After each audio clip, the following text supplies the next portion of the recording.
Probably just hadn't said anything yet.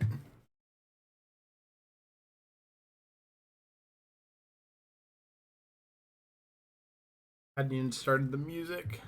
Lacking.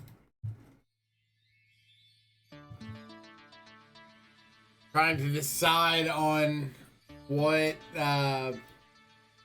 one drop I want today.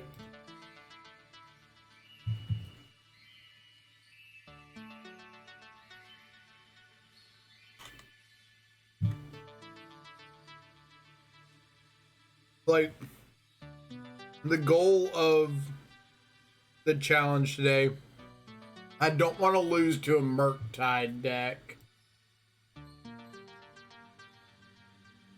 And I think that's honestly about it. I feel like I've got a disproportionately high number of losses coming to Murktide. So I want to target that.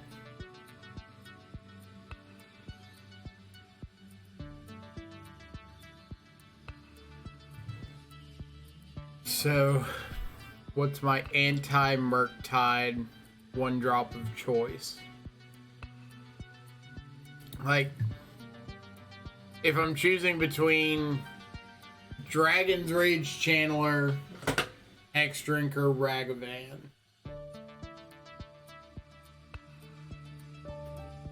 Channeler is... I don't mind Darcy, but like Darcy's always gonna die to everything out of the Murktide decks. Hex Drinker has times where you play one when they're tapped out or they don't have removal spell, you level it up and then they can't top deck one on you. And that's a big plus.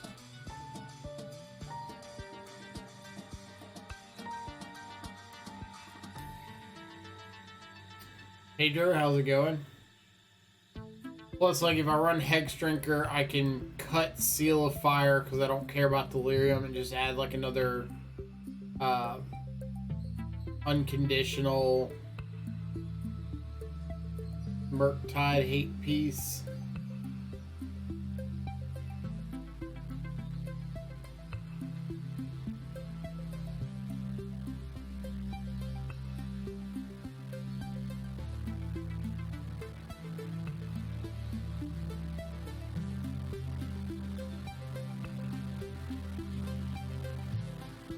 Could throw like a Terminate in here too.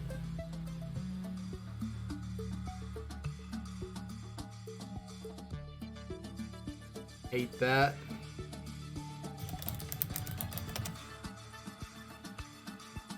Have 3 main deck unconditional kill spells for Murktide, and then board into a whole bunch of spell bombs.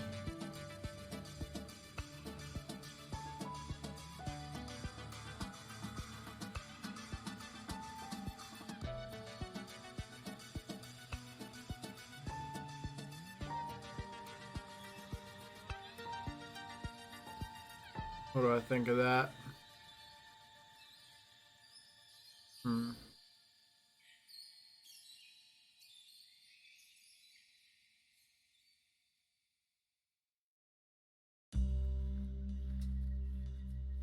What have I played a lot of in the last couple of days? A lot of elementals, a lot of mill, a lot of rhinos.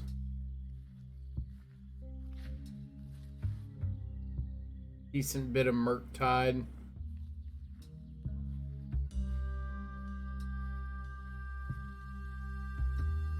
So Void Mirrors good against elementals and rhinos. Spell Bombs good against mill.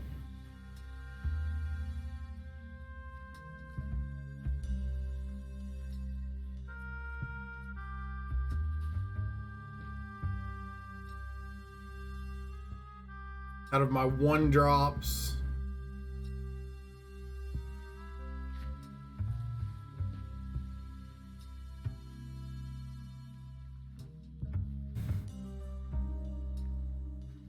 clickbait titles get better every time. my title of something challenge. It's like the most low effort clickbait title I've had to date.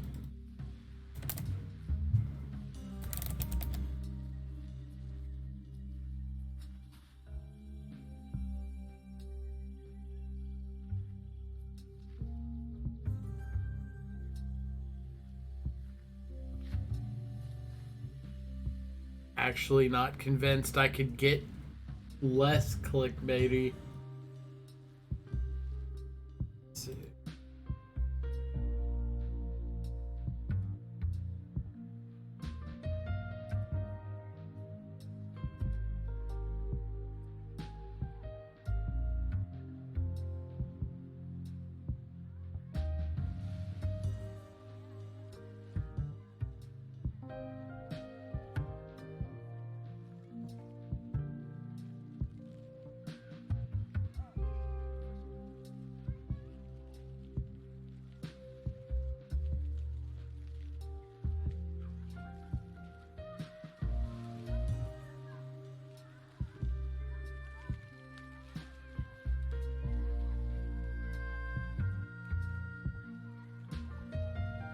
These cards rented.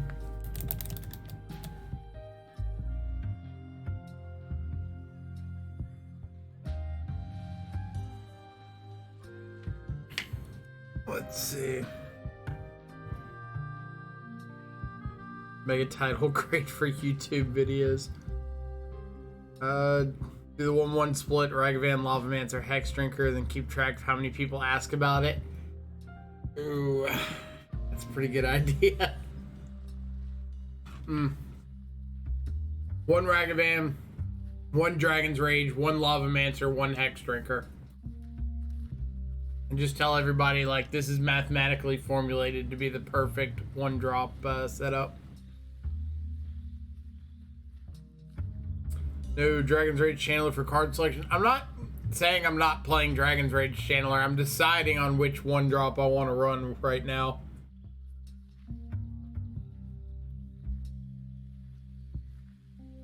But, like, my goal for the day is to not lose to a Murktide deck.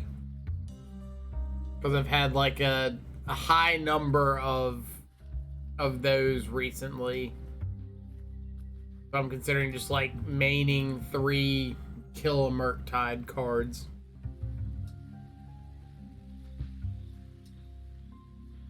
Say, Mari, hey Mike, have a nice challenge. Did you like the new Innistrad removal for Shadow decks? If we're talking about the new 1 in a black, kill a creature, lose 2 life card, I think it's pretty good. I think if you're playing like Terminate, it straight replaces Terminate, being easier on the casting cost. I don't think I want it over Assassin's Trophy, but I do think it replaces Terminate.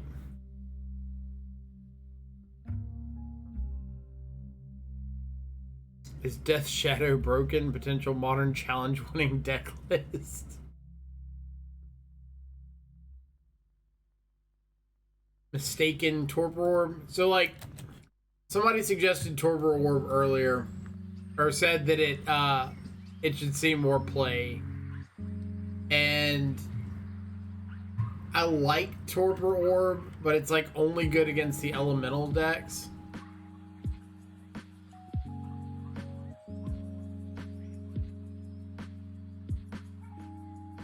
And I think it's a little too narrow to have a card that's like only good against the elemental decks.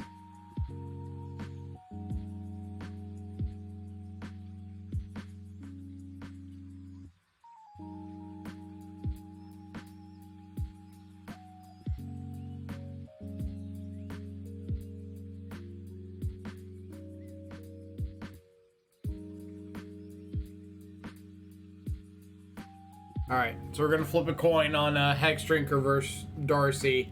Heads for Hex Drinker. Yeah, heads for Hex Drinker. Tails for Darcy.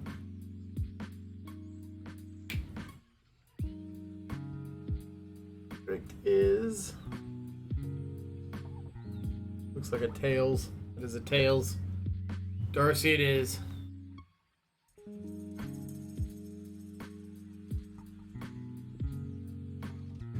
Alright. I'm running Darcy. You get out of here. You get out of here. You in here.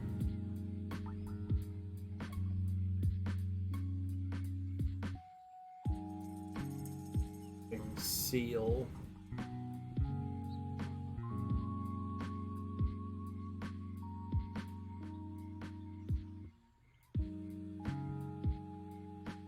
Actually, let's add seal back.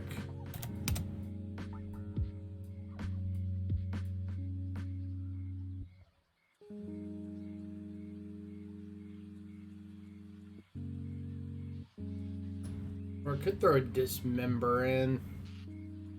We've got 5 minutes.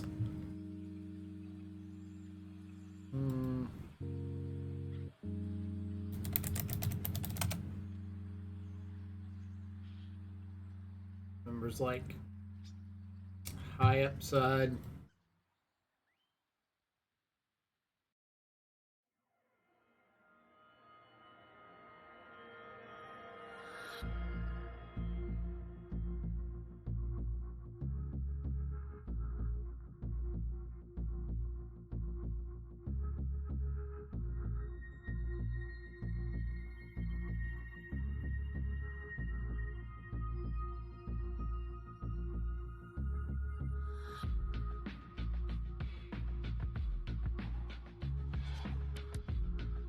Alright.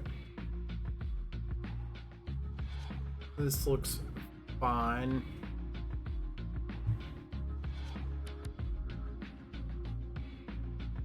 Get going before I forget. Support. Go update Stream Decker.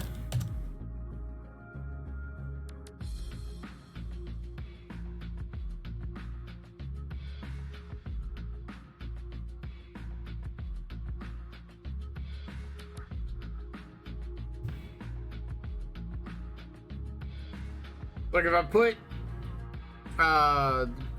I put Croaks in the main, I'd have to cut one of these 3 cards. Probably okay cutting Dismember and having Croaks in the main, honestly. Run a second Alpine Moon. Alright, I can dig that.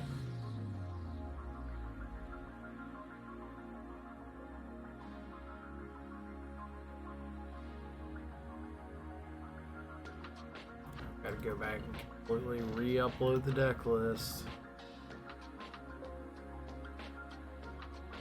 Duo, if I win the challenge, I'll gift 200 subs. Alright, y'all heard him. The man has made a bet.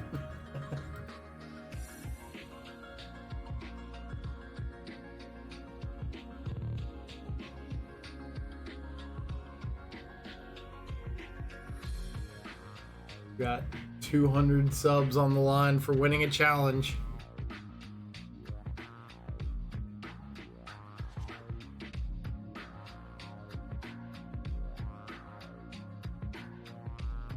The Narnum Renegade wants in on the other side of the coin. Luckily, only 2 sides on this coin. Wagner, appreciate it.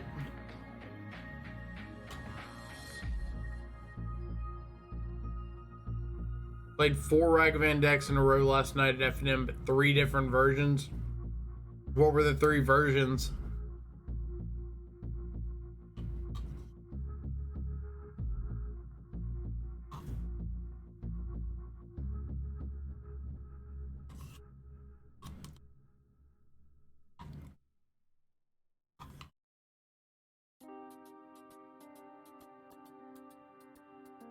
Got some red, black, blue, red, and Grixis. Sounds about right. Or some of these Jun people that think Ragavan's resuscitating the archetype. Looking at you, Ironworks.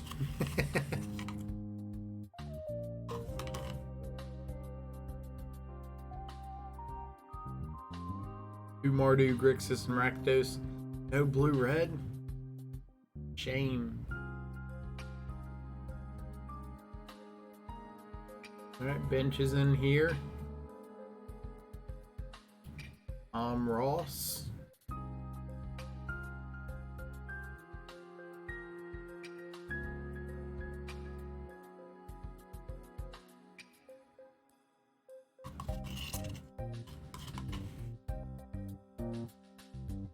Alright. Tom Ross's handle is Citrus D.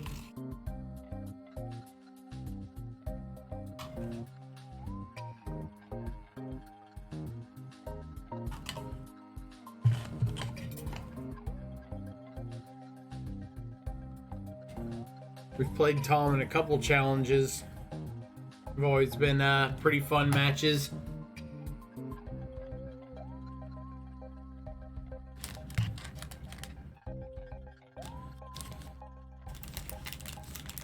Alright. Round 1. J Money.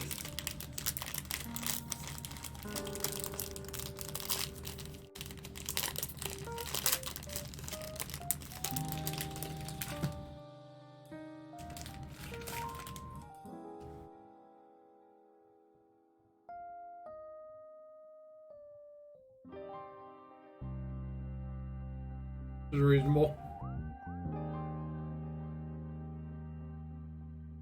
Got some cheap interaction. Scourge, Battle Rage can close out a game really quickly.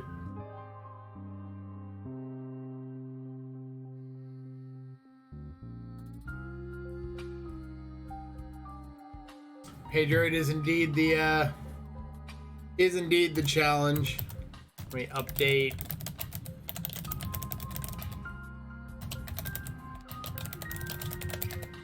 Update the stream title.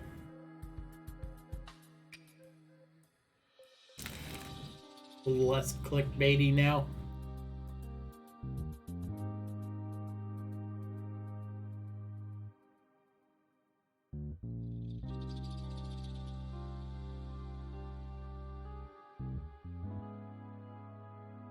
Good hand, we're protected from lingering souls with TBR. All I want out of life, like not lose to Murktide and have some amount of game against lingering souls. Hammer time.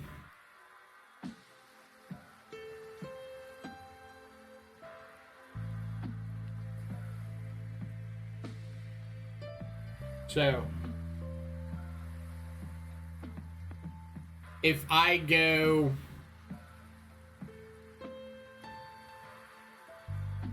fetch, or I guess just like shock, kill the giver, and they untap and go the enchantment. Why can I never remember that enchantment's name? The one white enchantment. They play enchantment hammer. They hit me for a pretty huge chunk. But if I play Shockland pass and they have it, they hit me for a huge chunk anyway. The Garda's Aid. So we're just gonna go ahead and kill this and say go.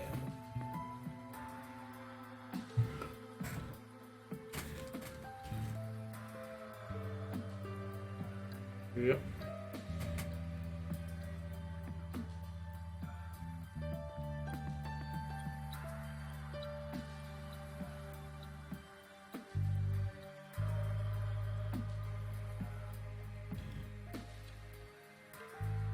So that could mean that they have a Pure Steel Paladin in hand as their last card.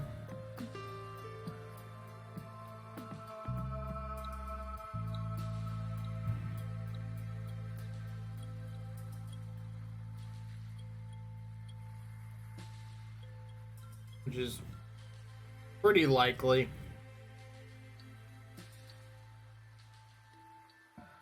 So I can respond by bolting the Memnite, and they can't equip the hammer. But if I let this resolve, they equip the hammer to the Stone Forge. I have to respond by bolting the Stone Forge, and they can just move it to the Memnite.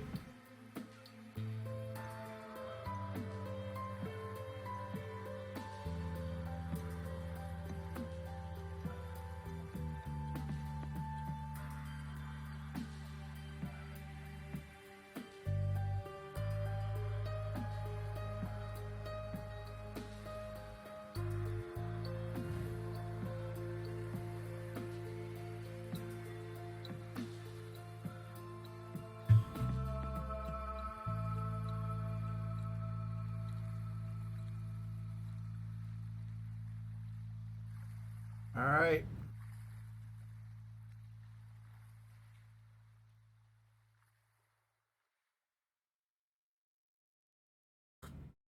That is not an artifact.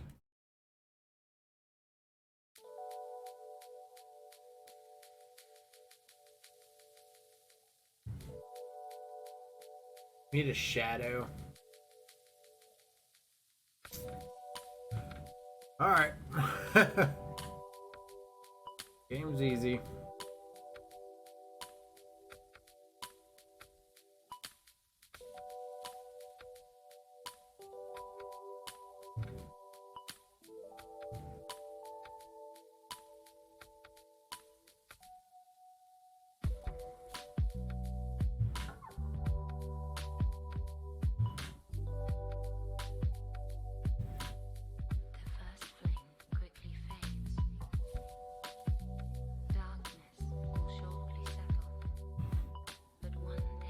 So they're going to be able to go get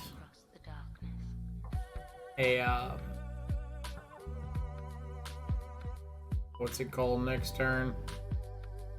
Shadow Spear.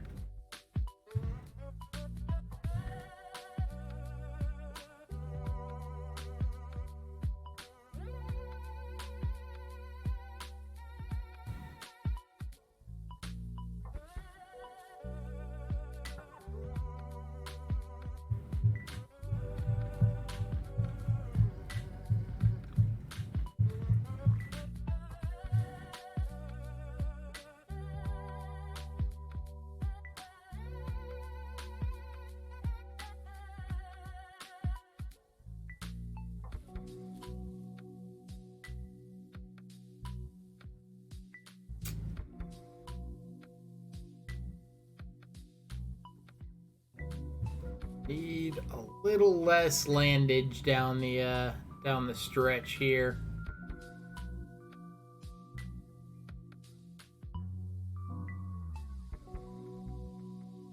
Tiny flames will dance across the darkness.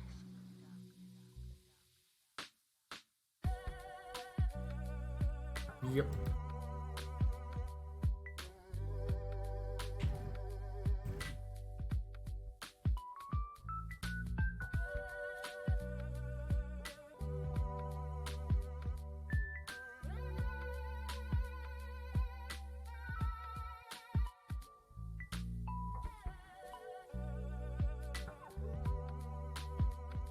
A large construct.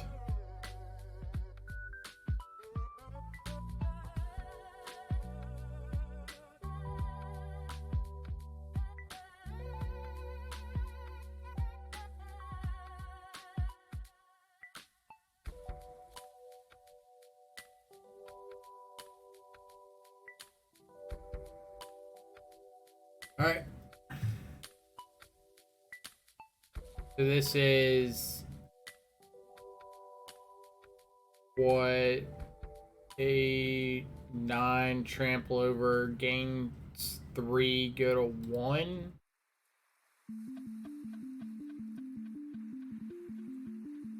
Let's say assign everything to the shadow. Yeah.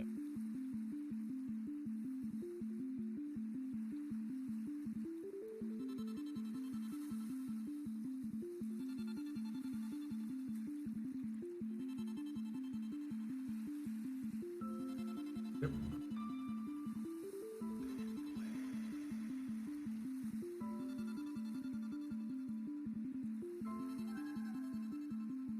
All right, got a little flooded that game. Tiny bit flooded.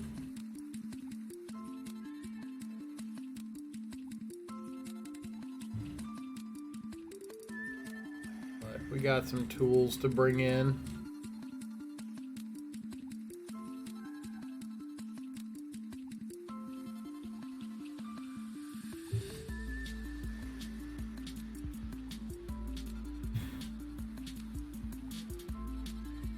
I'm just cutting all of my scourges.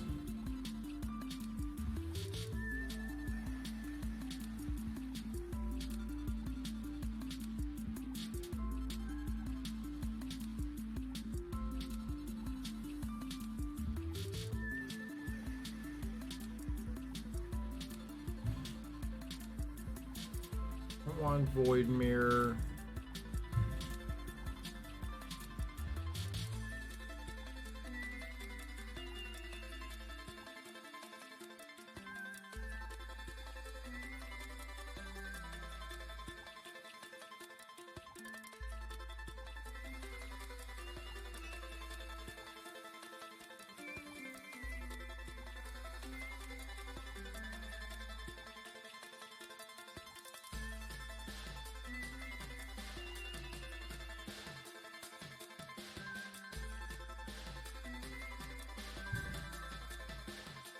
Yeah, it's fine.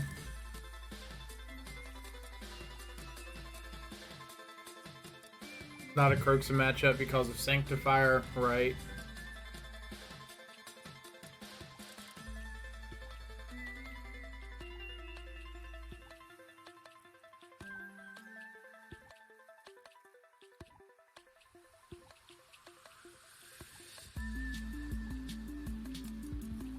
Alright. We're gonna kill a bunch of stuff, but we need to find a threat.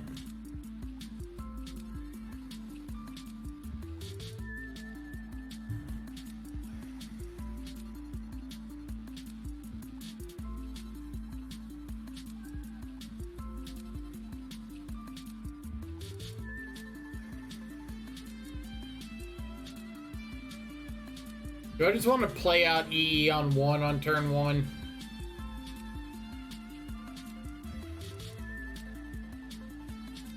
I think I do. Because they can either, like, slow down and play around it, which is a win for me.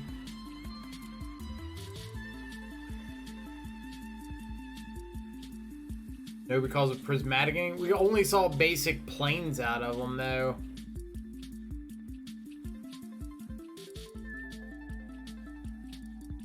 Like, my concern is if I don't play it and they just play like Esper Sentinel.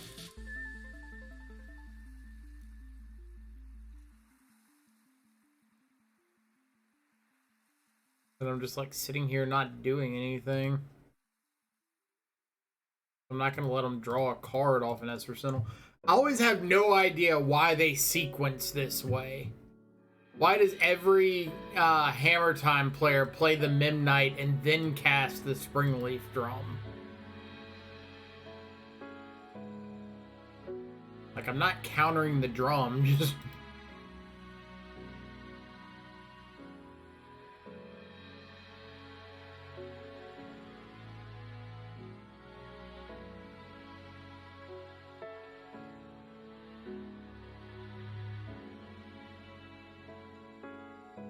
Like, the last 3 times I've played against this deck, they've all, like, turn 1, played the Springleaf Drum. Oh, EE. EE, sweet summer child.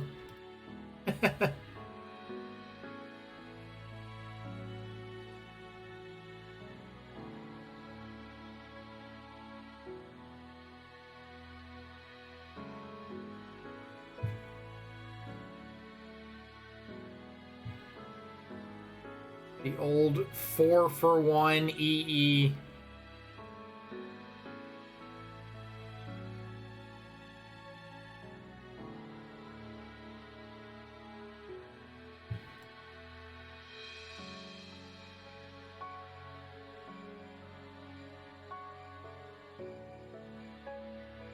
Oh,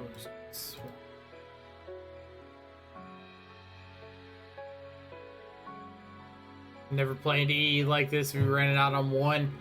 Yeah, but they might just like slow down a few turns, and end of the day, isn't that just as good?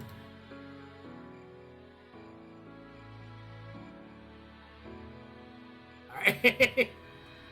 Opponents had enough. Who needs a creature? Not us. Don't need no guys.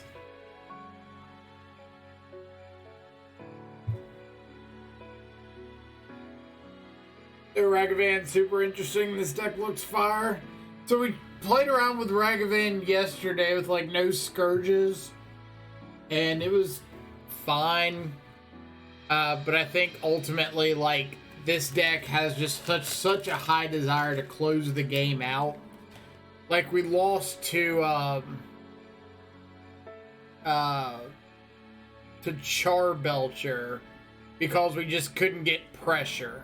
Like, Ragavan's great at grinding out games. It's not good at just, like, getting your opponent from 20 life to 0 quickly.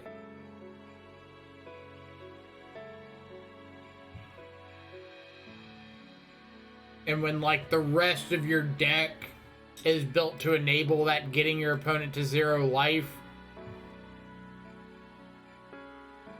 then Ragavan's kind of like this weird pack-on piece. Which is good.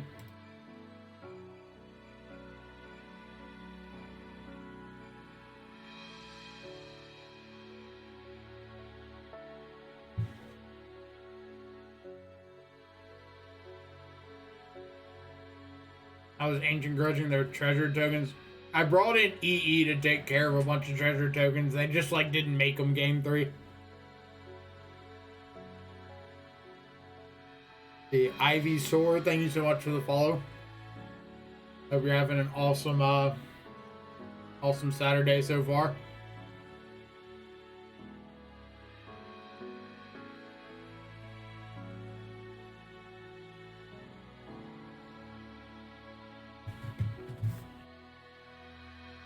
Good draw. Alright. So I do want to kill this Esper Sentinel now.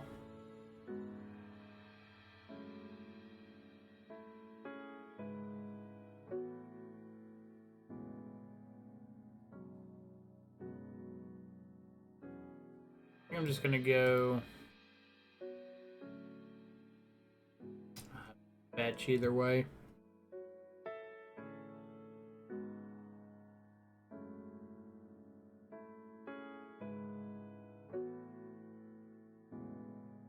I think I'm just going to let them draw their card and hold up push.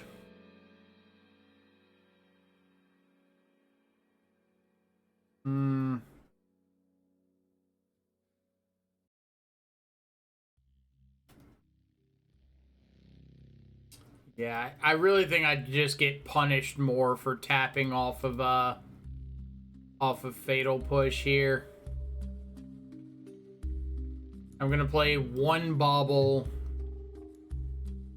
I already know what I'm drawing. I don't really want to like waste all of my Dragon's Rage Channeler triggers drawing into the same Bloodstained Mire, or scrying into the same Bloodstained Mire.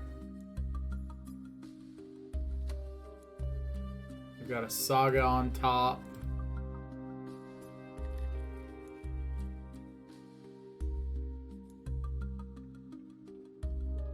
But I do want this third land. Why no Dauthi in the 75? Dauthy's been a little underwhelming for me as Grave Hate. And if it's not doing that part, then I'm not too interested in it.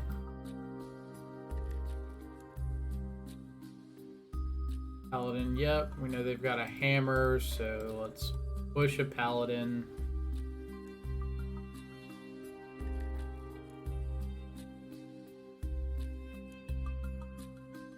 Keep an Unholy Heat.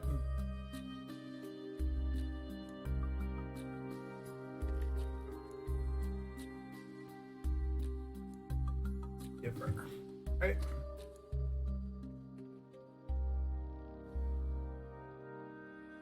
The blocks.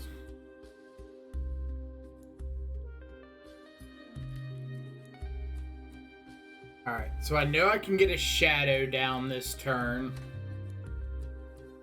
What's the rest of my turn looking like?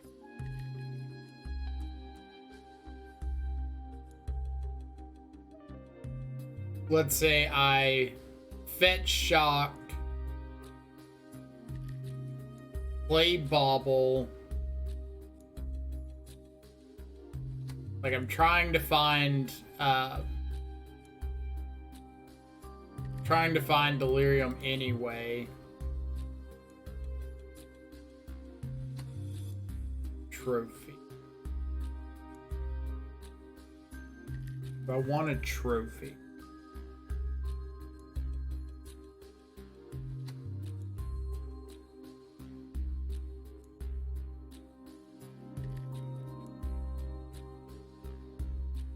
That could take out an Urza's Saga.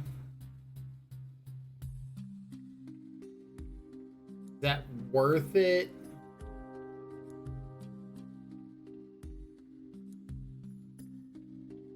Means I would just like have to play Shadow Pass and Urza's Saga on their draw step.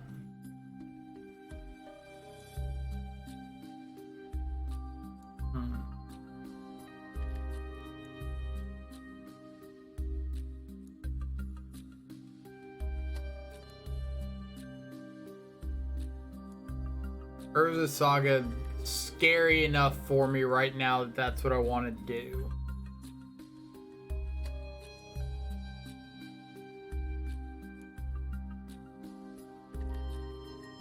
I don't think so. I think I'm like digging for an EE.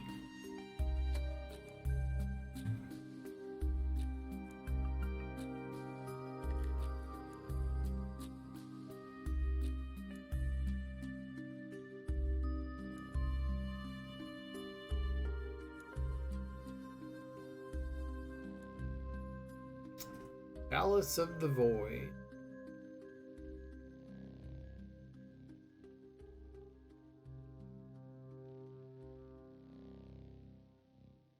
Chalice of the Void is not one I expected to see.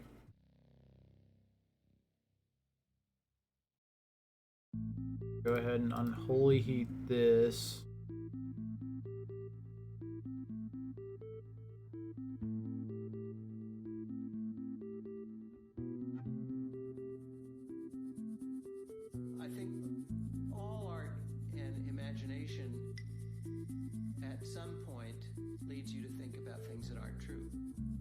Keep a bolt on top. And that can be a great exercise for adapting to the world. If they have a pure steel paladin, they can equip this hammer. And if they do that, I want to chump with Channeler, not with Shadow. I think that it's the job of the artist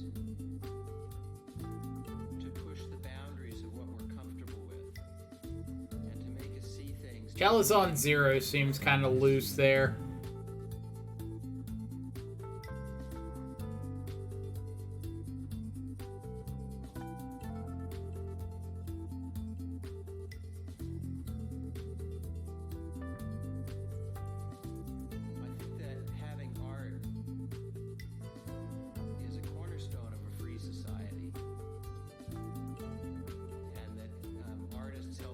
Alright, so I gotta think about my life total in relation to a construct plus another construct plus a successful at it, but what's it called? that is artists pushing boundaries of the art. Let's say I attack right now. And he puts a construct into play. It's a 4/4.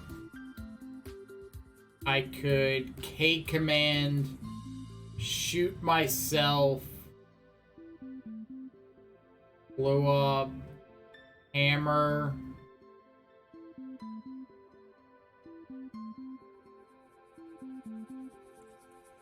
Is that good enough?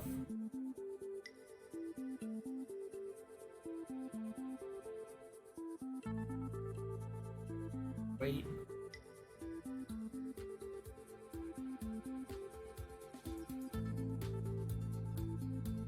Asking the question, what is art and what is music and what are the limits? And we saw it in the Dadaist movement painting, and we got it to.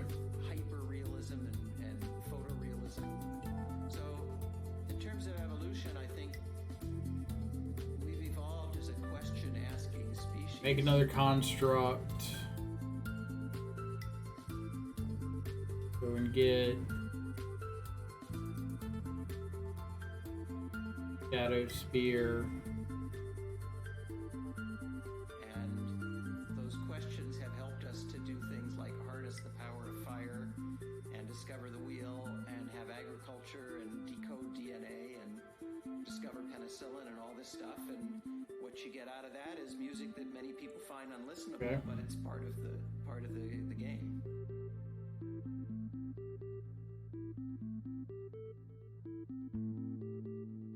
Do I kill Stoneforge? Blow up the construct?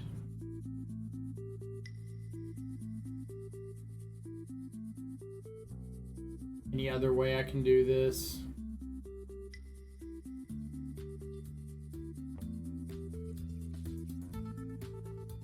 Stoneforge, blow up the construct. Otherwise, blow up the construct.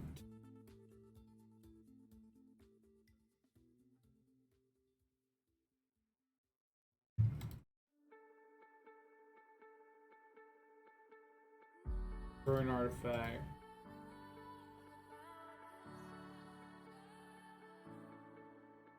When all the rivers flow into the ocean,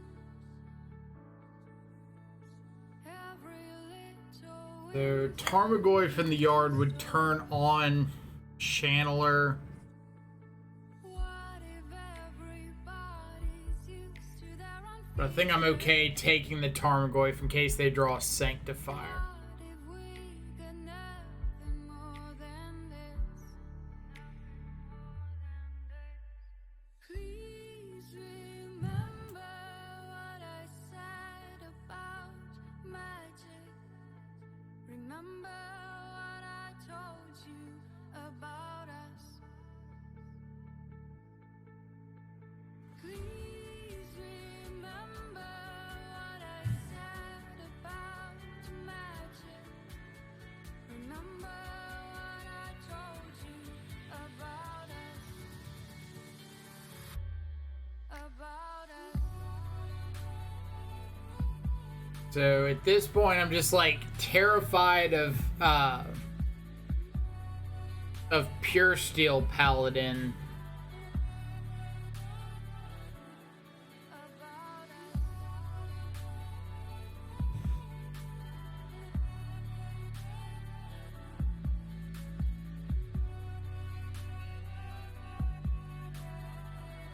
Like I can Thought Seize.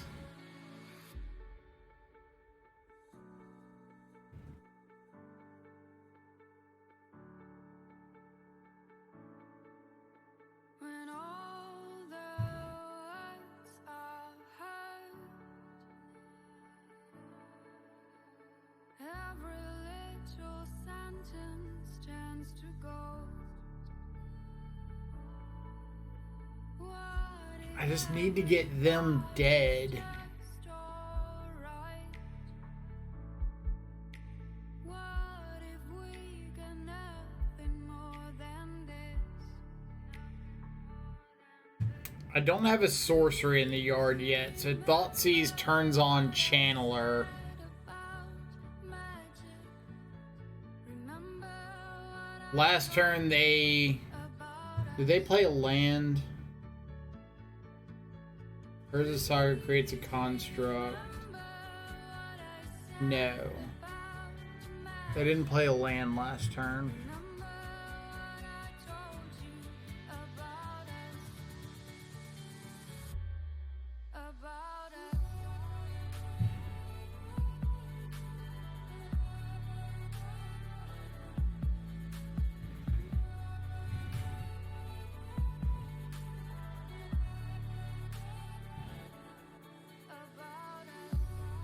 Attack with Shadow this turn.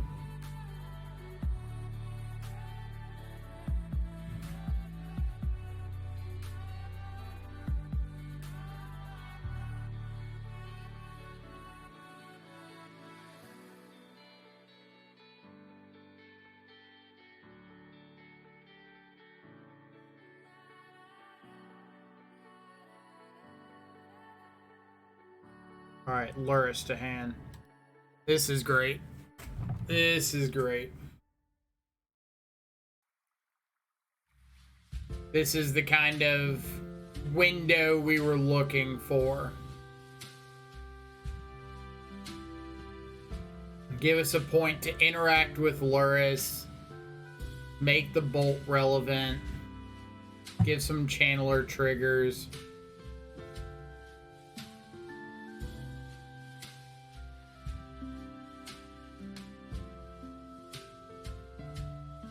I'll bin that one.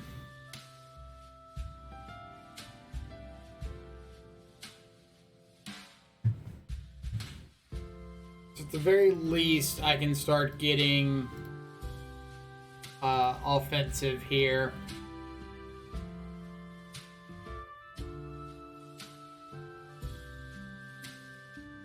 Send that to the graveyard because I'm adding Luris to hand this turn.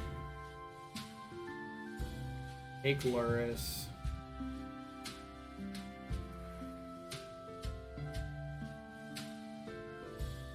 They can play the Chalice next turn and grow the Construct.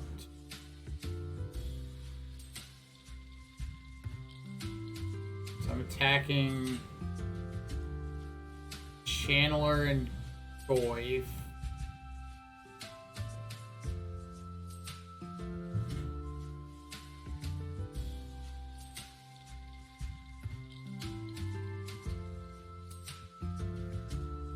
That shock, add Luris, they go.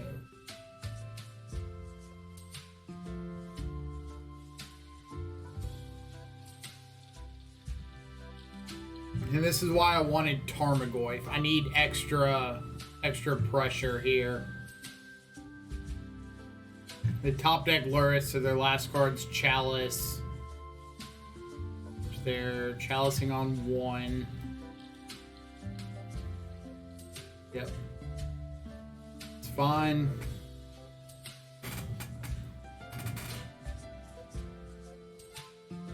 Now I can attack with Shadow. They have to chump with the Construct.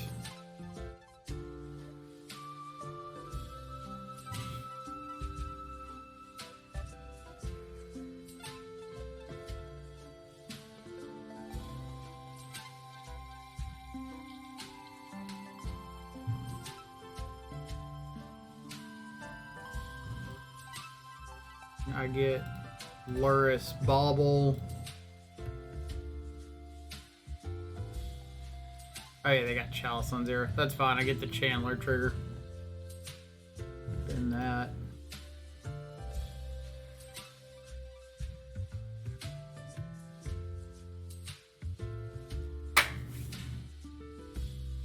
All right. Whew. Fun one. All right. So what have I missed in chat?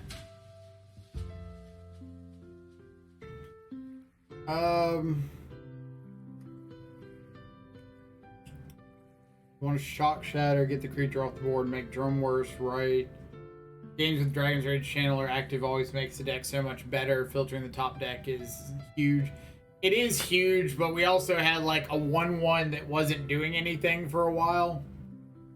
And having a card that doesn't do anything, like it filters, yes, but it's not attacking, it's not blocking, it's not putting pressure on our opponent until Delirium's active.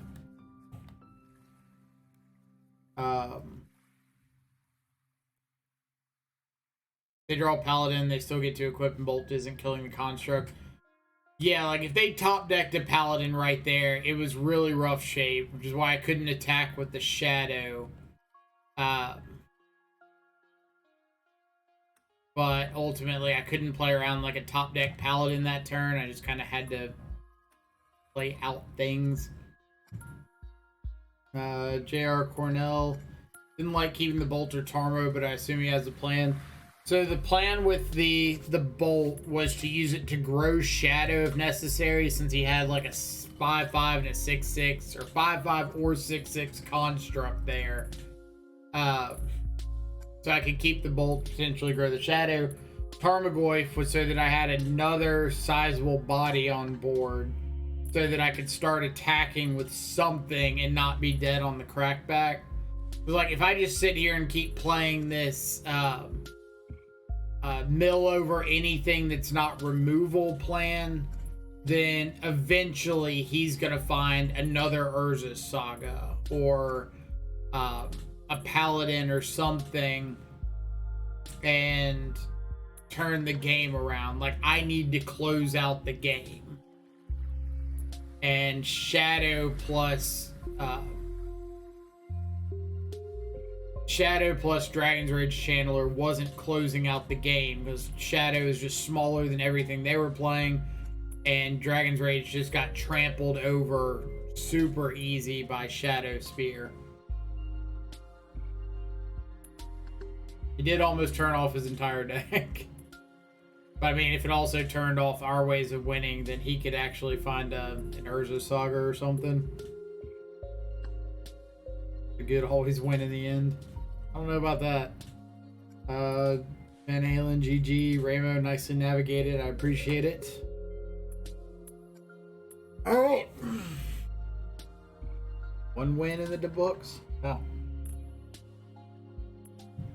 So we still got 14 matches going on. Let me pull up the deck list. So if anybody has questions, comments, concerns, want to yell at me for my card choices, here you go.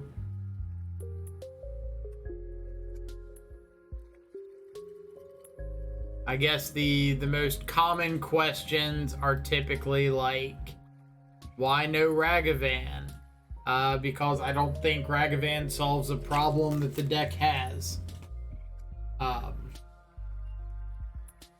Like, Ragavan's this grindy, go long, slowly accrue value card. It's not an explosive threat that pushes pressure across the table, forces your opponent into awkward situations.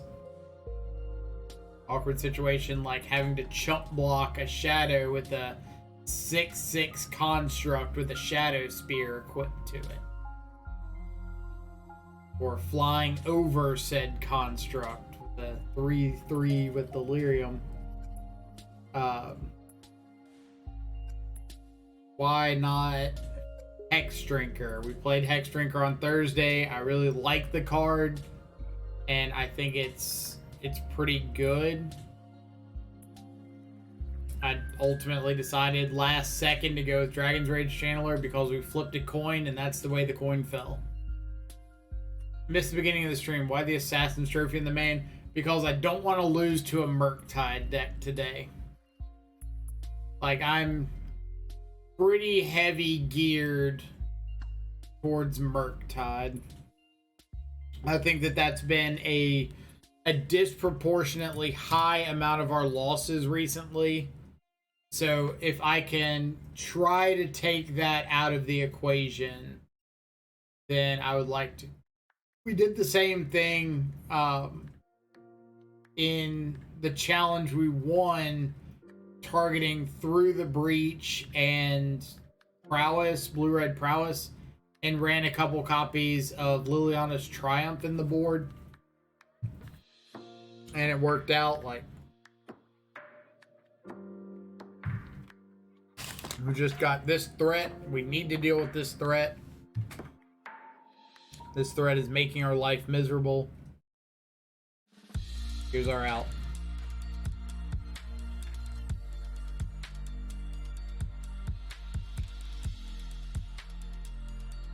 What other questions have been popular?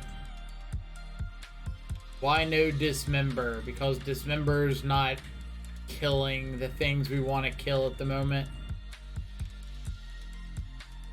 Really complicated answer, I know. But like, Dismember doesn't always kill opposing shadows, doesn't kill Kroxa, doesn't kill Murktide Regent, doesn't kill Primeval Titan. We've seen a couple amulet decks in the last few days. Things like that. else? Why Teamer Battle Rage? Teamer Battle Rage is bad in Modern right now. Because Teamer Battle Rage is really good with Death Shadow, Kroxa, Scourge, and Tarmogoyf. All of these gentlemen.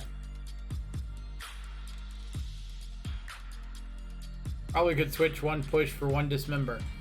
Dismember's still not killing what we want. Like, the swap from push is better than the swap from like Unholy Heat or Lightning Bolt, Terminate, something like that. I'll give you that one. But there's just a lot of times where like you don't want to have Dismember in your opening hand.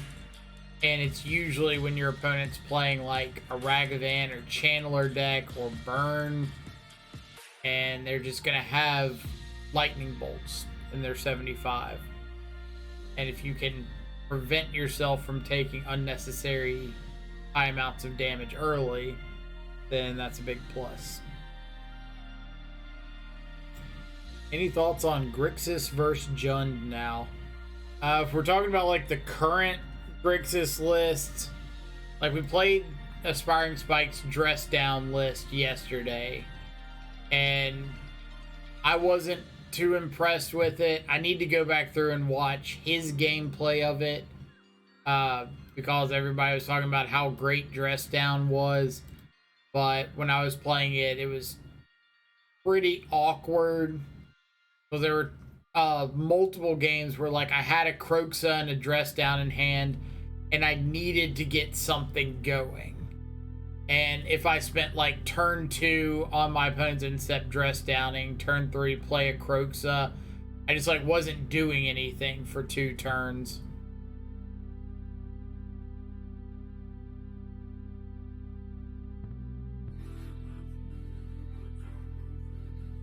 The Bennytron, do you think the new Infernal Grasp from the upcoming Innistrad set will find a spot in Death Shadow decks?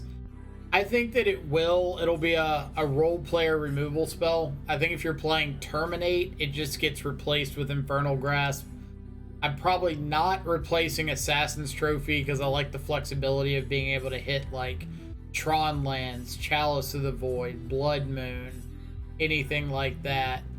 But I think making Terminate less mana restrictive for a drawback is worth it. If that answers your question. Maury, Mike, I'm playing almost the same list as yours IRL, but I'm on 19 lands, 2 Terminate for Blue-Red Murktide. Last 10 matches, I'm 8-2, both losses to Heliod. So you've been beating up on Murktide pretty well. Like, that's kind of the idea here, is this could be 2 Terminate, but I like Assassin's Trophy, again, like I said, to Bennytron for the flexibility of being able to take out Tron Lands, take out Chalice of the Void, take out Blood Moon, whatever else. But if you're not concerned about those cards, or if you got a good board plan for them, then that could absolutely just be another Terminate.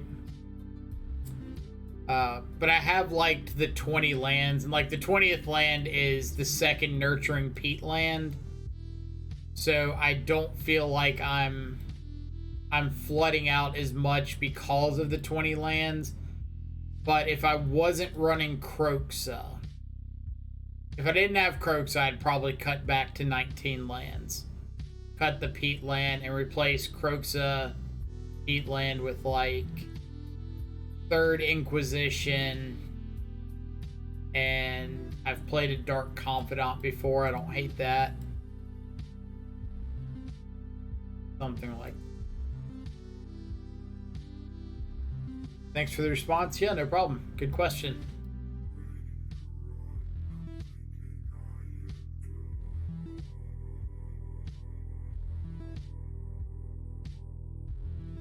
What do you think? Take 1 Unholy Heat for 1 more Terminate. You could, but I don't think you want to go too heavy on the 2 mana removal. With decks like Hammer Time, Ragavan decks, I like having kind of a critical mass of 1 mana interaction You just like don't want to fall behind on tempo to those decks.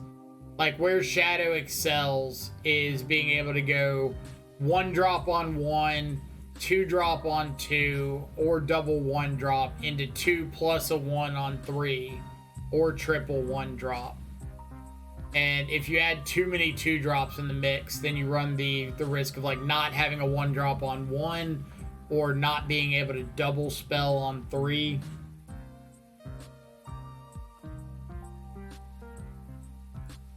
Spike's Jund version felt like too many lands, 22 and 2 Ren and 6. That was regular Jund. That's what I was gonna ask, if that was like his traditional Jund that just happened to have Luris. Let's see if I can find that list real quick. Spike's list.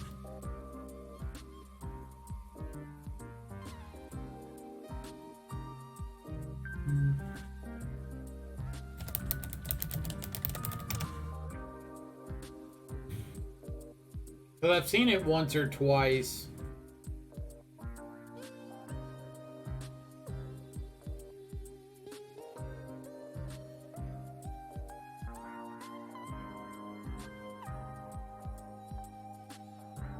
Or like, here's a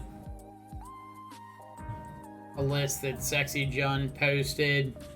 That's inspired by Aspiring Spike, so I'm assuming it's not too far off.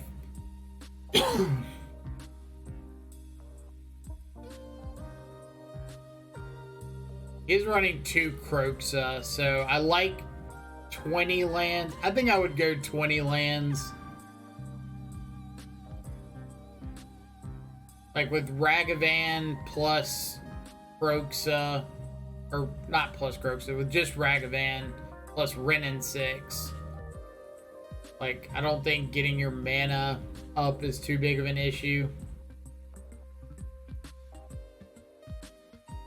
I think 20 feels like it would be fine. Yeah, I'd main K Command over Seal, but they're both good versus Hammer. Seal of Fire, I've liked for the 1 mana aspect of it. Just being able to ping off, like I said, Ragavans, Dragon's Rage Channelers, things like that. Ping off a Planeswalker that's minused. And there's those games every now and then where Luris Seal of Fire is able to like help close things out. But I would not run Seal of Fire until I'd maxed out on Lightning Bolts and played as many Unholy Heats as I wanted to. And then Seal of Fire would be like after that. ASAP, if you tested the black-red Luris deck without Shadow.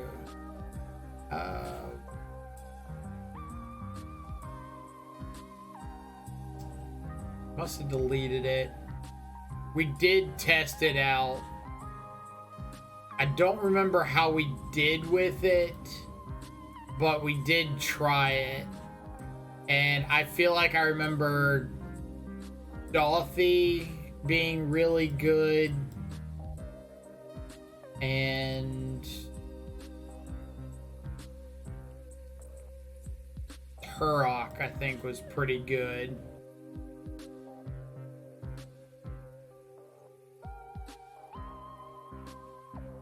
The 5-0s, but someone else got it posted. I think the list that Sexy Jund posted is probably like close enough, right? And I can try to go find Spike's list. Pedro, glad you won that. I appreciate it. So am I. See, but we have so many answers to little problems and a little bit of answers for big problems like Murktide. We do have a lot less answers for big things. You're right.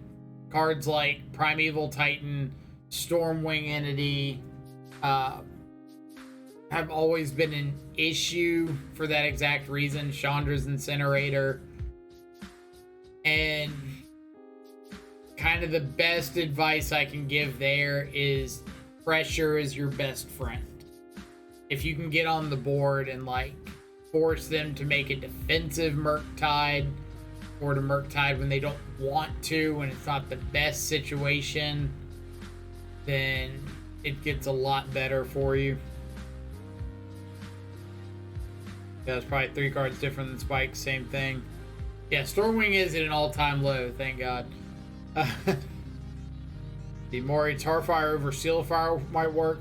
You could play Tarfire over Seal of Fire, but they're both getting the one extra card type for like Dragon's Rage Chandler and Tarmogoyf. Seal of Fire you can play out when you don't have a target and just let it sit on board, not have to invest mana into it later, and it combos with Lurix.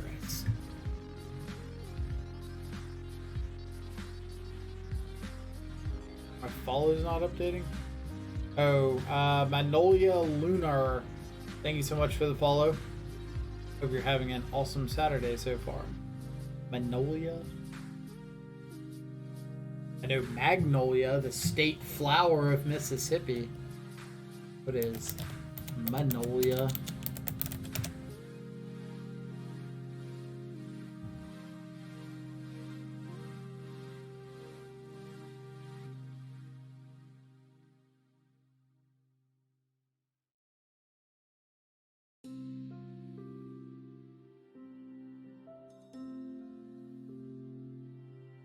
Interesting. Viking, how's it going?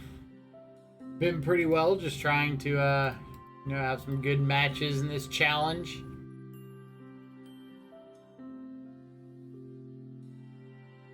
Might have to give Connor's deck a try. Modern Horizons 2, 1-drop, Saga, and Luris. Sounds like a decent place to start. Is that the Sagavan deck, or Sagavan he keeps posting?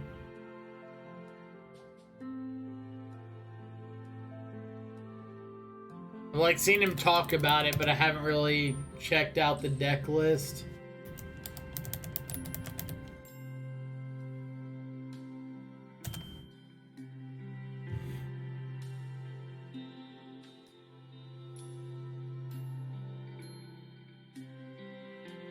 Like Jeskai, I want to say.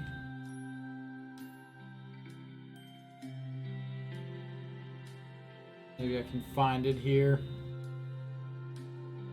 While we wait our last minute.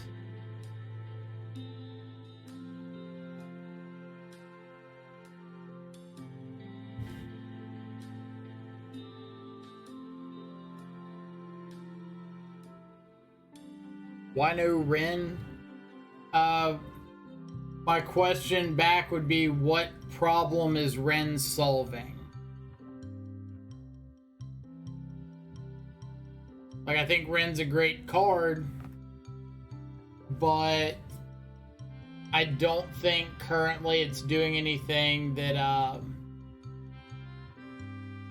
that we're too interested in. Like, Ren is cool in those long games where you want to get Shadow going and keep hitting fetch lands to get it back. But you are taking turn 2 off to not put pressure on the board. And that can be kind of awkward. Like, we've tried Ren before, and it has spots where it's like okay and kind of cool.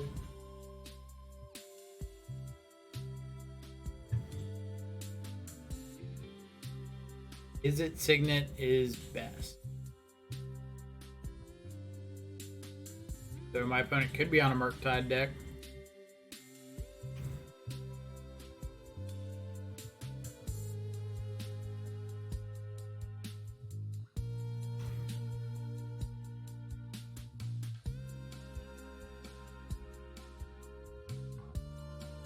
I want to send my opponent a message and be like, this is the weirdest Is It Signet deck I've ever seen.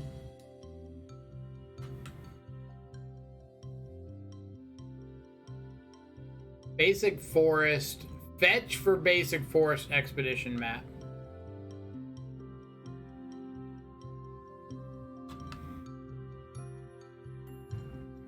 What does that tell me?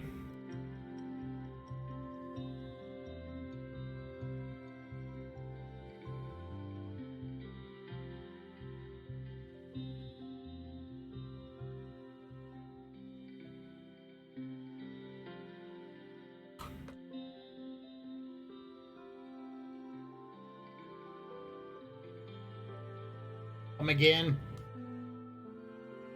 Alright. Shadow Spear says Urza's Saga. Dryad says Valakut. Eladomri's Call says, like, Reclaimer, Skyclave Apparition.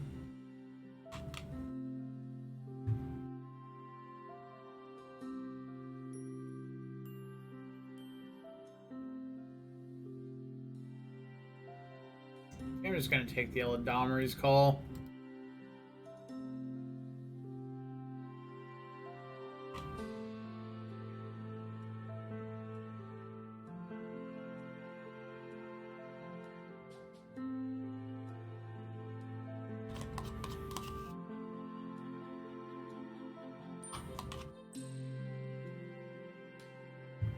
Yep.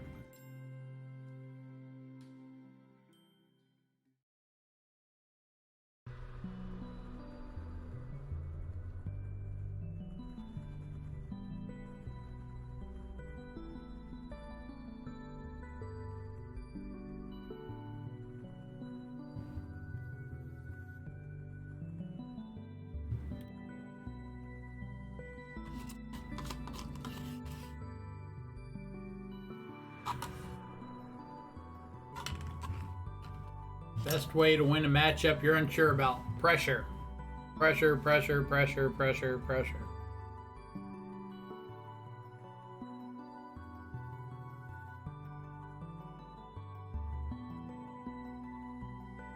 One card left.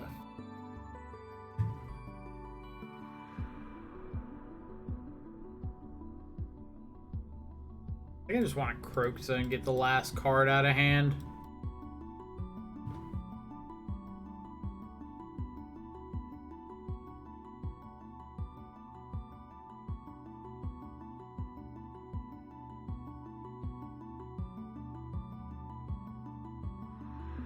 Gonna incentivize him to crack back with the Dryad.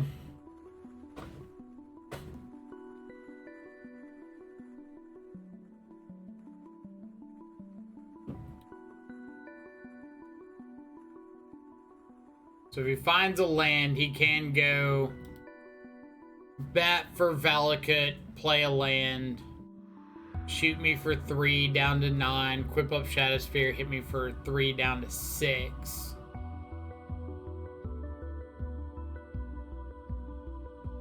Now I get to untap and play double Shadow.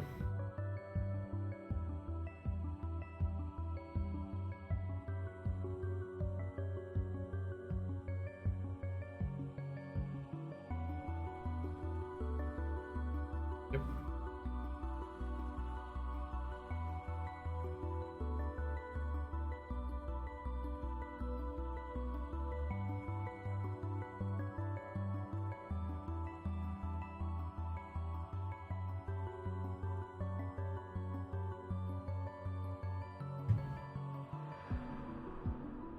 I think I'm just going double Shadow here.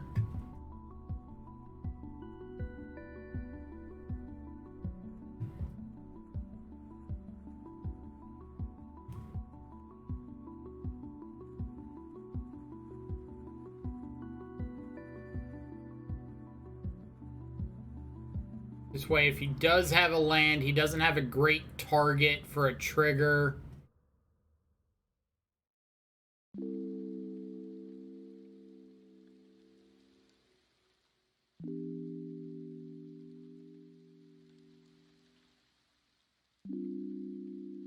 So I'm hoping for a fetch land where I can terminate the Dryad with the Shadow Spear and present lethal on an attack.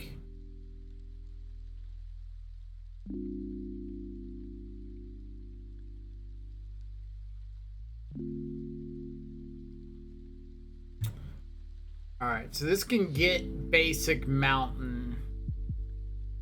So if I go basic mountain, go down to 7, Chandler, terminate, go down to 6. These are 7s, that's 18, so that is pushing lethal.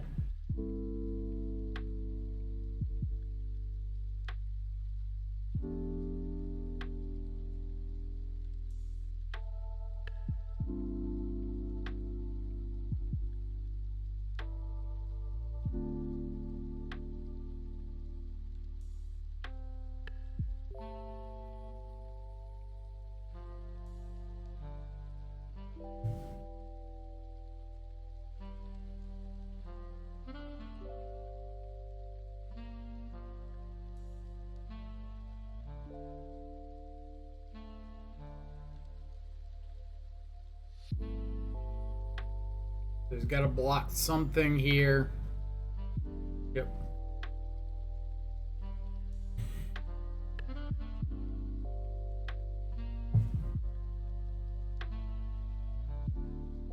All right. Put pressure on your opponent. So Alpine Moon can name Valakut. Brophy can hit some annoying lands. What am I expecting? See, Alpine Moon can also hit Urza's Saga. I'm assuming that one because we saw Shadow Spear.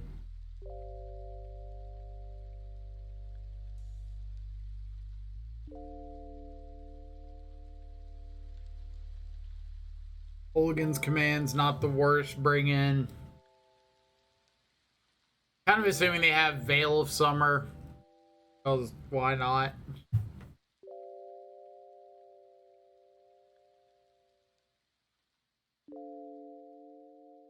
Seal doesn't kill a whole lot here.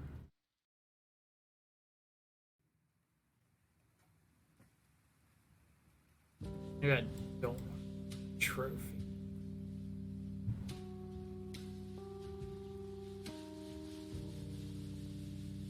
Broxa might be a little bit awkward if they have a lot of ways to just tutor up Bajuka Bog.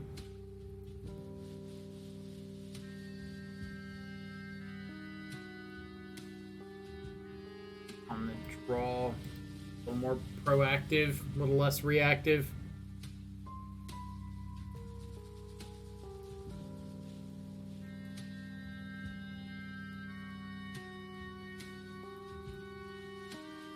What do we think of this?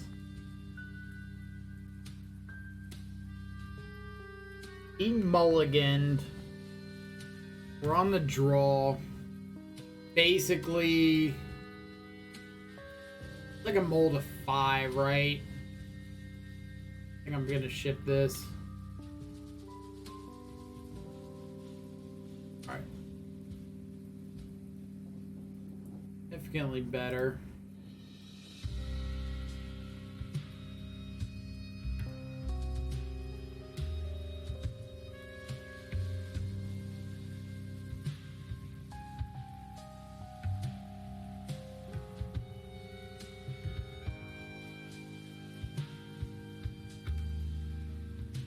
I'm just gonna Inquisition into Tarmogoyf here. Ah. Last Zone, Titania, Saga, Flags.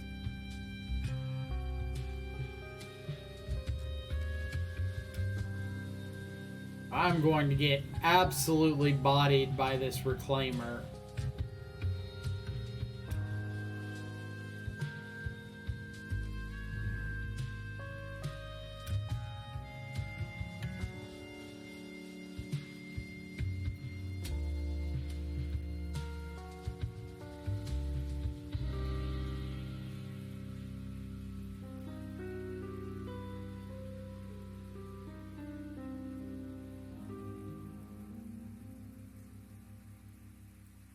Need to find Thoughtseize.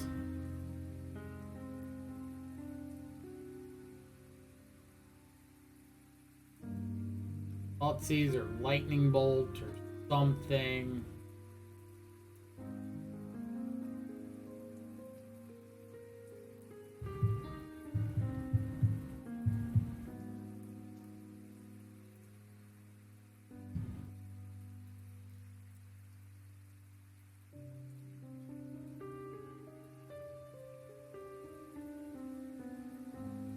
Double Titania.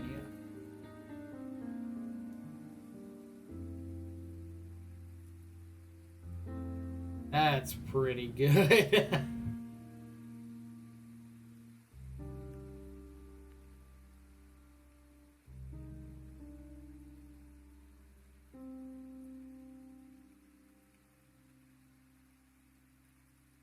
All right, so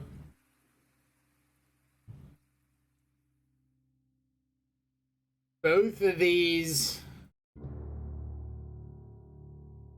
Or no, if I croaks,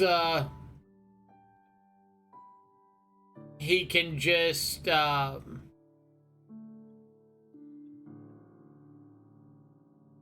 just search up a Bajuka Bog, and Tarmogoyf won't kill Ren.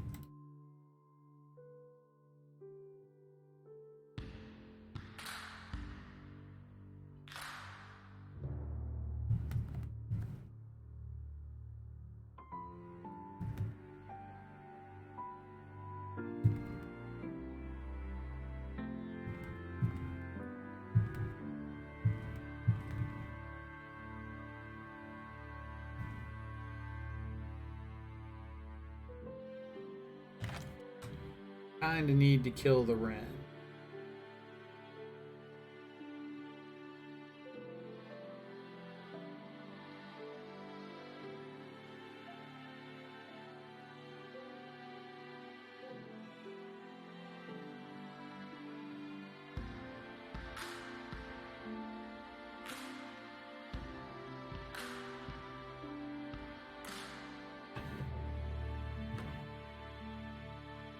Guess he could still get a Bajuka Bog here.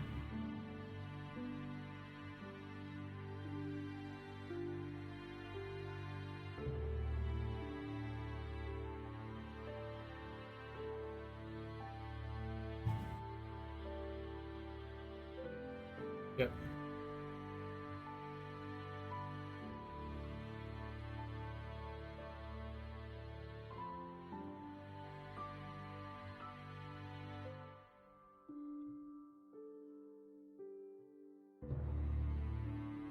This game's not looking particularly good for the home team. Like, this hand on the play would have been fantastic. We Inquisition their turn 1 Reclaimer, drop a turn 2 Goyf, and just start, like, running away with it.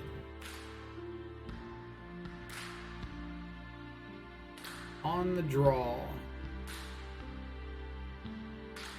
Not there.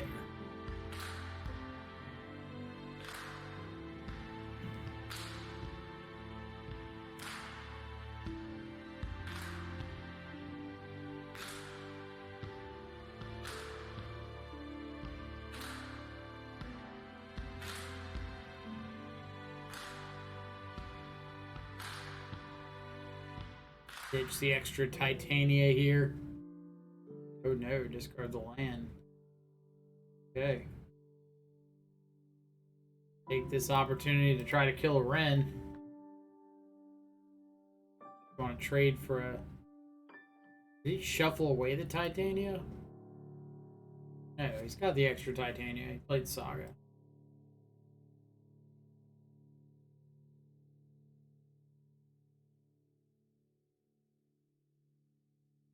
We're pretty cold to this blast zone.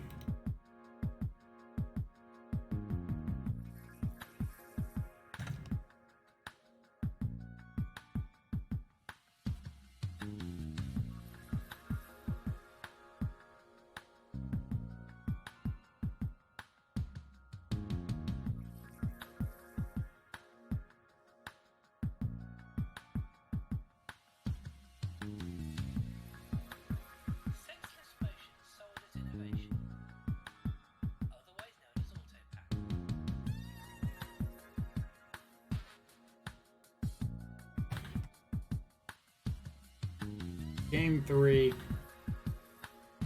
Like, the hand we had that game was pretty good. We just needed to be on the play instead of the draw.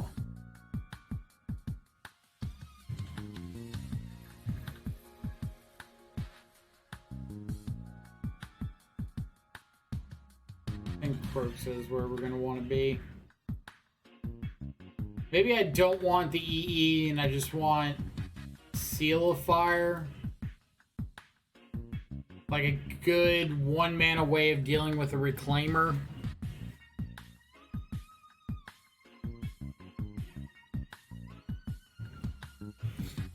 Nope. Yep.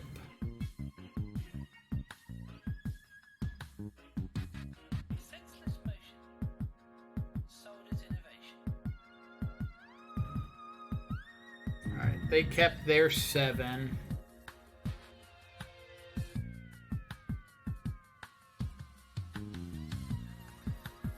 What are we up against? Reclaimer, Path.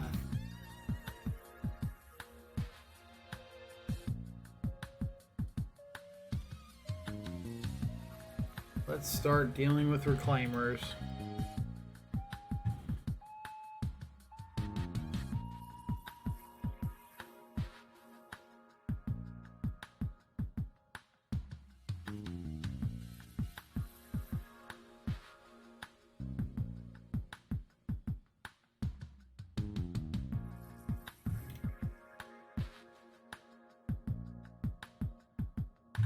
Alright, so if they didn't find another land,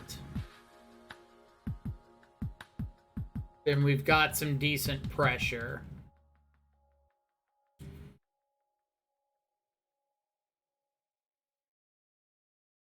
Because we can take the path, grow this goif. Ugh.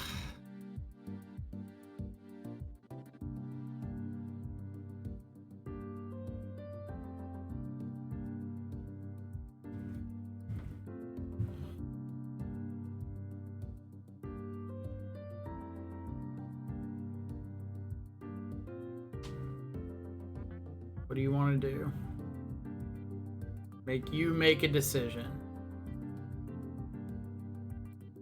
You're going in on Reclaimer, are you pathing?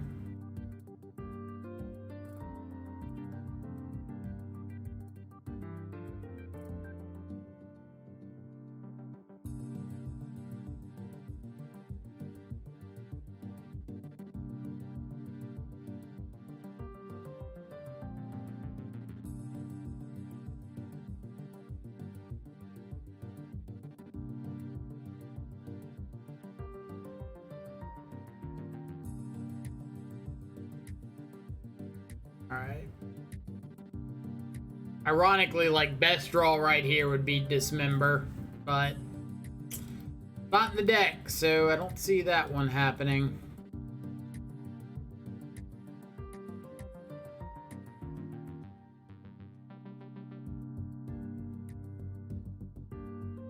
Alright, we knew about that forest.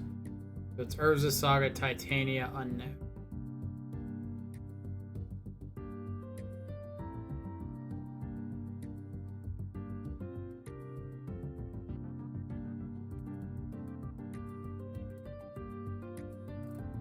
I'd say this is a 2-turn clock. They can get Blast Zone. We can follow up Blast Zone with Luris, replay a Shadow. That's not the end of the world.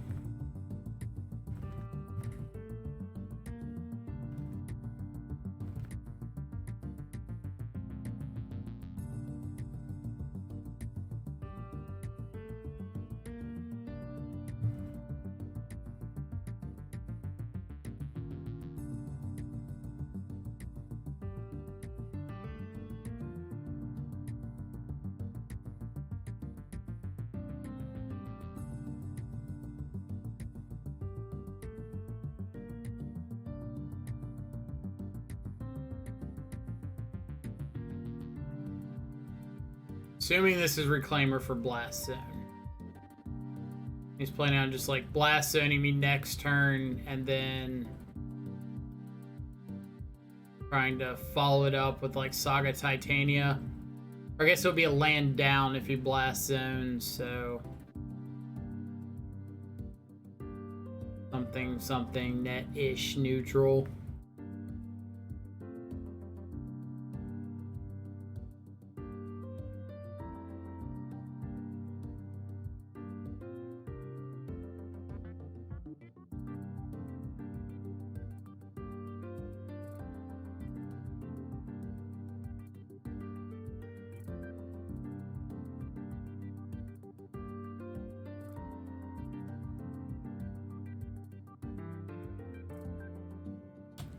Pretty glad to see him like tanking here on this decision, so it's not just some dropping cups.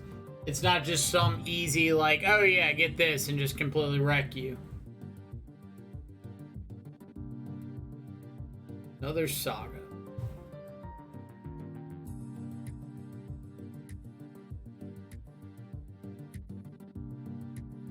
Opponent is choosing the make chump blocker route.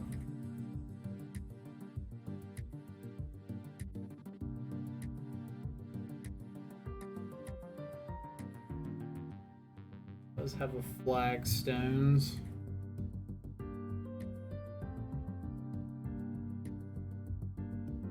Ooh. Ooh, you don't say, Deck. You don't say.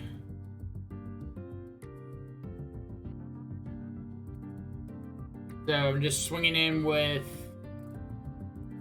How do I want to sequence this?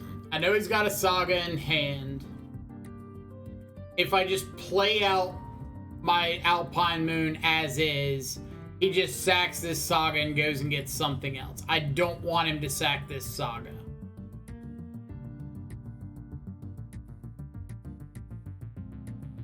I want Moon to kill this saga and make this one dead. So I want him to either sack flagstones, like block sack flagstones, or make a construct and block.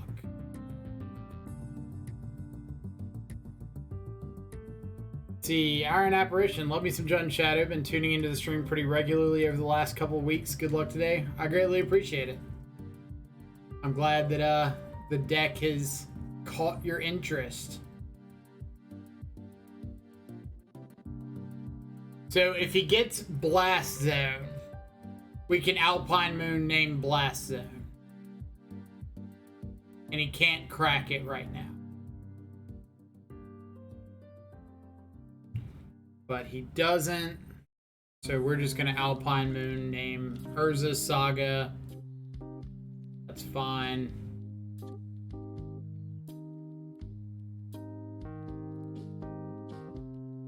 Down to 4.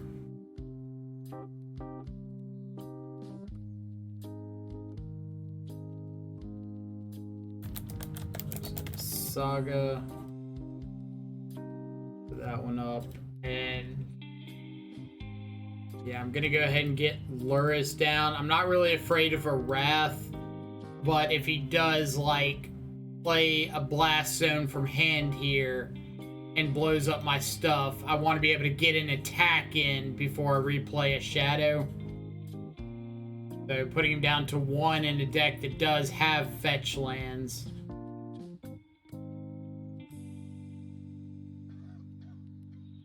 Alright. We can just play Titania here. Titania gets back Windswept Heath.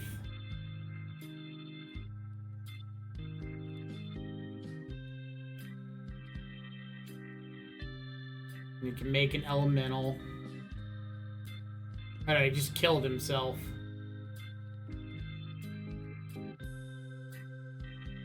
You have Path. Oh, come on. Prismatic. Ugh.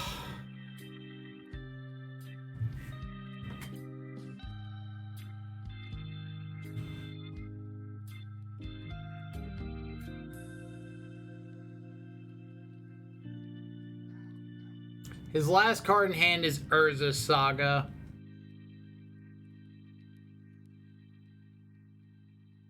This only triggers when it ETBs. But he can play out Urza Saga and get a token, right?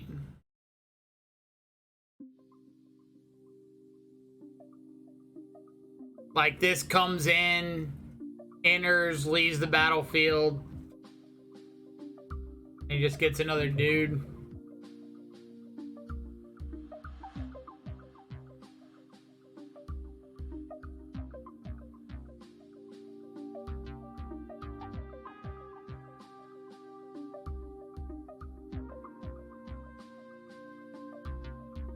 Well, it enters, dies immediately, and that triggers Titania. That's the point I'm making. So, like, I don't care that it dies. I care that it triggers Titania.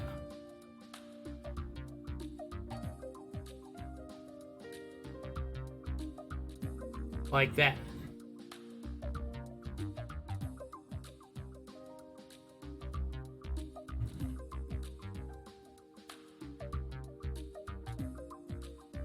Never didn't have it.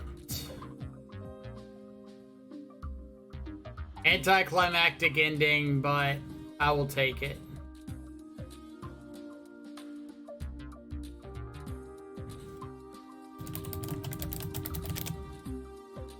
Opponent said GG's. Yeah, I'm not gonna slow roll him. That was a really good match.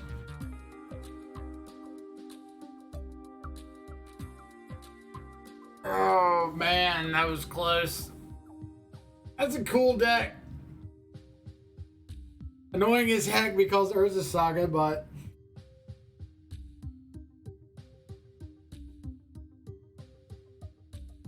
Bolt you? Yeah. So I did attack with Shadow the last turn. I was considering attacking with the Luris too, just to get the Titania off the board completely. And then it would just be like a battle of top decks.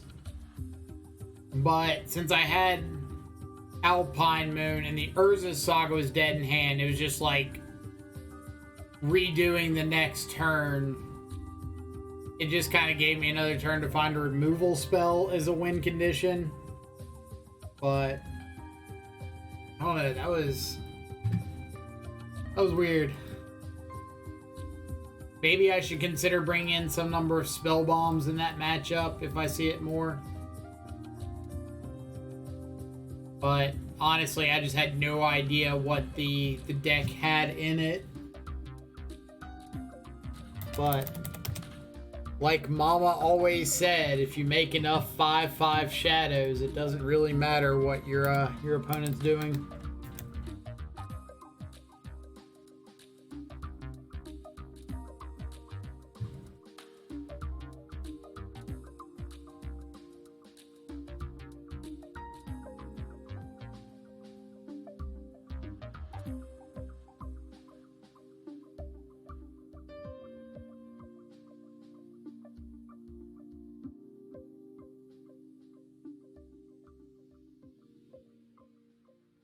All right.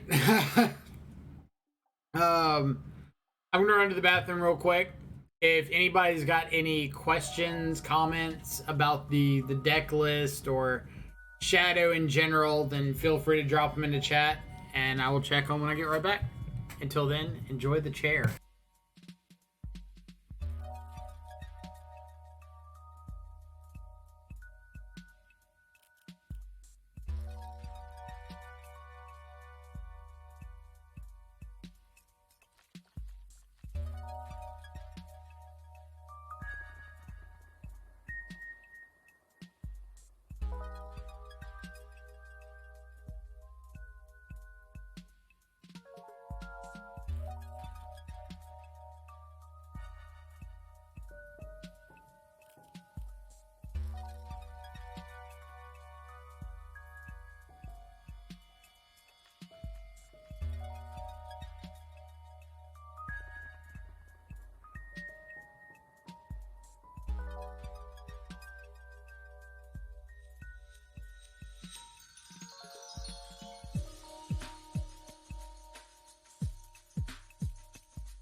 All right.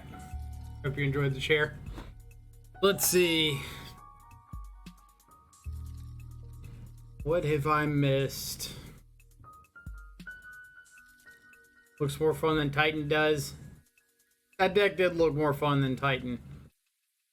So you can play cool decks with Saga and Ragavan since they will carry the game. That game, Card Market had a nice article of how Modern has become a rotating format where WotC just forces people to buy new cards if they want to compete. I mean, I get that idea. Like, I really enjoy a format where you get rewarded for like learning your deck, learning the interactions, learning the minor decision-making aspect of it, and you can carry that over. And I do still believe that that's the kind of format that Modern is. For instance, we played Shadow and had a decent bit of success during Uro's time. We played Shadow now, Solitude's out and whatnot, and it hadn't been the worst. Like, the trophy count's definitely down, but we're still having positive leagues. And a writer, I'm looking for somebody who brings So, to the table. I'd say a little bit of that is attributed to Who brings like understanding the game plan. and particularly who bring their brain to the table, so that they're aware of what How are they're people and doing in here? choices. So we got Tom Ross at 2-0.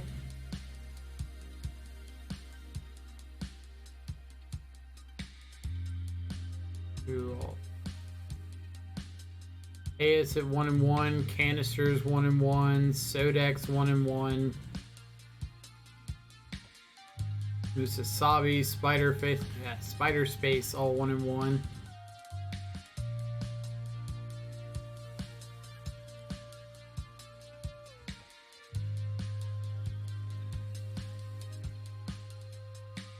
Osman is Goonie 1-1, longtime Fairies player. I don't have a lot of patience for people who feel like they're downloading from the cosmos. Wafa Tapa 1-0, going for 2-0. That's how it came out. Zax 1-0, fighting for 2-0. Let's make it better. But just writing from a place of understanding rather than from a place of fear, where you're just grateful for any idea that comes along. when you don't Iron Man change fighting to get back positive.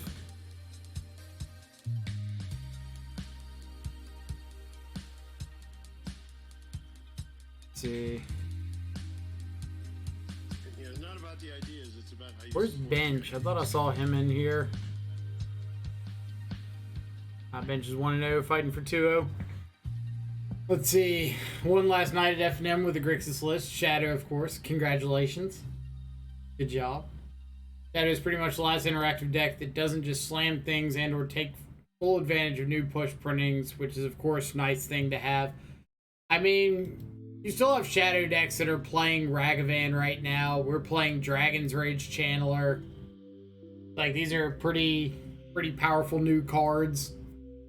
I'm not saying you have to play them, but we are at the moment. Shadows like Burn, Tron, and Jund. It's evergreen in the format. Yeah, so like Jund, or I'd say more so than Jund, actually, because I think if you're looking at like ebb and flow of a deck,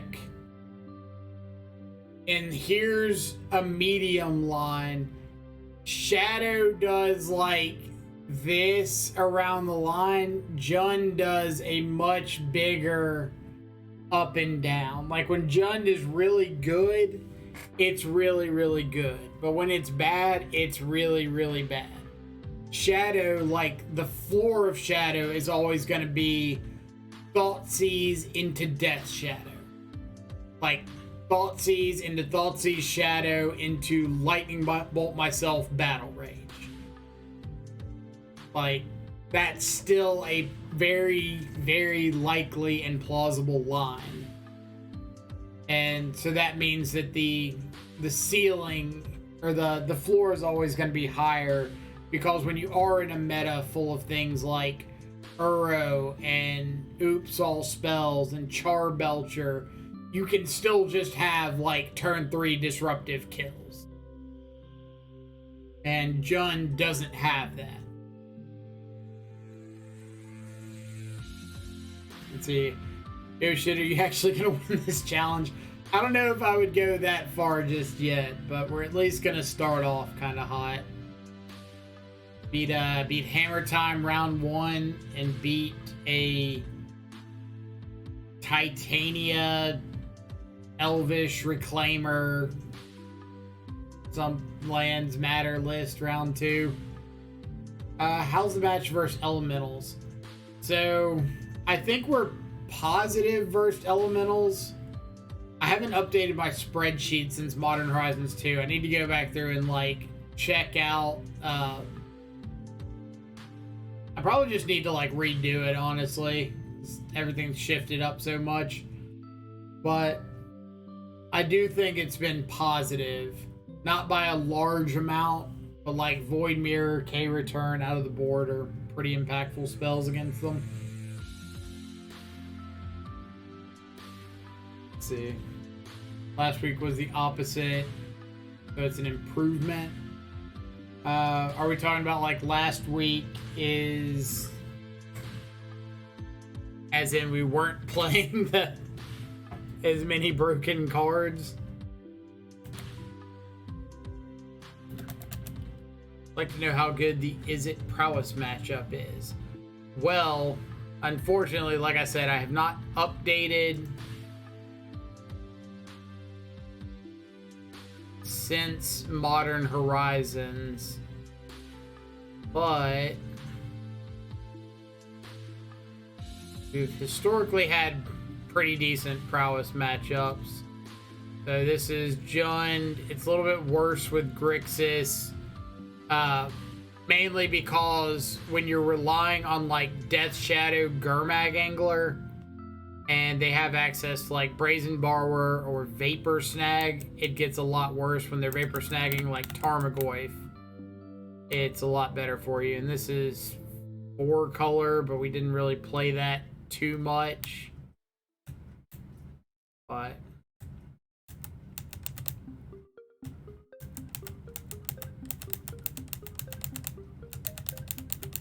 all sorts of shadow decks. We need to play Rogues again. We haven't played Rogues in a while. Lakio Master, thank you so much for the follow. Hope you're having an awesome Saturday so far.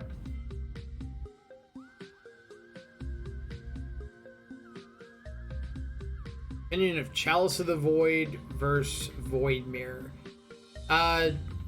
So for me, it's kind of like Assassin's Trophy versus Terminate. Like, I prefer Assassin's Trophy because of the flexibility of hitting things like Tron Land Blood Moon. I think we already had that speech today. Void Mirror is kind of in that same effect. Like, Void Mirror can hit Evoke Elementals out of Elementals. It can hit everything out of Tron, Eldrazi Tron, those decks. As well as hit the stuff that Chalice of the Void can hit, like Rhinos,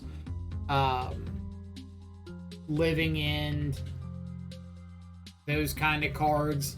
So like Void Mirror hits everything Chalice hits plus more, and the downside is you have to like play it after a turn 1 hand disruption spell or something. They can both be bounced by the same things. They both get destroyed by the same things. So that part's kind of negligible. It's just a matter of whether or not you prioritize playing like a 2-mana card plus your hate piece on turn 2, or play your hate piece and have your hate piece be relevant against other decks. And I've opted for the latter. Like, I don't think there's been times where I've played Void Mirror where Chalice of the Void wouldn't have been answered. But there's times that I've played Void Mirror and run into like Tron, where Chalice of the Void would have been a dead card, but Void Mirror won it. So maybe that kind of answers. Chalice on 1 can shut down blue-red pretty hard. Chalice on 1 shuts down us pretty hard.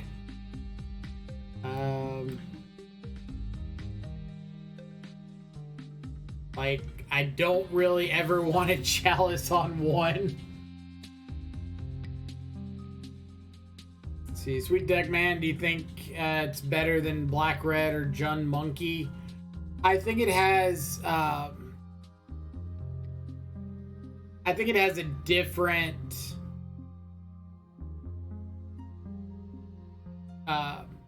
set of skills, and I'll kind of elaborate on that in just a second. Chalice on 1 can shut down blue-red pretty hard. I mean, blue-red's got Murktide, and if they get Murktide down, then you just have, like, no interaction for it. You're banking on one of exactly these. They have Counterspell, Murktide. A lot of times, like, Brazen Borrower, Archmage's Charm. And we've shut off 23 of our cards. I really don't think Chalice on 1 is where you want to be. Like, maybe you can cheese a game out every now and then with it, but I don't think it's a solid every game this is what I'm trying to do game plan.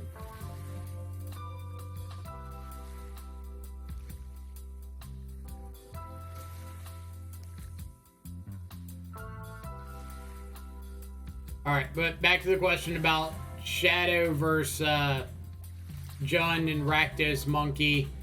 I think that we kind of talked about it a second ago before you hopped in. Like, Shadow's got a higher floor than Jund in a lot of the other variants.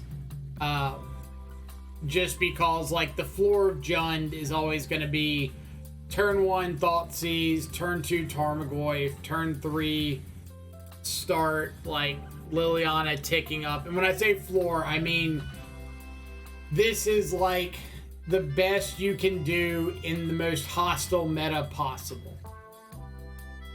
And that's good, but it's not as good as, like, turn 1 Thoughtseize, turn 2 Shadow, Bolt Yourself, turn 3 Thoughtseize Battle Rage, something like that. Like, you can just get your opponent dead so much quicker and more consistently out of, like, Shadow than you can out of traditional Jund. So because of that, it's always going to have a decent amount of play in, like, any meta.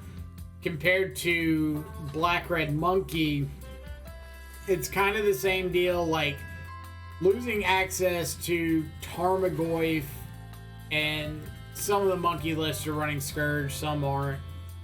But I think that this card, even though it seems minor, just increases your threat potential and increases your average clock, or decreases your average clock by so much that it's worth the inclusion. Because there's a lot of matches against, like, Lightning Bolt decks, against these Ragavan decks with, like, Unholy Heat, Lightning Bolt, where just getting, like, turn 1 Inquisition, turn 2 Tarmogoyf can go the distance. See, God forbid, I know you pretend, let's say you aren't playing Luris. So you mean, like, I'm playing just a bigger Shadow deck, or, like, what's the implication for not playing Luris? Am I just, like, cutting all 1-drops out of the deck?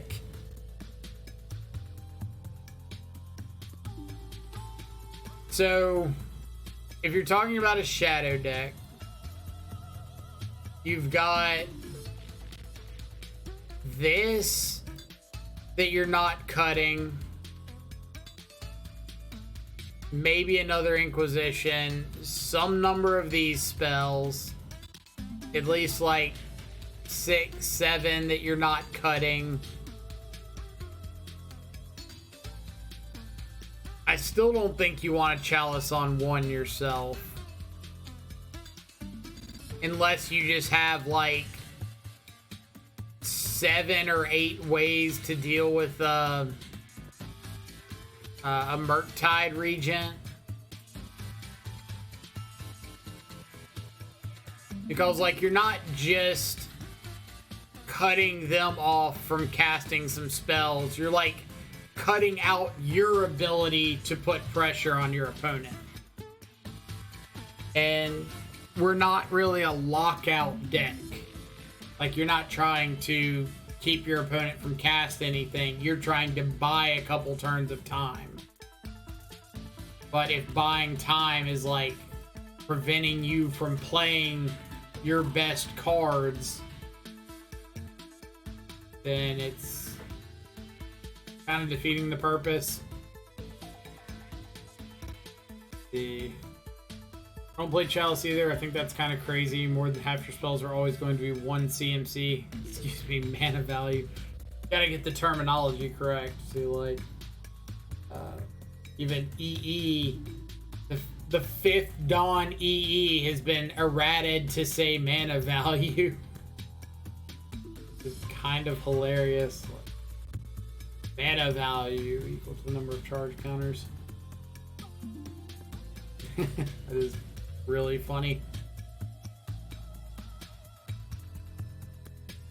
But like, if you think that Chalice on 1 is a good game plan, or better yet, if it's working for you, then play it. Like, don't listen to me. Go play Chalice on 1. Because if it's working for you, ultimately, that's the determining factor. Like, I can sit here and say I don't like Chalice of the Void on 1 against those decks all I want, but at the end of the day, I'm not playing your games. And if it's working for you, look it up.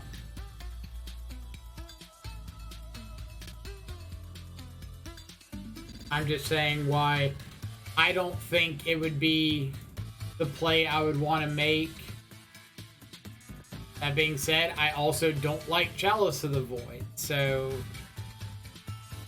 like, I'm arguing from the side of I don't care for this card, and I'm not trying it out either. So, not saying I won't try it out in the future. I'm not currently trying it out.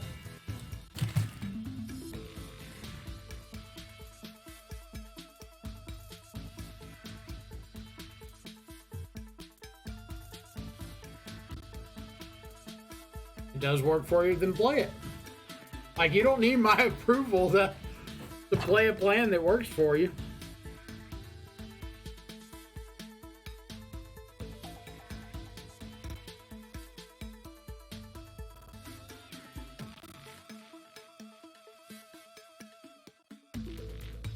A rabbit, no monkey, no monkey. We had the discussion a bit ago. I think we had a command for it at some point, but I can't remember what the command is, and Steven's not here to remind me.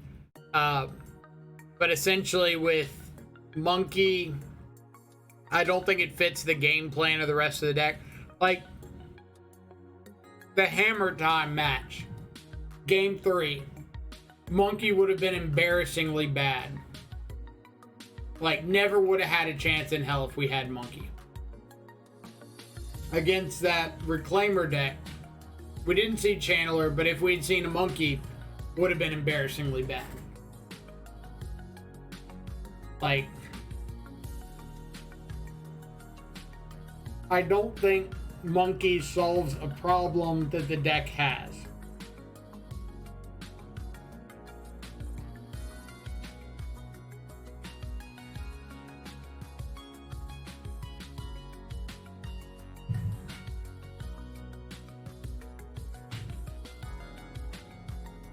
How do you feel about the new card, Infernal Grasp?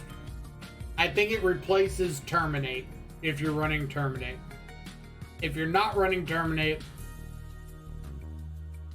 I don't think it replaces like Unholy Heat, Fatal Push, Bolt. If you're like me and you prioritize the flexibility of Assassin's Trophy over Terminate, I don't think it replaces Assassin's Trophy. And I don't think it's a card that's like so powerful that you're going out of your way to find room for it. Because if you weren't already going out of your way to find room for Terminate, then I don't think you're going out of your way to find room for Grasp. The Mage Broski, thank you so much for the follow. Hope you're having an awesome Saturday so far. What do I think of this? It's like a really, really interactive hand.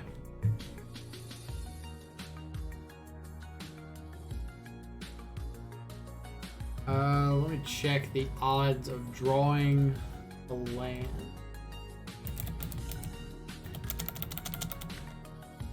So I need to hit 53 and I've got 19 lands.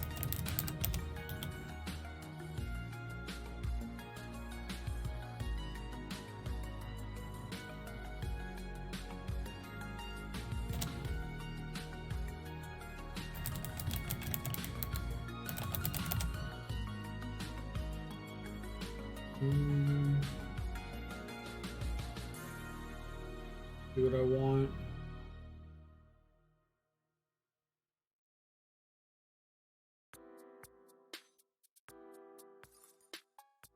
So 19 to 34.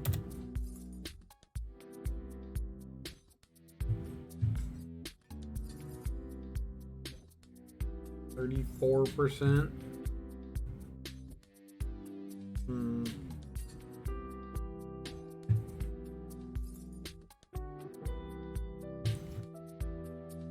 This one. I would like it a lot more if I was on the draw.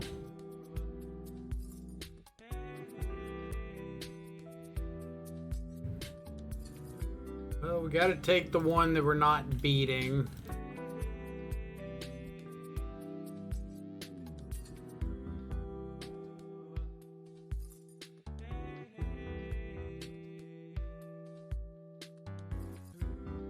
Fetch land. Fetch land.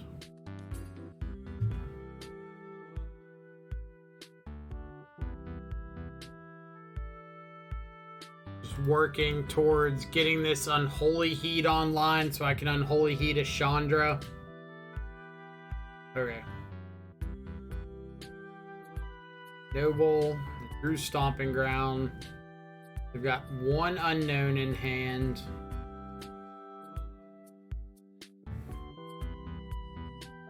But I think I'm just slamming Tarmogoyf.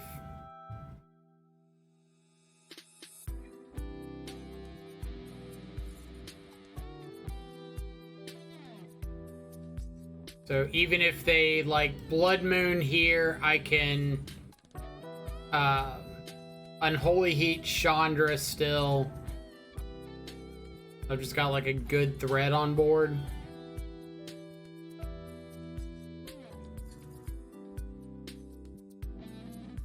Yeah, the hand has gotten significantly better in a couple draw steps.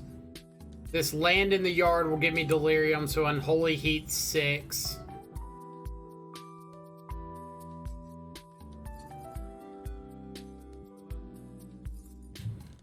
He's pretty disincentivized to play just like a naked Chandra here.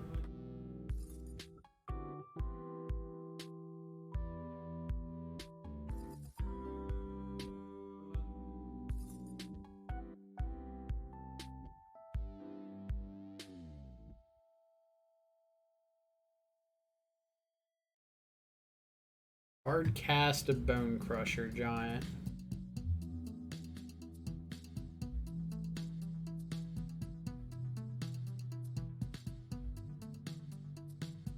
So, does this mean they're planning on blocking and bolting?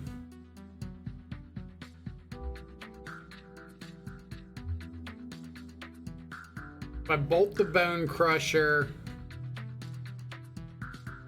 I go to 12. I can fetch and shock to 9, but I'm dead to Chandra down tick.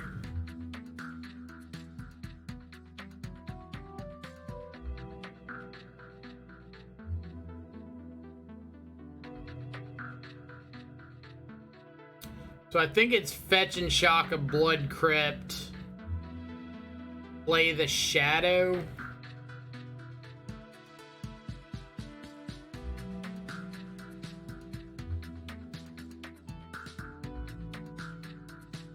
Try to bait the lightning bolt on the Shadow.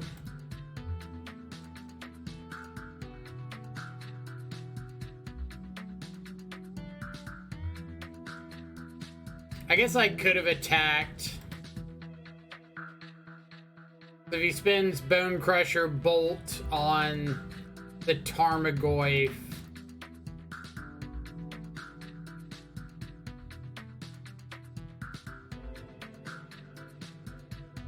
that's probably okay for me.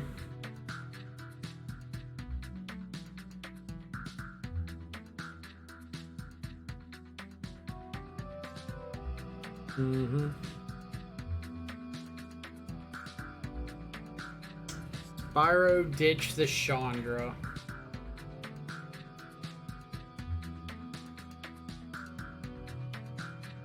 Should not have bolted the Bone Crusher instead of the myself, because if I bolt the Bone Crusher, I take 2, go to 9. He untaps, has Chandra to kill the Shadow. So it is not effectively the same.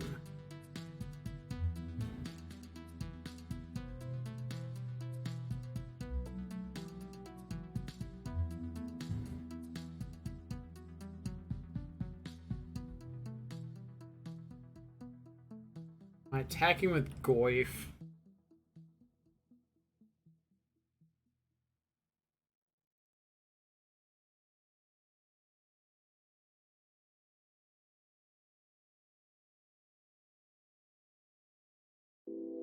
If I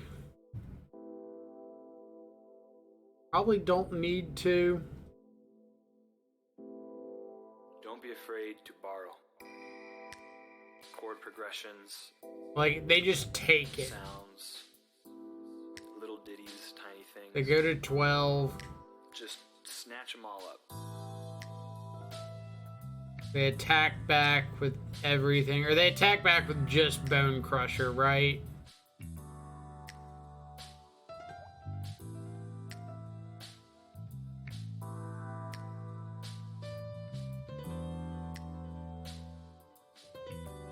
Chandra's gone. And that's one of the reasons. Alright, the Spyro chaining begins.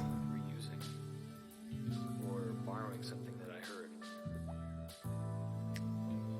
Yep, you've got a bunch of mana. Okay.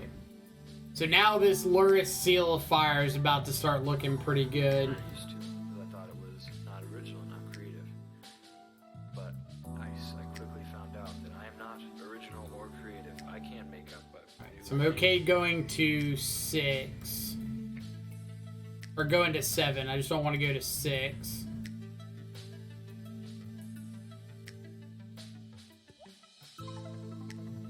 And I very much doubt, anyways, that any of the people that I listen And to were the just first start ones shooting things. progression. So once you get over that, sounding good is easy. I don't want to go below 7. Because I don't want to just like leave myself dead to double bolt. Do a little changey thing and pretend, like it's yours.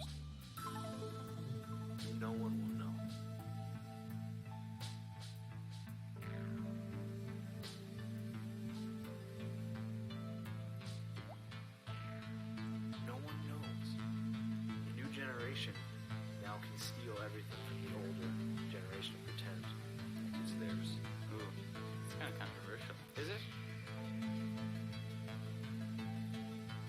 obviously, chords. and Definitely not melody. kicking a There's only so many scourge. different things you can do. Yeah, you don't want to push it. Don't be blatant I need, about it. I guess next turn I can start attacking. Like a sneaky thief in the night. Especially if he's just drawing lands. And also be respectful. Like leave him like a little note saying thank you very much for what you've done.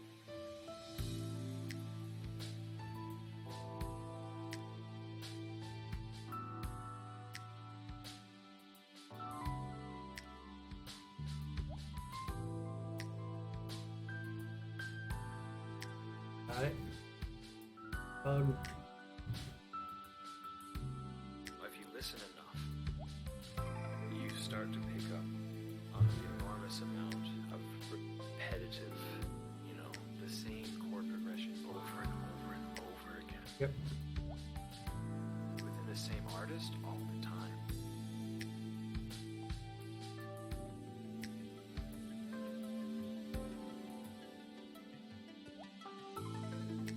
It's easy to churn out a lot of songs if you have a lot of different chord progressions in your mind and you know that, you know what, if I do this and I do this, it'll sound good enough. I'm supposed to just like go ahead and terminate something. It's gonna block with this anyway, so.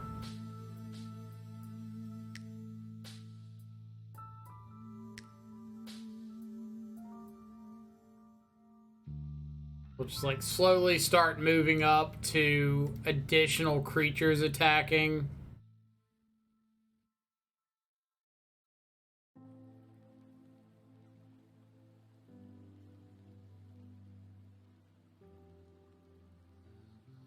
Like this turn, I'm probably attacking Goyf plus Shadow. So if he wants to like gang block a Shadow, I can just replay it from the yard.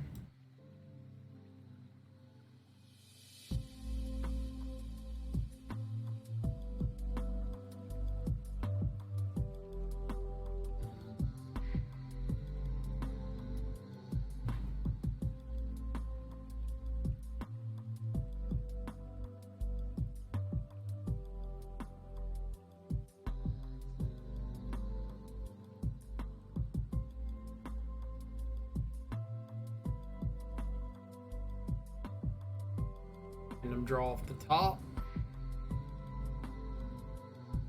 And I just kind of want to hang on to these for as long as I can in case he does top deck something like a Glory Bringer, that 6/6 dude, what's his name? Like draws a card or makes beasts or gains life. Something like that.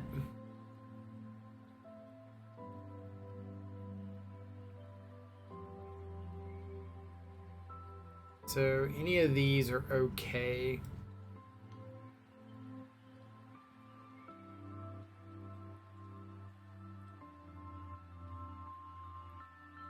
Brooks is pretty bad against Blood Moon.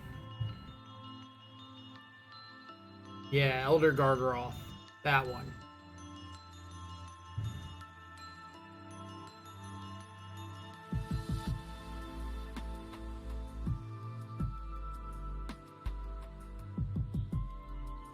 Choose not to bring in the E's.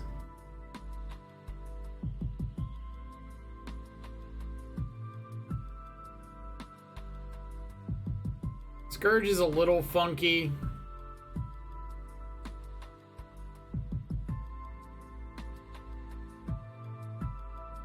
Seal of Fire I know did a lot of work that game, but if I'm bringing in Kozilek's Return, like I'd rather have these than Seal.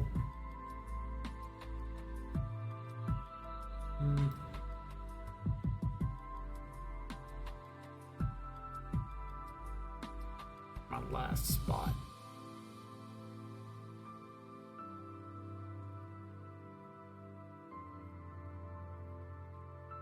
I don't really want to cut a Scourge because if you just like have your opponent fetch once and you lightning bolt them, they basically can never get Scourge off the board. And it snowballs really quickly. Like, all of your 12 primary threats are ridiculously good in the deck, or in the matchup. Channeler. Yeah, I know they play Clothis, but you honestly don't care about Clothis that much. It's like annoying if you have exactly Tarmogoyf, otherwise you're probably racing it pretty good.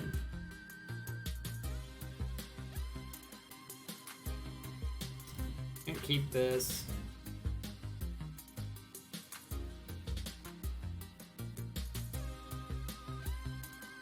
Triple Scourge is a few more Scourges than I want.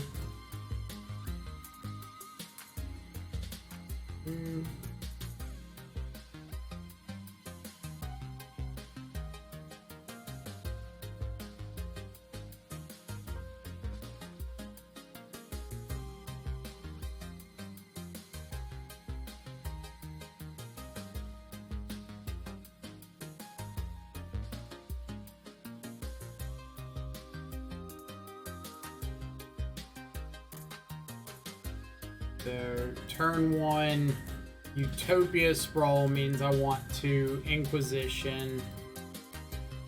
You're drawing a Relic.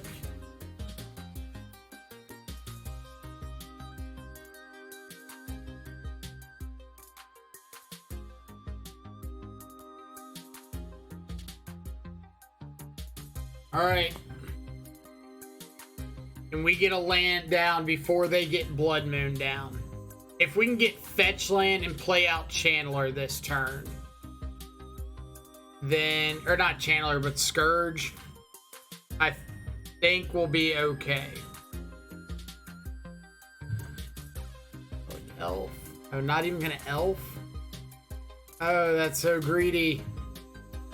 That's so greedy.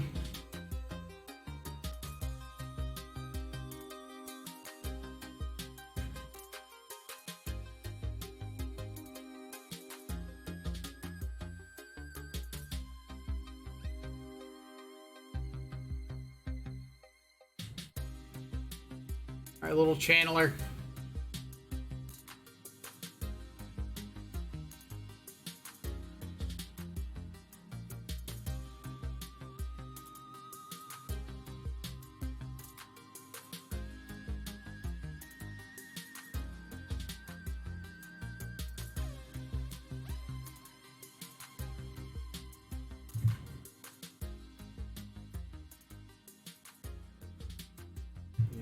Gonna be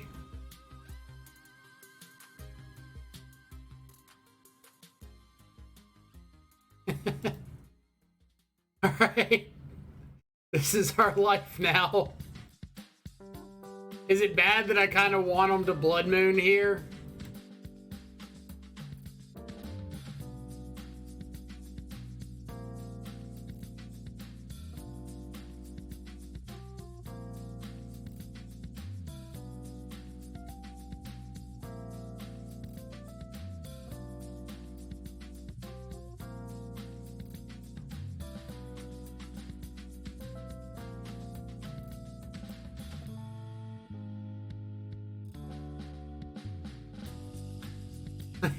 Like, they're just straight up dead if they Blood Moon now.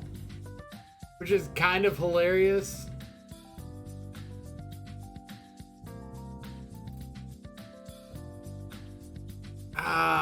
Endurance. Why didn't they cast? Oh no, it's invoked. That's why. Alright. We rebuild. Not taking that one.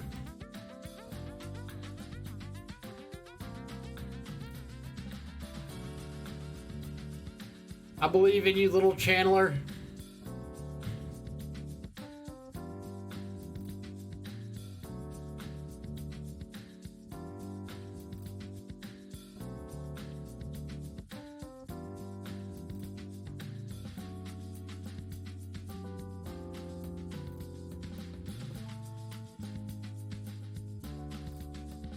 Am I keeping Shadow?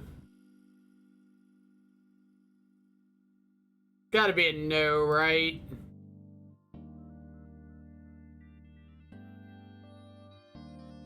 Or no, I'm getting rid of Blood Moon, so yeah, I can keep Shadow. Boom.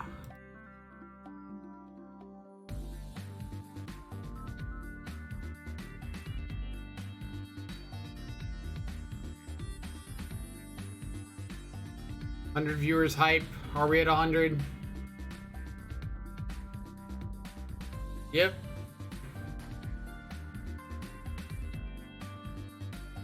This is why we kept Shadow on top.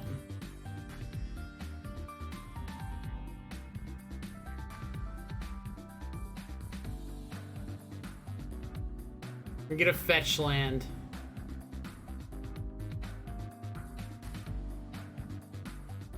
Not quite. Copious scroll. Okay. We can't attack into us. I guess technically he can. The Professor Polaris. Thank you so much for the follow. Hope you're having a an awesome Saturday so far.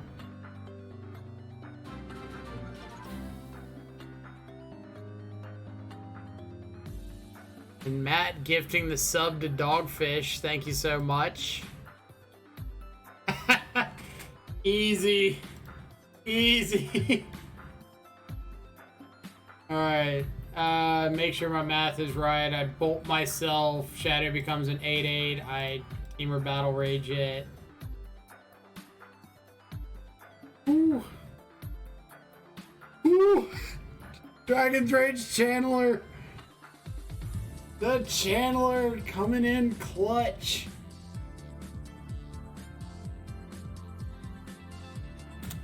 Oh. Update that record.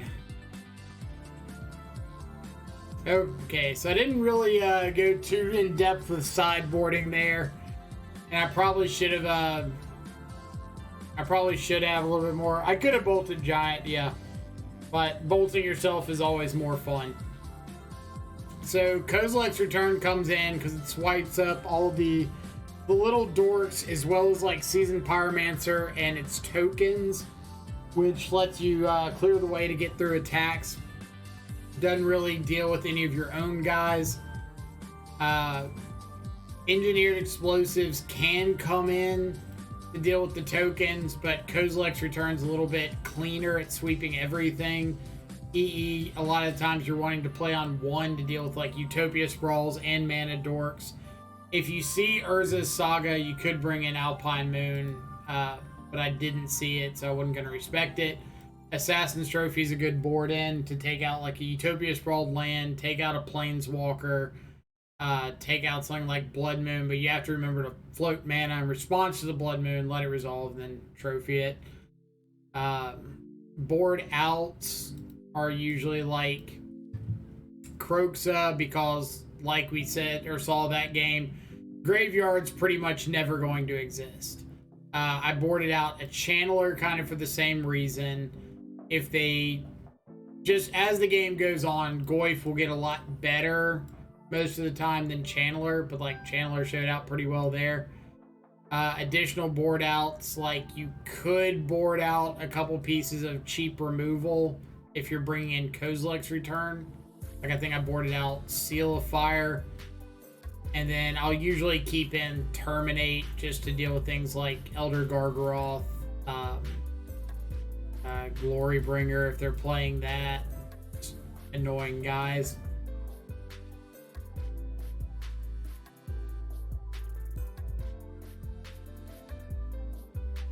In hindsight, TBRing into turn their creature to fetch shock would have won you the game without Bolt on top.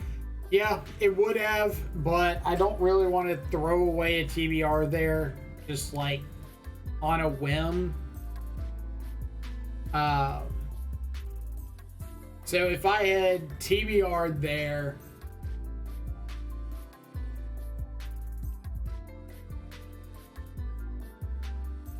Did I have the? No, I didn't have. I didn't have the fetch, or no, I drew the fetch on their turn. So I would have made Shadow a 5/5. So TBR would have been make Shadow a 4/4, fetch and shock it's a 7. So yeah, it would have been exactly 11. Yeah, that would have been fine.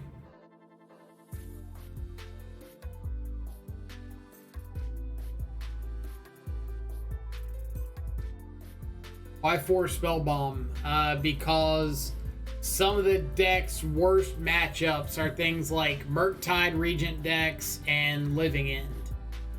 So if I can kind of win these creature-based matchups based on my main board configuration and sideboard heavily into the unfair things, then I like my odds. So instead of just like playing a couple sideboard hate pieces and hoping to see them, I'm kind of maxing out on hate pieces and upping my chances of seeing them reliably. Shadow for the win, though. Love to see it. Shadow for the win is always pretty nice, right? Like, Dragon's Rage Channeler did a lot of work that game, but being able to come through at the end and say, like, hey, we killed you with a Shadow, that's pretty nice.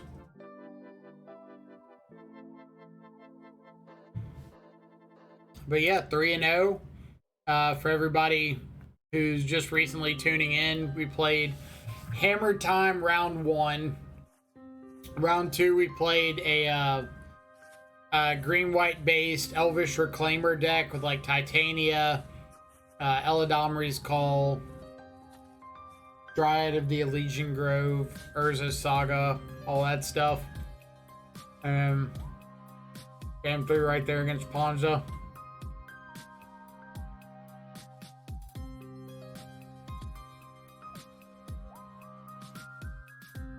What's my opinion on regular Jund? So we played... Where is it? We played a list that Sanatoter sent us, I guess, on Wednesday. Sounds about right. And I think we went 4-1 with it. Like, it's a cool deck. We had a few awkward draws with, like, Den of the Bugbear. Trying to get Croxus back. But I did like the like 4 Ragavan, 4 Ren and 6, 4 Liliana core. Thought that was pretty good.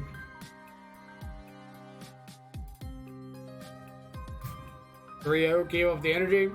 Trying to keep up the energy with Nutrigrain bars.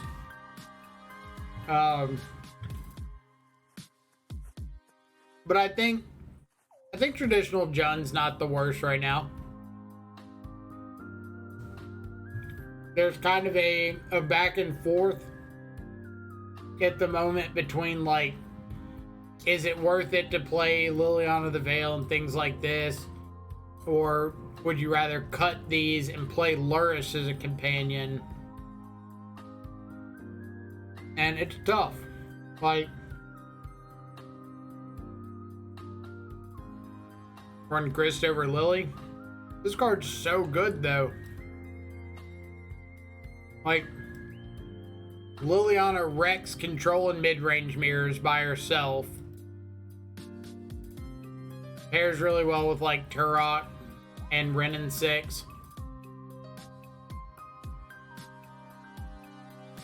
Kills the pro-red, pro-black guys like Warlock Champion and Sanctifier on Vec.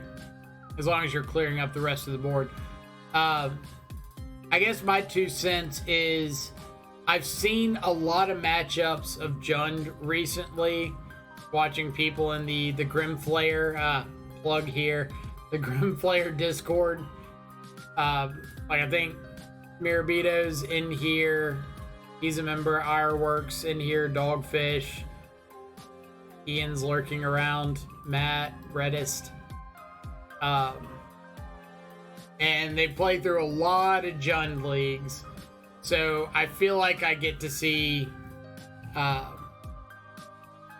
it a decent bit. And there's a lot of games that, like, Jund gets to this point on turn 8, 9, 10 where you just need one thing to do and your opponent adds Lurrus to their hand. And you're just like, ugh. So yeah, if you're looking for information on the Discord, I would send a message to Steven. He's our moderator. If you look up S. Mirabito on the watching people list and send him a message, he can hook you up with a link. I'm not sure if we have a channel command for the link yet. I don't think we do. But just like shoot him a message and he'll help you get set up. He's the one that actually made the Discord. So Steven, Zanpakto right above is looking for information on the Grimflayer Discord. I don't know if you want to tell him. So what it is like you do have to pay to be set one up. Appreciate it.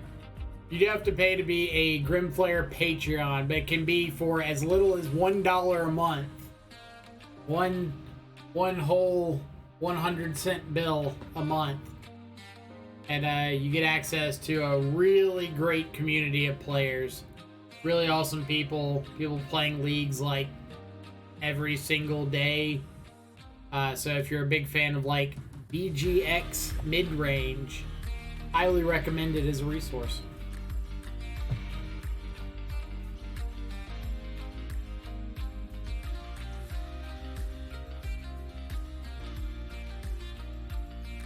Throw the list back up.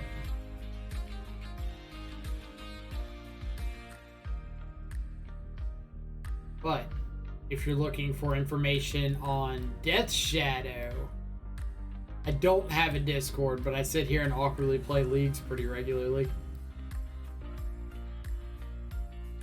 Guess that kind of counts, maybe.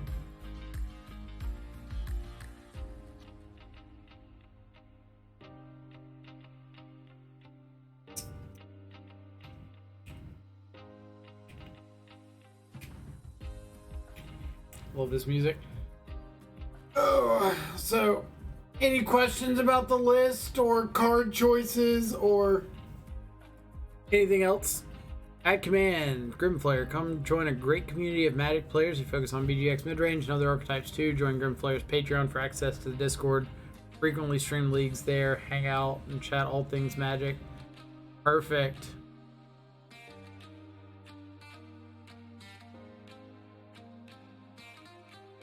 Steven, thank you so much for the updated command. So you went back to Alpine Moon. I thought you hated it. I'm still not a fan of it. It's grown on me a little bit more.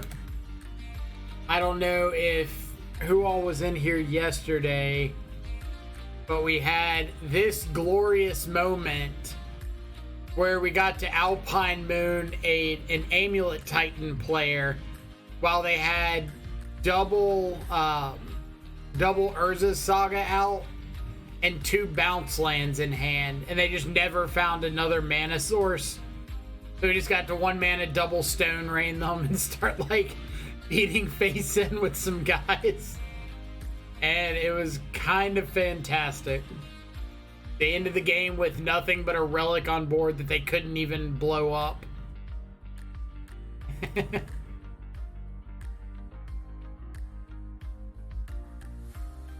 So, we won a game earlier against Urza's Saga with Titania because we had Alpine Moon against a double Urza's Saga hand. So yeah, I think it's growing on me. I'm not going to go as far as saying like, oh my god, you have to play it, it's so good. You can't win without it. But it's working its way. You feel the difference between 7 and 8 discard effects. Well, since I'm on 6, no, what I was gonna say is, I think your 1-drop slot, like, there's three kind of lines you want to look at on turn 1. It's either my opponent's playing something unfair and I want to go with hand disruption. My opponent's playing something fair, or I want to value, in which case I'm looking at Dragon's Rage Channeler and hopefully like Bobble. Or my opponent has played a 1-drop and I'm feeling the need to answer that 1-drop, or I'm going to get behind, which is usually against like Dragon's Rage Channeler, Ragavan. We saw Elvish Reclaimer earlier, things like that, which is this line. And the more we add to the 1-drop slot, the more those lines kind of muddle together. And I was having a lot of times on 7 discard where I had like discard plus a 1-drop like Channeler and Bobble on the play, and had no idea where I wanted to go with the hand because I had no information, just like turn 1 on the blind. So ultimately I decided to cut back a discard spell to kind of cut down on the number of times that happened. Just make my turn 1s more decisive, my turn 2s more decisive, and instead replace it with a 2-mana removal spell that can answer a Murktide. Game 89, thank you so much for the follow. Hope you're having an awesome Saturday so far.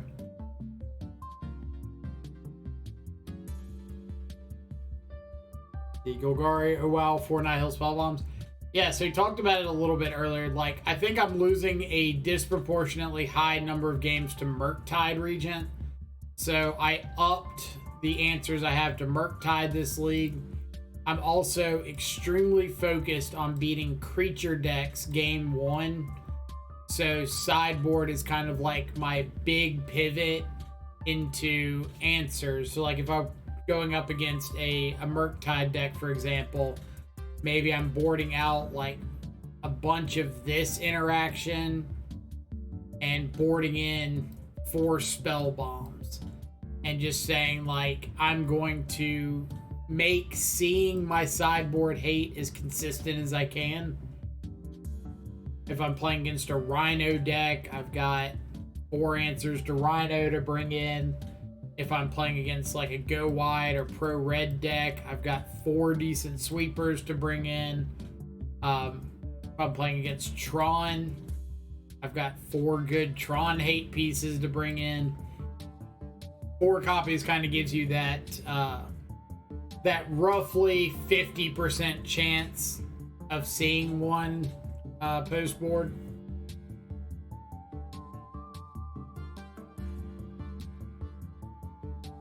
So I feel like if I'm running 1 or 2 copies, I'm way less likely to see it, and those matchups, I feel like I'm not winning unless I see it. So it's just kind of a nod to being more consistent post board.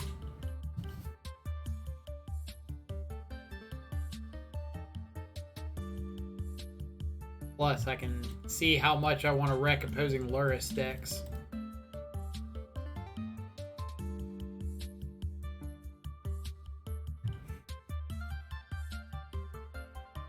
Alright, how much time do we have? So got like 7 matches going on. Let's see how people are doing that we know.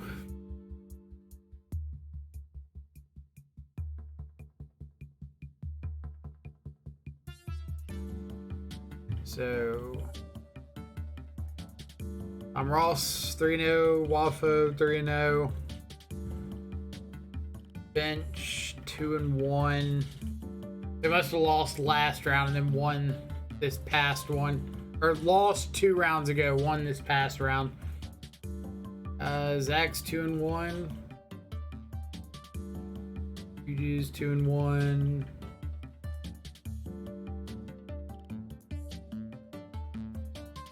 A is 2-1.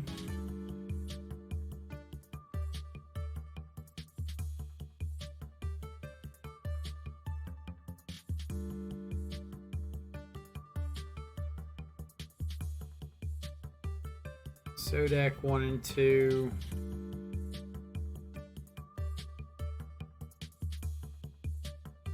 Honor Man had a rough day. Oh, I saw a canister in here earlier. Let's skip over here. Oh, there he is. 2-1. Ooh. Got this. Hopefully so. Good luck in the challenge. Hoping for top 8. I'm hoping so as well. That's for sure. But for everybody hanging out, thank y'all so much. Hope you're having an awesome Saturday so far. If it's your first time in the channel, my name is Michael, or the Control Freak on Magic Online. Play a whole lot of Modern, especially a lot of Death Shadow, but a lot of Thoughtseize decks in general for the most part. Yeah, we usually stream like a few times during the week. Try to stream Saturday challenges, some sort of premiere events. But yeah, if you haven't yet, feel free to jump into chat. Tell us about yourself, where you're from, what got you into Magic, why Death Shadow is the best archetype in all of Modern. Canister told me that if you cross paths, he'll send you bees in the mail. I'll accept that. That's gonna be a heck of a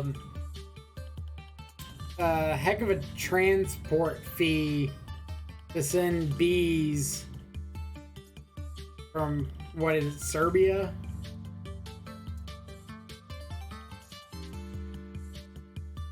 There's a website for it, even better. Dollar bills. Dunbar, what is up?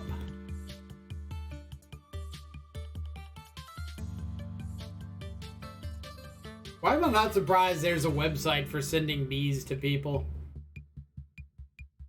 But yeah, for everybody hanging out, we try to have a pretty chill channel, so if you're ever wanting to stop by again, feel free to. Always welcome. Why Death Shadow is the best deck in Modern. Looks like I found the right stream. Exactly. Oh, man. Like, love the archetype. I've told people we're going to expand and play other decks on stream. We've played like Jund. We played a Murktide deck. Played a couple other decks here and there. But we definitely play more Shadow than anything else. Owned by Boogle. It's called B-Mail. That was a bad one. KWall169, thank you so much for the follow. Hope you're having an awesome Saturday. Love seeing the Seal of Fire in the deck. The cards come so clutch with Luris. So we played against Ponza last round. In game 1, we had Luris Seal of Fire going and just got to say, like, Ignoble, kill it. Ignoble, kill it. Arbor Elf, kill it. Kill something else. And just, like, have it to grow a Scourge of the Skyclaves at any point. Like, I think it killed 4 things, and it's pretty great. Does have a lot of the most fun decisions, and you just get to say there's so many games where you could be playing against an absolutely horrendous matchup, and you get to say, like, Thoughtseize, take your first spell, untap Thoughtseize, take your second spell, play a Shadow, untap Bolt Myself, Battle Rage. Got an answer?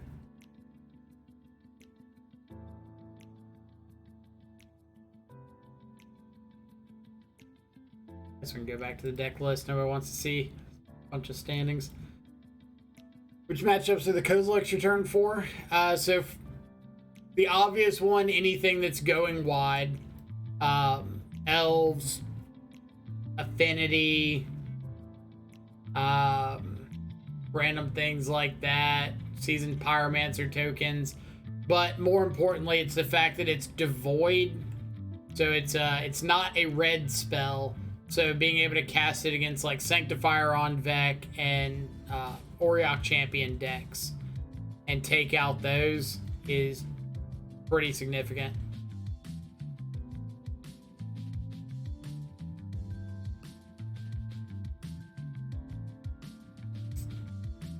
Yeah, Heliod, Sanctifier on Vec, or Heliod decks, not Heliod specifically. How's the matchup against combo living in without counter spells?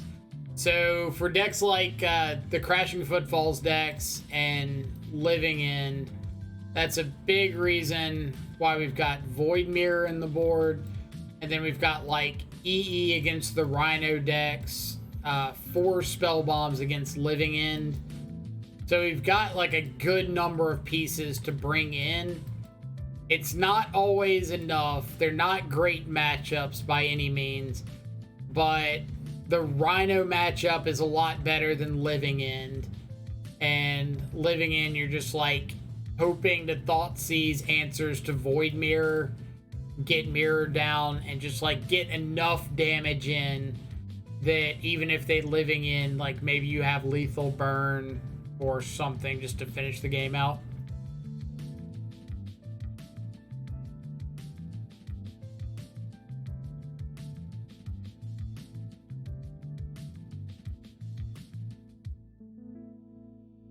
Getting Baba Booies in the chat.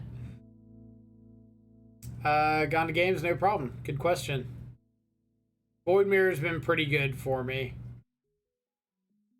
See, I was talking trash about it. About Kozilek's return or about Void Mirror? What got me into Magic? So, my freshman year of college, a couple guys wanted to go to Target, just box retail store in the US, and they had these little like pre-con decks. It was during Lorwyn block. They had these pre-con decks, and like one of my friends knew how to play, and he's like, oh, we should pick some of these up. They're like $5 a piece or something. So like I got this mono red elementals one guy got a Kithkin one got elves, and one got goblins.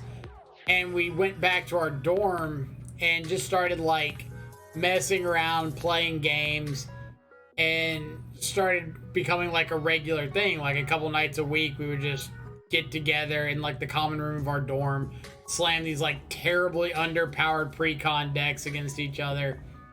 And then we found out that there was a store within walking distance of our dorm that just had like bulk singles boxes. So we'd go down there and like start picking up cards, try to make our decks a little bit better and here and there. And eventually a guy on the floor below us found out we were playing, and he'd come up and hang out some, but he had like tiered power decks. And so we started like playing with those. He'd lend them out, played for fun, and then he invited us to an F&M one time. So we went and played the F&M.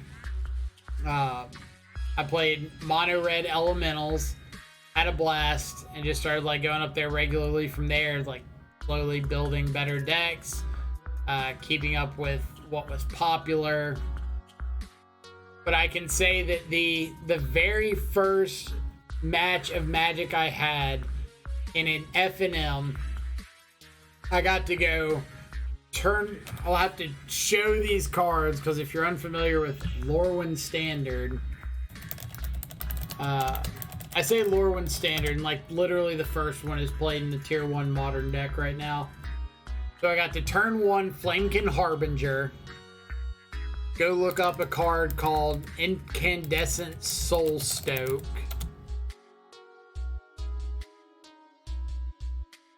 Put me an Incandescent Soulstoke on top of my library. So this dude, he buffs all of your elementals, or he's got this extra ability that lets you put an elemental from your hand into play until the end of the turn and sacrifice it. So I got Soulstoke on top of my library. Turn 2, I played a Bright Hearth Banneret. It's It's a 1 red reinforced guy that makes your elementals cheaper. Turn 3, I played that Incandescent Soul Stoke.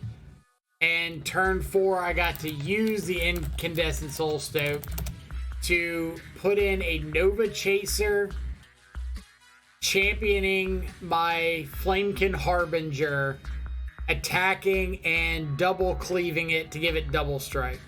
So I hit him for 22 trample damage with this like jank mono red deck. And it was like the most fun ever. He destroyed me games 2 and 3. So he had like Cryptic Commands and Una, Queen of the Fae, and like good cards. And I'm over here with my mono red elemental deck. But that first game, I did work. And that was like the hooking point. Tutor up Incandescent Soulstoke. Okay, Grandpa, it's time for bed. Back in my day, we used to tutor up Soul Stokes, not these broken magic cards like Solitude. Back when I was a kid, I built the Elfin Goblins instead of Elementals. Fun time. Like, I love the Elementals. I built like a 5-color Horde of Notions deck and thought it was like the most fun thing ever. Had like a Supreme Exemplar in there, just this 10/10 flyer. Had Chameleon Colossus. It was an elemental.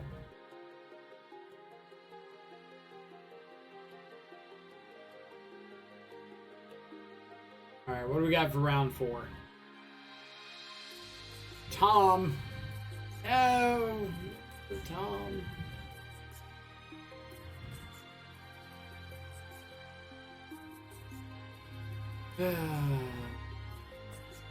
The 4th rematch. I don't want a rematch with Tom anymore.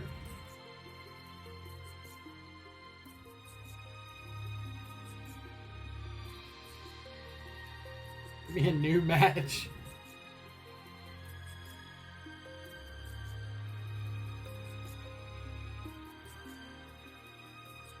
Alright, I'm definitely not keeping this.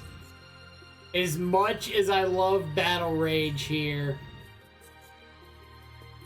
Like, if I had a Shadow, I'd keep. If I had a Tarmogoyf for something, I'd keep. But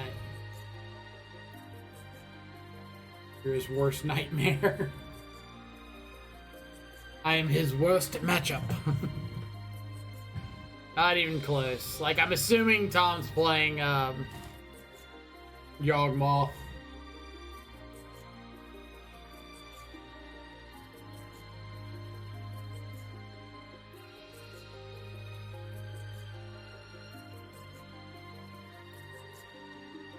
Are you just going through like all of these terrible letter caps? I just bottoming Thoughtseize, not Thoughtseize, Croxa. Croxa. Yawg me like one of your French girls.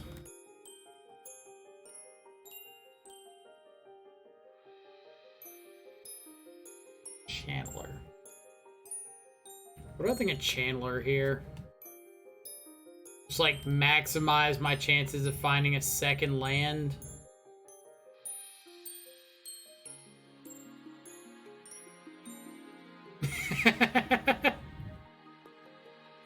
We just time out Matt. Oh man. Get me wrong, I'm not against it. I think I'm gonna bend the stomping ground. Like, I need a second land, but that one doesn't do like anything for me.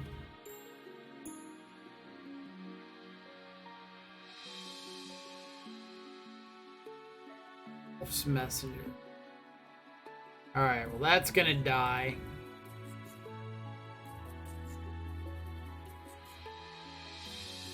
Good call on bottoming that land.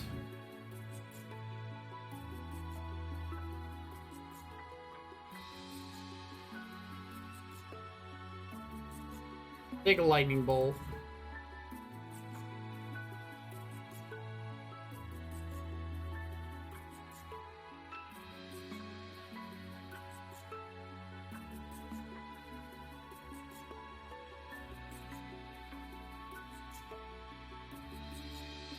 All right.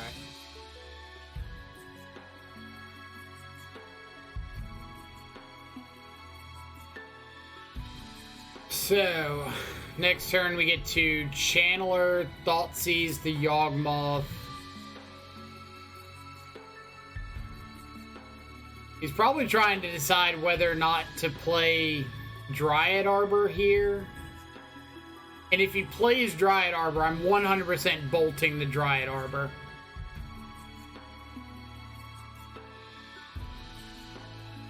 Like, that's pretty free. I'm binning this. I think I want to keep that. I think I want to have another answer for a Yawgmoth in case he has another one. In case he has another one.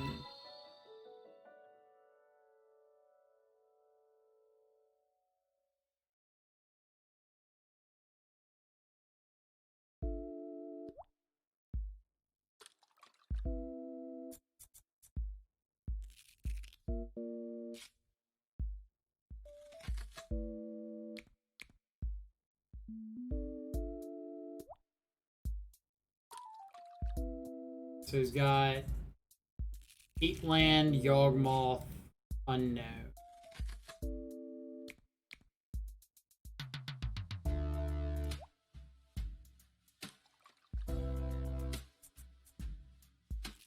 Going to go and assume that he doesn't have a second copy of Dryad Arbor. Moments before disaster.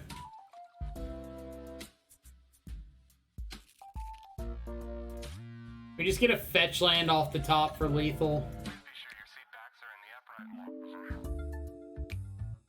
Oh no, I can upkeep. That's right.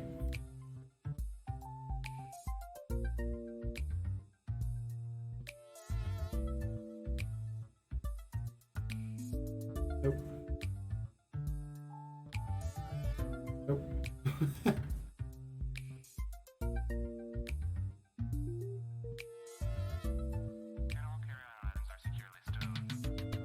Yes.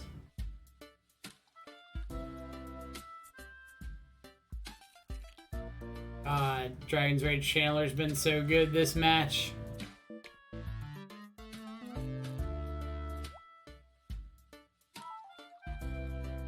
For this game. Alright. Game one's a really good one to pick up. Will Bolt ever be bad? I certainly hope not. Alright. Black green Yawg Daddy.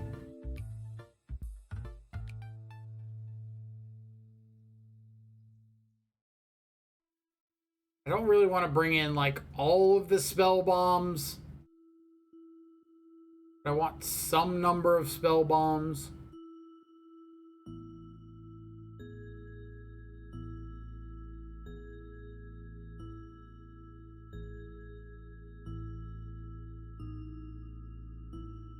Urge isn't the greatest when your opponent's got to keep a pretty high life total.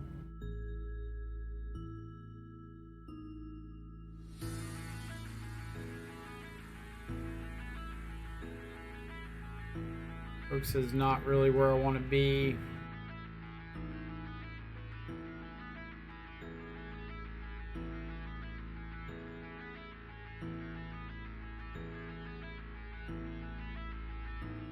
I just like maxing out ways to deal with Yawgmoth. Got Unholy Heat.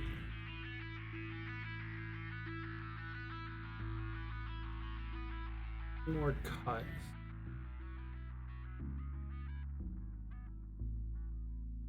What's his hate of choice out of the side? Veil of Summer, Potentially like Scavenging Ooze.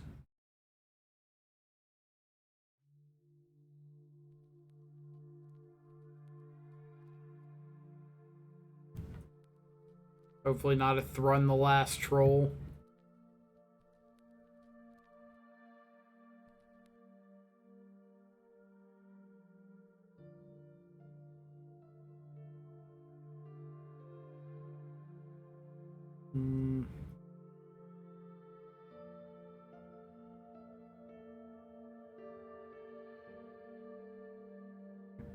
This. Poured out a couple spot removal for some go wide removal. Like Hepatra is one of his better cards in the matchup. So I gotta make sure I can answer that. Mulligan, that's a good start.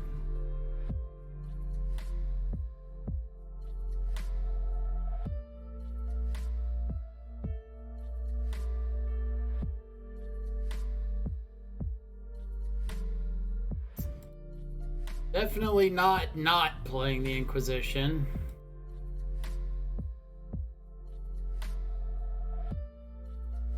Fail me.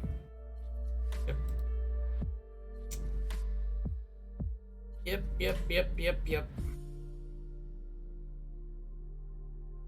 Talk about magic cards that need to be banned.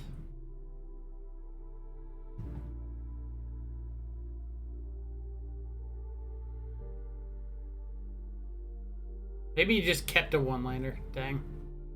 Worth a try.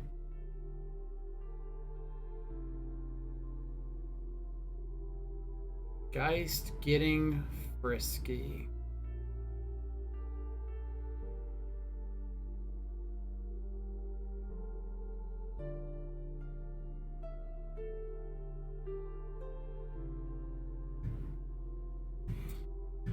So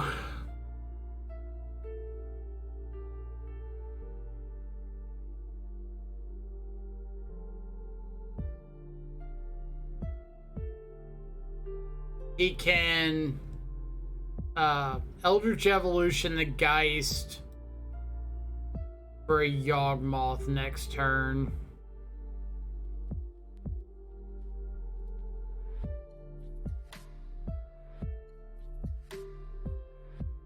So I could play Spellbomb Fatal Push.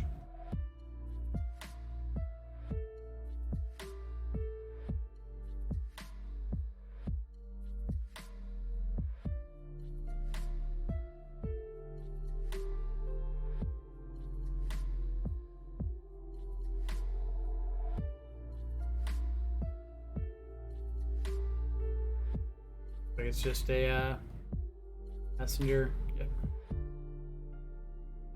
Okay. Fetch land. Fetch land.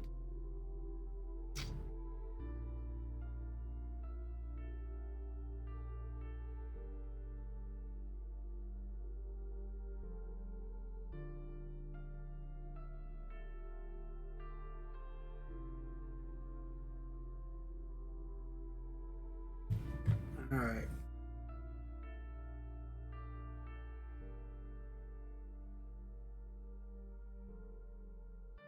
Attack with Tarmogoyf.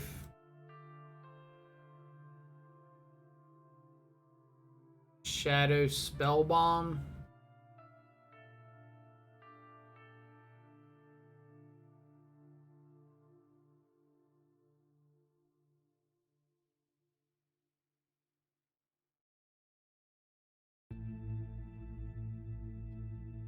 I have to no value the spell bomb to get rid of one of these. That's fine. Just makes Yawgmoth right here a lot worse.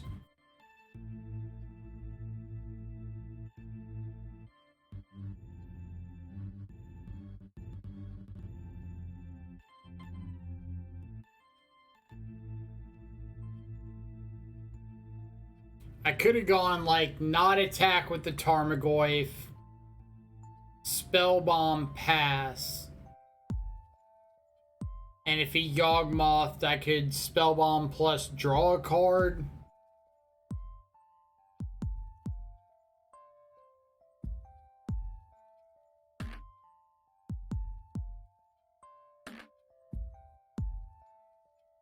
Second messenger. And we get a fetch land.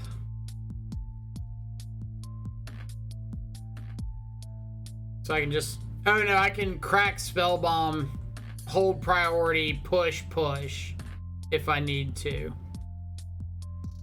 Okay. Is that my best plan? I could...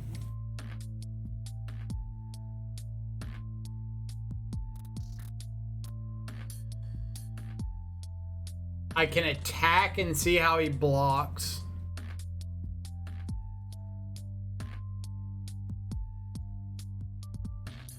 Because if he blocks with a Geralf's Messenger, or better yet, if he blocks with a Strangleroot Geist, I just get to Undying Trigger on the stack, crack Spellbomb, push.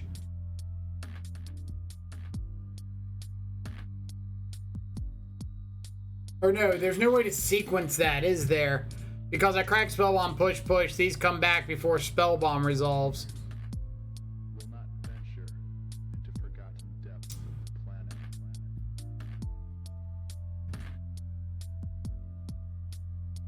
But into the cathedral of myriad stars lit above it. Yeah, almost didn't get that and screw it up. Alright,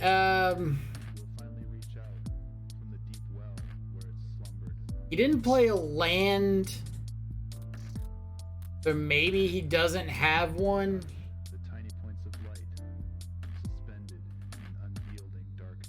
If I attack with both,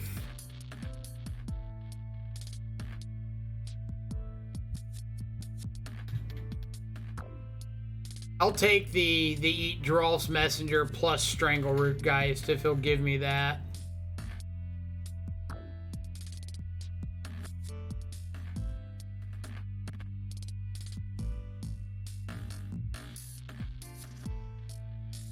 My spell bombing here.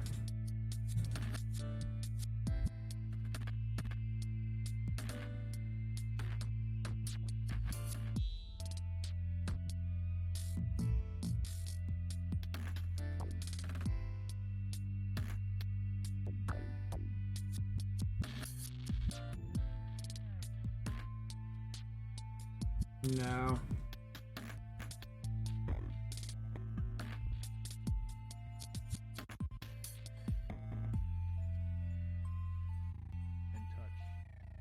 I am playing Channeler. Like, I just know he's got a Yawgmoth.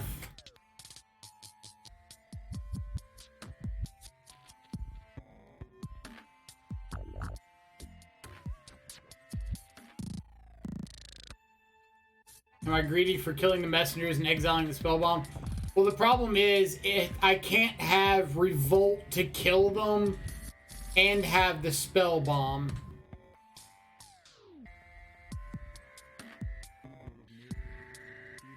Alright.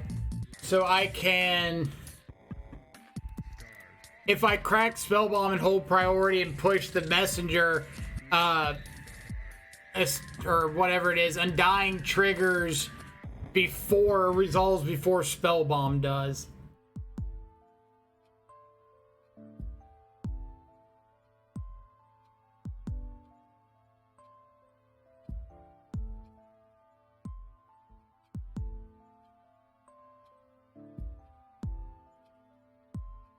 What's my plan here?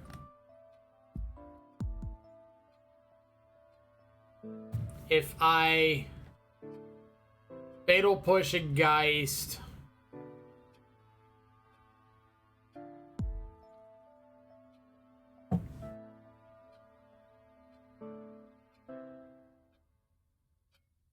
can you push trigger on sack? I can't push without Revolt though.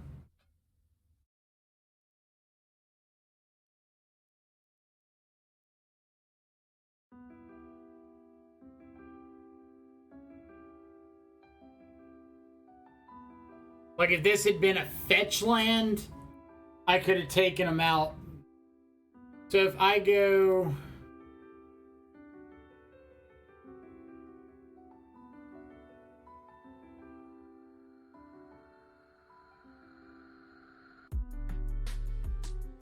Push, Strangle Root. Still just has, like, plenty of triggers between these. Like, I need to get a Giralf's Messenger. If I crack Spell Bomb, push, what does that do for me? Not enough. I just like have to push with a messenger trigger on the stack.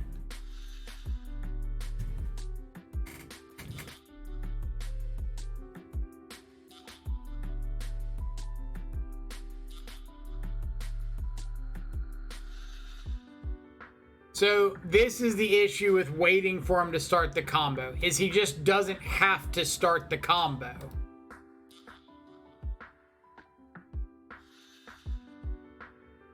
All right, that's interesting.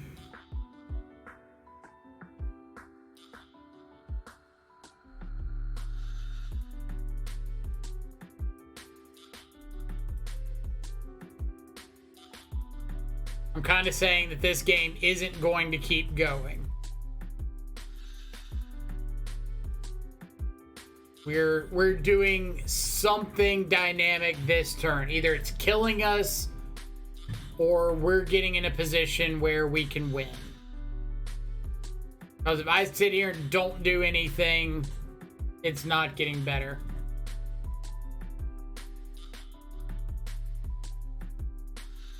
Yeah, like all the issues with Spell Bomb was I can't revolt the push before I cast it.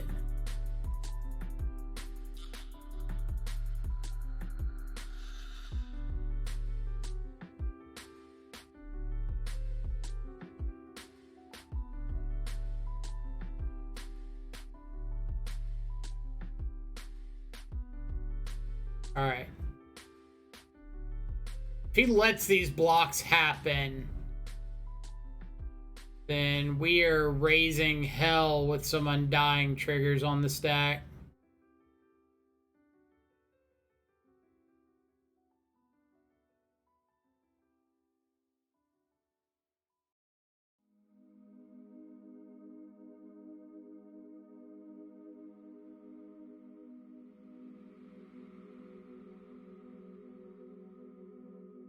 But I know that the last couple times I've played him, Teamer Battle Rage has been instrumental.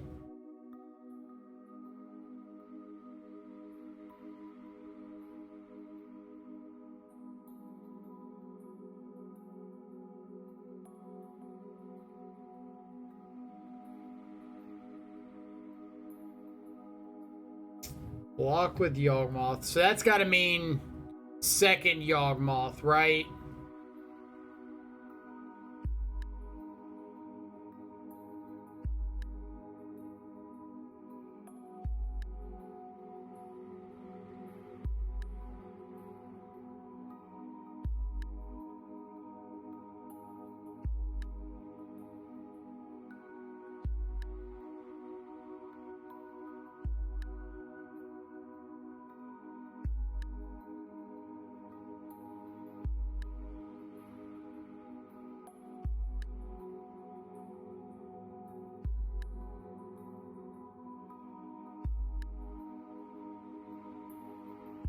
After I spell bomb, this will give me 4 card types in the yard for Tarmogoyf.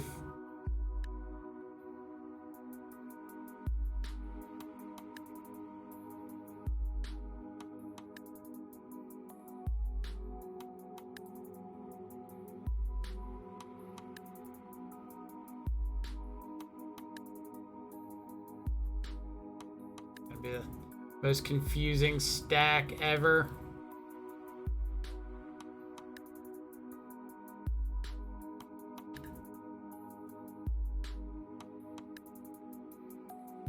I'm pretty sure this is gonna work out how we want it to.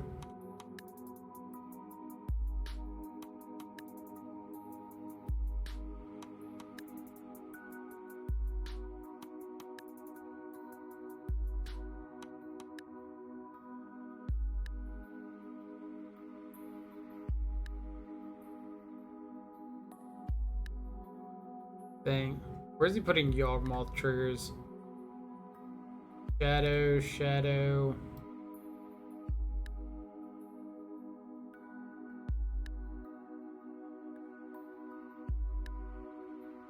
Can he save Yawgmoth here?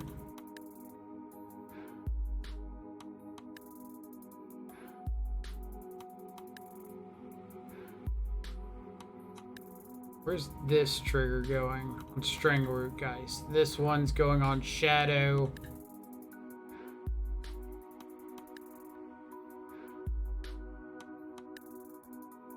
So I'm just gonna Spell Bomb, make him do something.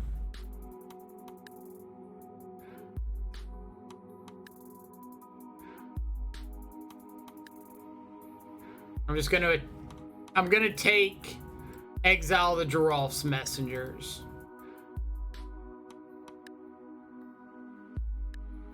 Yeah, we'll take a Shadow.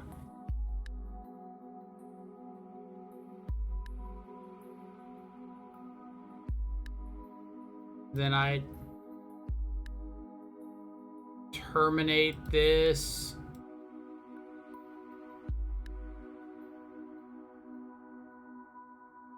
I can still save the Yawgmoth. Or if he sacks, I can... No, I can just put the Channeler or the Shadow in the yard, and that makes Goyf of 5. Or no, he's got to put Strangleroot in the yard. That's fine. He can put this on the Tarmogoyf. Tarmogoyf's still going to be bigger than the Yawgmoth. I can keep Shadow on top.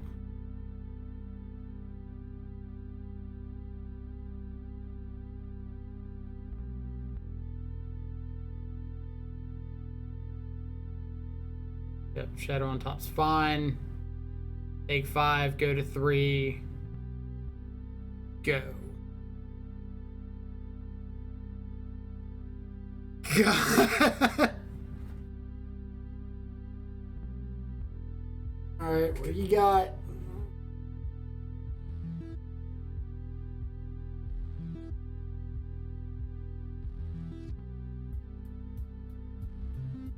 Don't do it to me, Tom. Don't do it to me.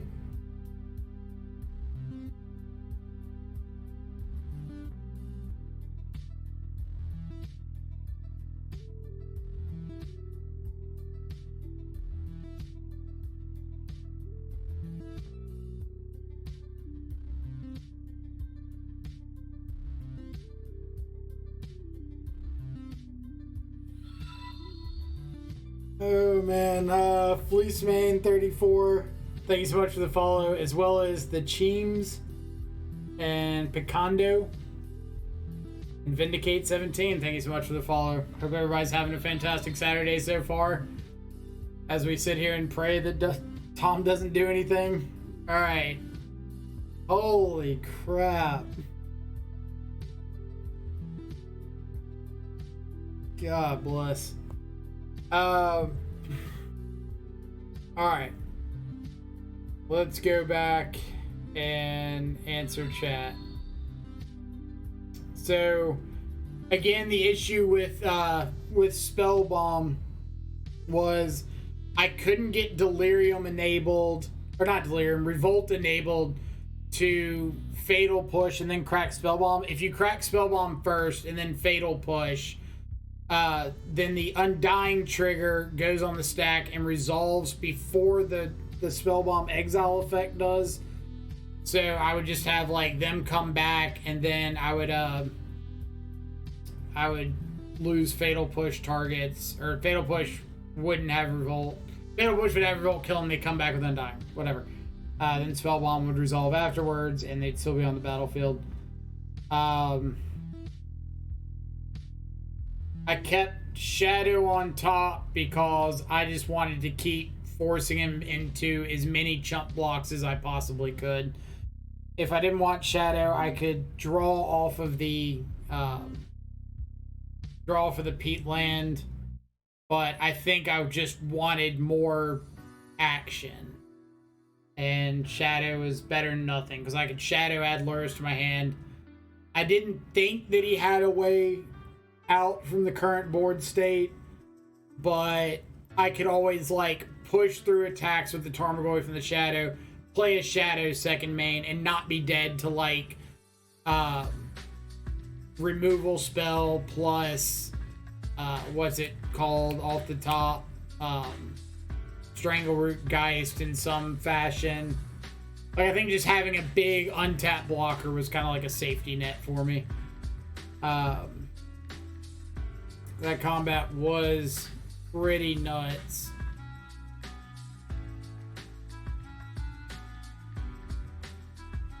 But appreciate all of the kind words there. Dragon's Rage Channeler was phenomenal in that match. Like, obviously did all the heavy lifting game 1, and then game 2 being able to filter through some of those rough spots.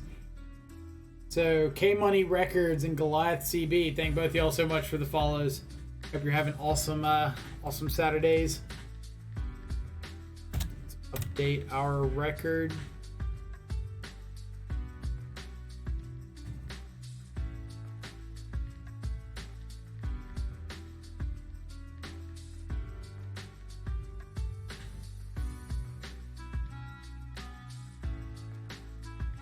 It's Tom Ross with Channel Fireball. Ooh, Steven, thank you so much for the bits. Greatly appreciate it.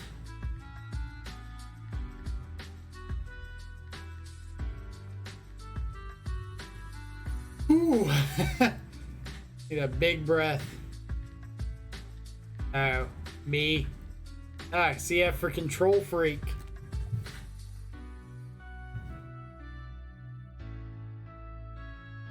I feel like Duo Yang's getting a little nervous now. Alright, how many rounds is this? I haven't checked.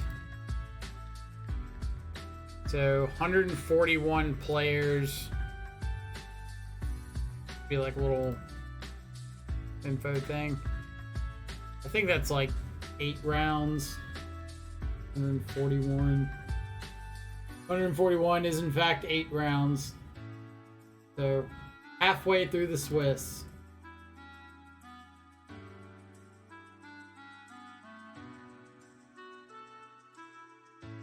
And that was a really, really tough one that I'm glad to have behind me now.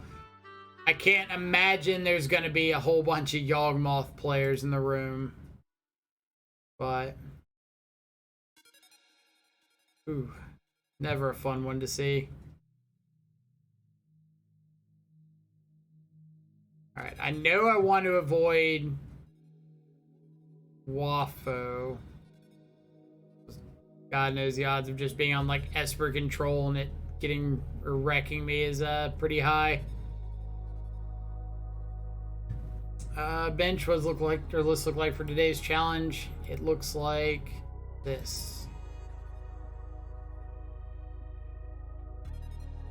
And we've seen so far Hammer Time, an Elvish Reclaimer, like Titania deck with Blast Zones and Urza Sagas, Ponza, green-red Ponza, and then black-green Yawgmoth last round. Heck yeah, 4 spell bombs. Need to fight some Murktides out here.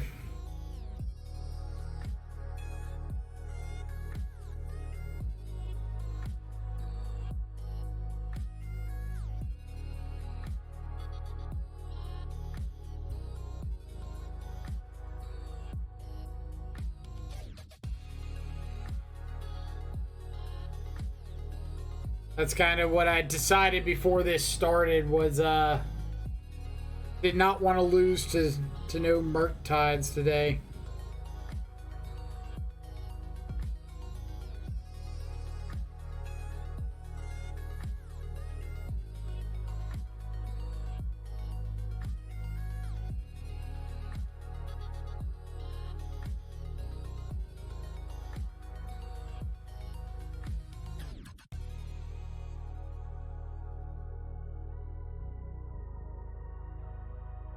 Alright.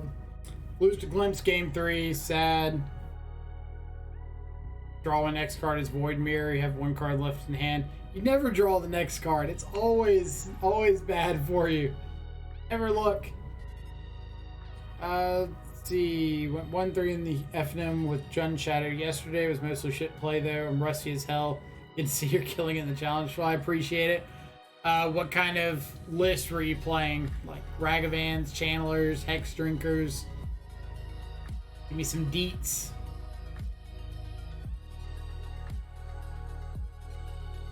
Oh yeah, great crowd today.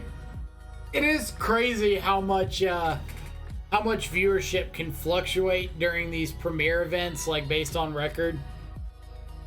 You start off hot, people want to check you out. You start off slow, and everybody's like, there's a terrible modern streamer. Get out of here. Stacano John? Gonna have to correct me on some pronunciation here. Thank you so much for the follow. Hope you're having an awesome Saturday. One against Elementals though with turn 2 Torpor Orb. Haven't seen Elementals yet, but we do have like some Void Mirrors, so we'll see what happens. You still play Luris if we ever saw Bobble banned? Good question. I think if Bobble got banned, I'd probably still play Luris, because the rest of this is really solid, and I might like go up another Seal of Fire, maybe add like a Nihil Spellbomb to the main or something, and kind of mitigate a little. Because like Luris just being in play with all of these, as well as Seal, is like a really good draw. And like, if I'm not playing Mishra's Bobble, the obvious inclusion is like Street Wraith, and I think that Luris has been more powerful for me than Street Wraith has been. So I think having access to this is probably better.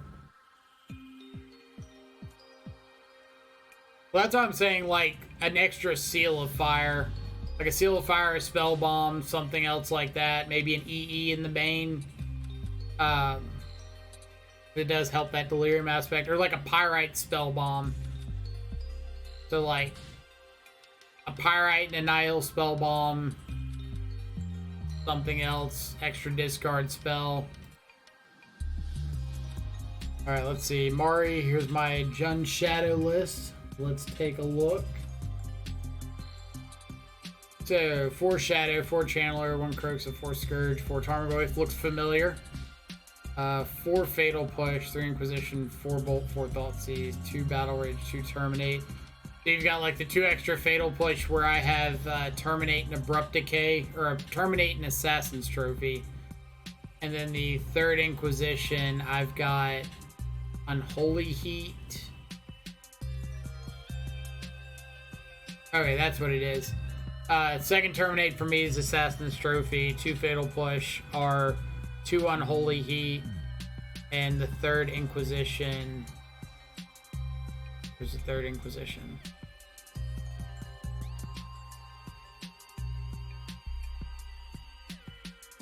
'20th Land. Yeah, 20th Land.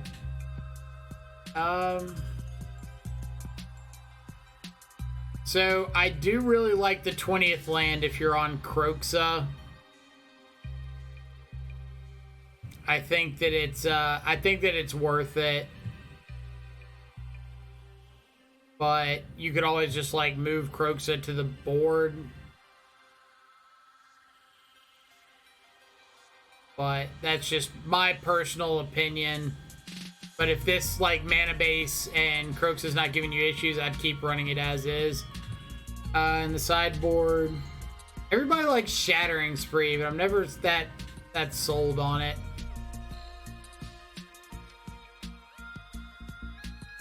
Like, I guess my issue is I want Shattering Spree against, like, exactly Hammer Time and almost nothing else. But,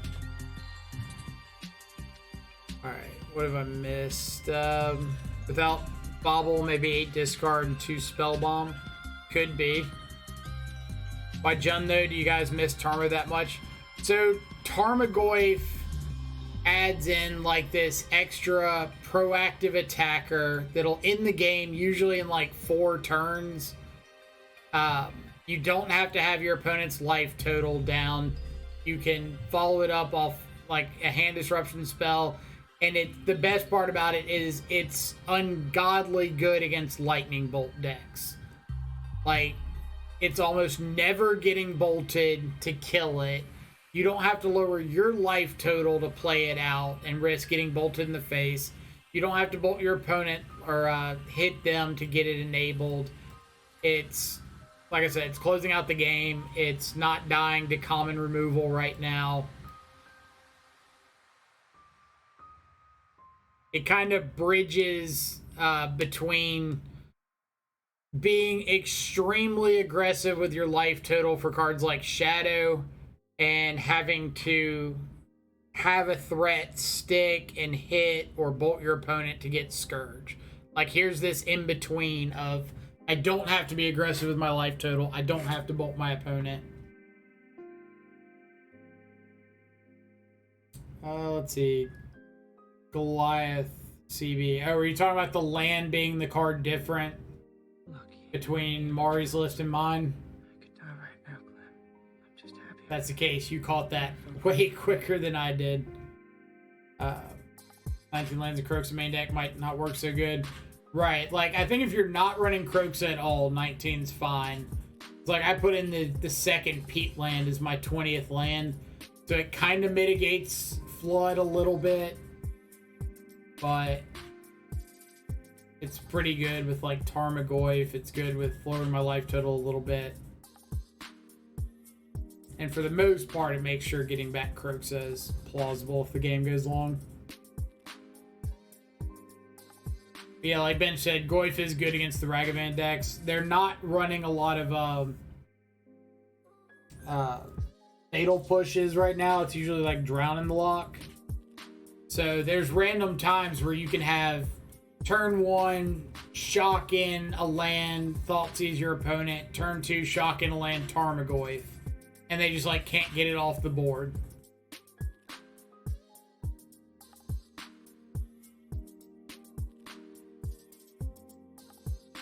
I was talking about your list with my buddy earlier. We were comparing and contrasting both of your lists. What kind of thoughts did y'all come up with? Give me some pros and cons here.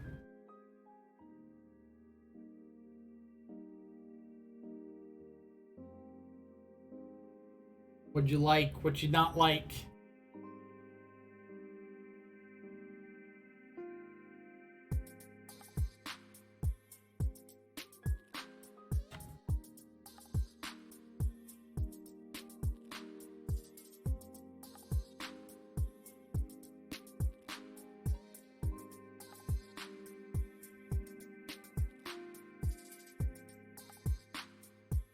It's like I always give the opinion on the channel that is as fun as it is to like test around with Shadow and debate. Ultimately, I just think it comes down to personal preference.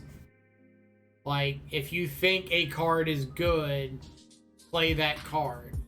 And especially if that card is working for you and doing what you want it to do, then don't just go around like changing your deck because someone else has had success with it. Like, I try out Bench Summer's ideas whenever I get a chance, and they usually don't work out for me.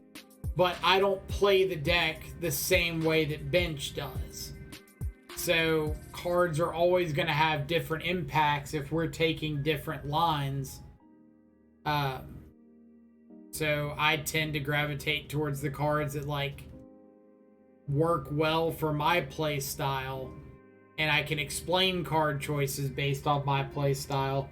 I can't really say it's going to work the same way for everybody else, but that's just kind of how it is.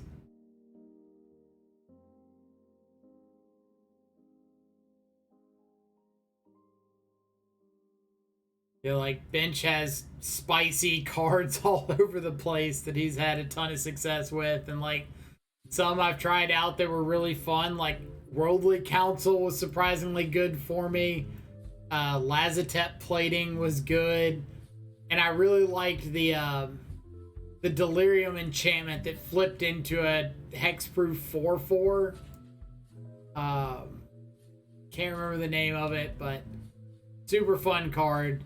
But then like Dress Down, I haven't had success with yet. Doesn't mean it's a bad card. Doesn't mean it's wrong. Just means that it hadn't fit what I've been playing or how I've been playing. Autumnal Gloom, yes, that one was fantastic. I wish that were a 2-mana enchantment so you could play it with Luris. So I would snap throw some of those in the deck.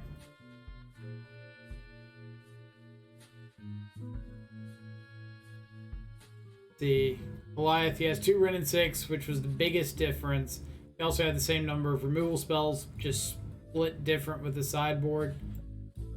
Yeah, so I tried Wrenn and 6 a few times, and it's a nice card to have, but there were just so many games that I didn't want Wrenn and 6. I wanted something that was going to affect the game, like a removal spell, another threat. If like blue-white control is really popular or something like that, I could see going back to Wrenn and 6 to have a threat that can be a win condition and isn't as susceptible to removal.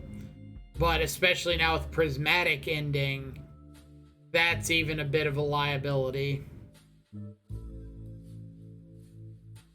And I'd almost say I'd rather have another threat than Wrenn in the face of Prismatic ending, because now it becomes, if I do get to hit them, or if they don't have the Prismatic ending, I'm putting a lot more pressure on closing out the game with an actual threat than I am with Wrenn and 6 that's going to ultimate 5 turns from now.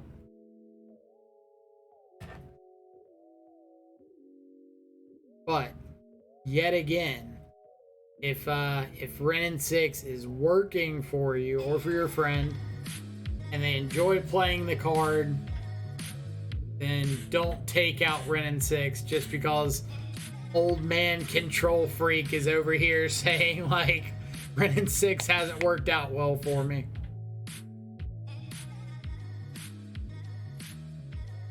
Because it also comes down to like what your priorities are. Like shadow players that play a lot of Ragavans are probably interested in like grinding out wins against other Ragavan decks and things like that. But I don't really have interest in Ragavan because my priority is I want to get from turn 1 to sideboarding like quickly. And I don't think Wrenn I don't think Wrenn or Ragavan accomplishes that for me. You win the challenge, I'll gift 199 subs. Alright, it was 204 rounds ago. What happened? I'm kidding. You definitely don't have to feel pressured to gift any subs. What about Wrenn and 7?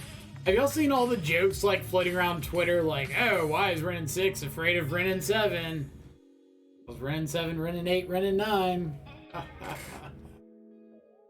Like every time I turn on Twitter, it's there.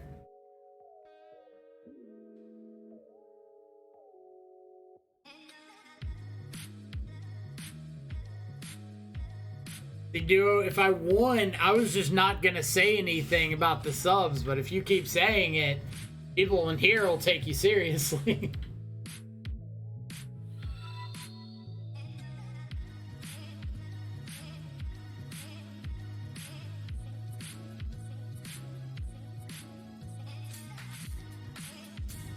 Be Free 7, thank you so much for the follow. Hope you're having an awesome Saturday. For everybody hanging out, we're just kind of chilling, waiting for the next round to start. 2 matches left for playing some Jun Shadow, currently 4-0. We've beaten Black Green Yawgmoth, Green Red Ponza, some Elvish Reclaimer deck with like Titania, Blast Zone, Urza Saga, and Hammer Time. So, kind of chilling. Steven revealed swag reveal story time. I have a good story off the top of my head. Okay, yeah, I'm gonna tell them the Mobile story from a few weeks ago. So, paper magic has kind of started opening back up in the southeast, and there's a store in Mobile, Alabama that was putting on a it's like a modern 2K, but first place got like a PlayStation 5 and something. So we were gonna drive down there, and or we did drive down there to play in that event. And like we rented this hotel, we drove down, we got there the night before, like had a good dinner, tested, fixed up deck lists, went out there the next morning. The registration was starting at 12 and the event itself was starting at 1. So we get there like 11:30, something like that. Find out that the shop doesn't even open until 12. So we were sitting out in the parking lot for 30 minutes. We get inside at 12. We sign up, like go back, get some test games in, start figuring out final slots for the event. And 1 o'clock comes around, and they're not like getting ready for the player meeting or anything. So we're waiting. It's like 1:15-ish, and some guy from the store comes around and he's like, so we got a group coming in from New Orleans. We're going to be a little late getting everything started. So just like hang out, be patient. And of course we're like, all right, some group's coming and they're saying they're stuck in traffic, they're going to be late. It's going to be like 30-45 more minutes. So sure enough, 30 minutes later, it's 1:45. The event was supposed to start at 1. A car pulls up with like 3 guys from New Orleans. They jump out and like immediately start talking to people outside instead of going in and registering. So after like 5 or so more minutes, they go inside, register. One of the guys is talking to the assistant manager of the store, like, oh yeah, I still need these cards. Like, he doesn't even have his deck together. And we're waiting. 2 o'clock rolls around. They call for a player meeting. Like, we've been talking outside at this point. We're like, if it doesn't start by 2, we're just leaving. Like, we've already been waiting. This event has got, I don't remember how many people, but if you top 8 and then make a run, like, we're not going to be leaving Mobile until like 1 in the morning. And then it's like a 4-hour drive back to Jackson. So at 2 o'clock, if it hadn't started, we're leaving. Well, 2 o'clock, they start the player meeting. And we're like, all right, cool. We sit down. We wait there for like 5 minutes. They haven't said anything. Finally, one of the judges comes around and he's like, oh, well, there's computer system software issues. We're not going to be able to start yet. We're going to have to like repair and all this. And we're like, screw it. We're just done. So we just all get up, leave the event, ask for our money back, drive all the way back home. So we drove 4 hours, rented a hotel, spent the night, made deck lists, prepared for this event, just to get up and walk out during the player meeting and drive back home. And it was still a fantastic trip. Doom Vendor, thank you so much for the follow. Hope you're having an awesome Saturday so far. Let's see. Pedro, good luck for the rest of the challenge. Today's my oldest son's birthday and it's time for dinner and cake. Well, happy birthday to your oldest son. Hope he has an amazing birthday. Ken Dog, holy shit, 4 with John is practically winning the whole modern challenge. But we still got a few rounds before we can say anything like that. We're like practically still alive for top 8 of the modern challenge. Oh, Osman is Goonie and Zach holding up the event. Happy birthday, Pedro's son. Exactly. But yeah, that's my my story time. I hope it's worth it. How many 4-0s out there? Currently 5. No, Waffles 4-0. 2, 3, 4, 5, 6, 7. Is that right? 1, 7, 8, 9. Did I say 7? 9 4-0s. They're playing for 3-1, so that's fine.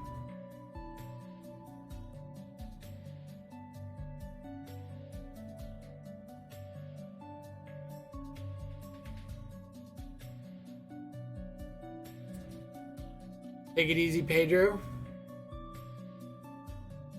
Ian, I thought it was a nice story.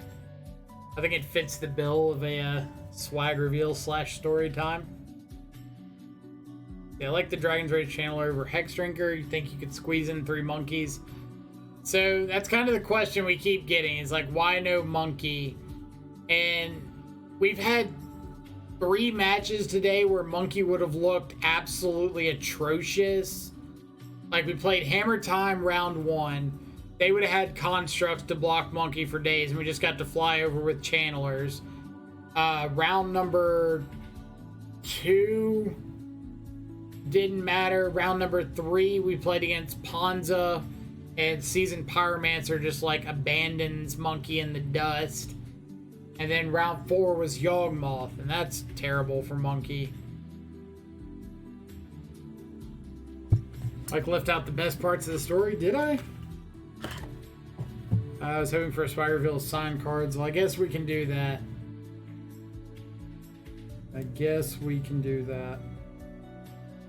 We'll just throw all these together. So some of the recent pickups are all of the signed Shocklands for Grixis.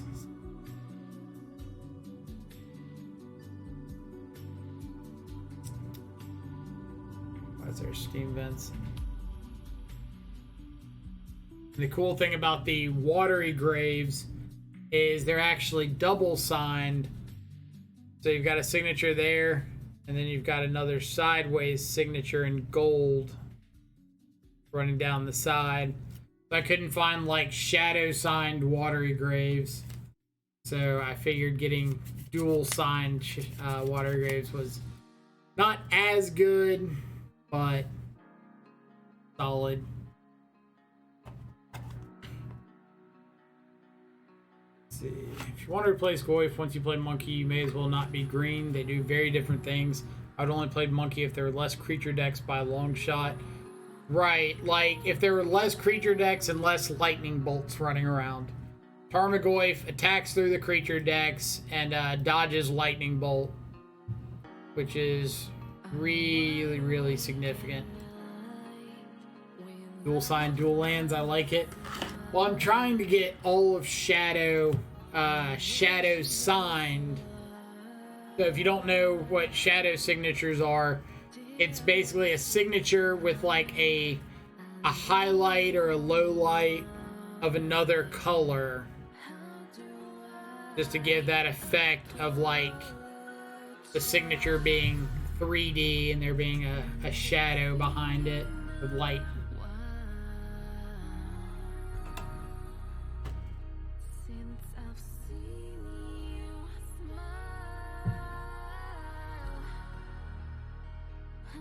Bought a heavy play Overgrown Tomb OG printing without seeing it the other day. Shows up, turns out heavy play was because it was artist signed and light play at worst.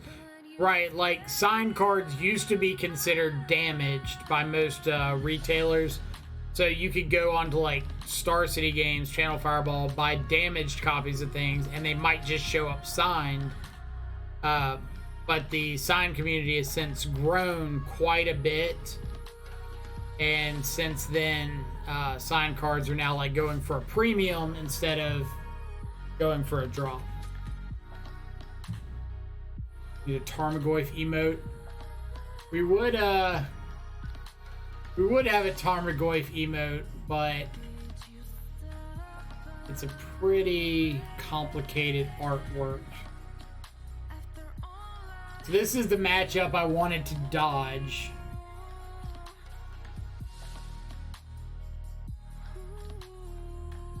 If there's a land on top of my library, this hand's okay. If there's not, this hand is terrible.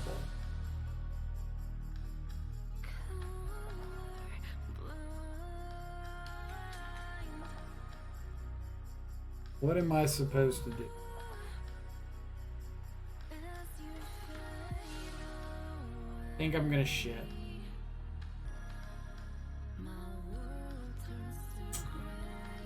Could have been better.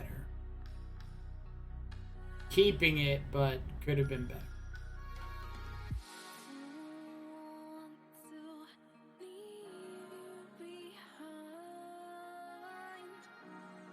Let's see, guessing you're not playing a basic force because of Broxa and Dragon's Rage Chandler.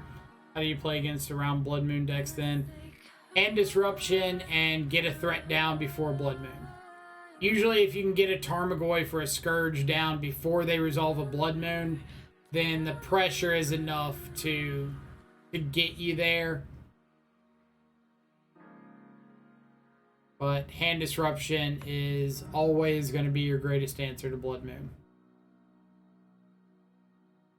Which is like another reason that a Blood Moon off the top can wreck you pretty hard.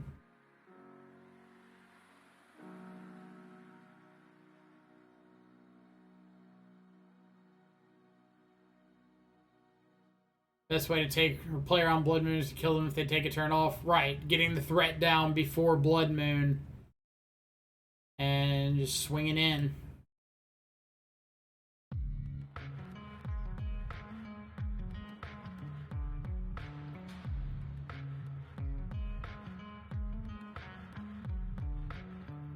Know for sure what he's playing.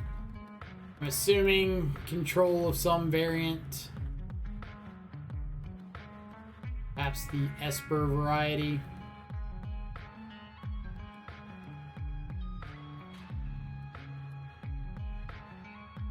Yep.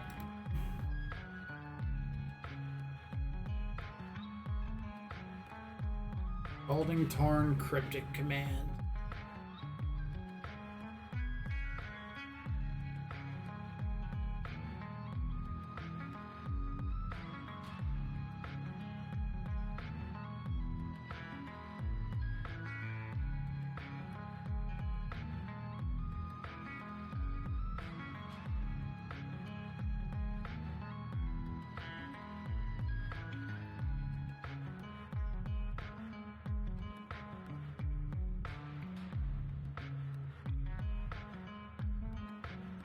Four-mana instance, sure. It's not the 4-mana instance I particularly care about. It's the 1-mana instance in sorceries like Path to Exile, Prismatic Ending, Solitude. So is this like what's it called? Oh man. Canister's Elemental deck, but I don't think Canister is playing Cryptic Command.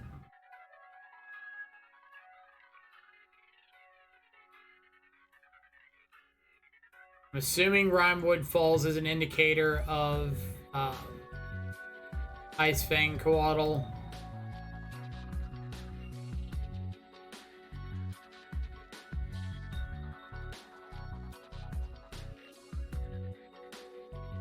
Just add Luris here.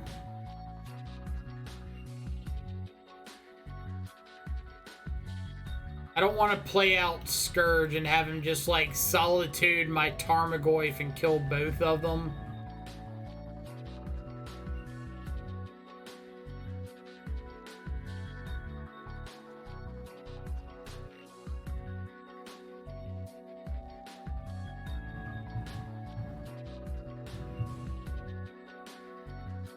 All right, we're gonna have our money on this one.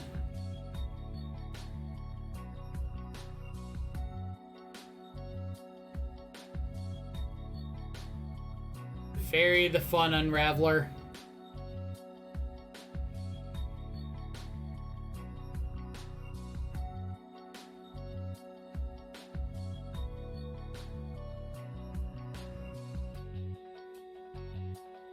Waffo trying his hardest to keep the pile decks online. And unfortunately, it works.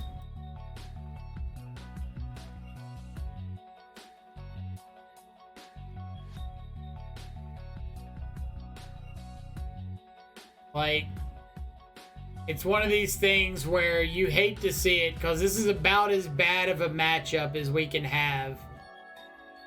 Just draw cards and removal, Solitude, Cryptic Command to Fairy. Like, doesn't get much worse.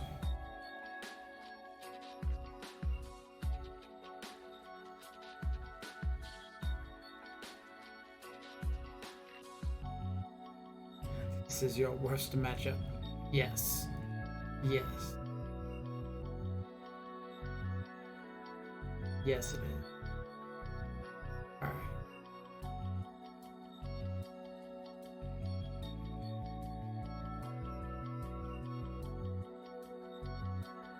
Ignore to Fairy. In Solitude here. But if he Solitudes here, I do get to play a Scourge.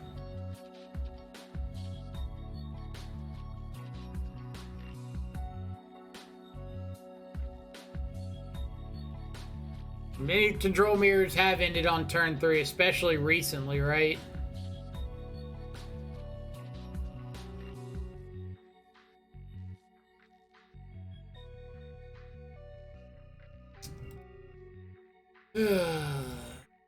Full Supreme Verdict at instant speed.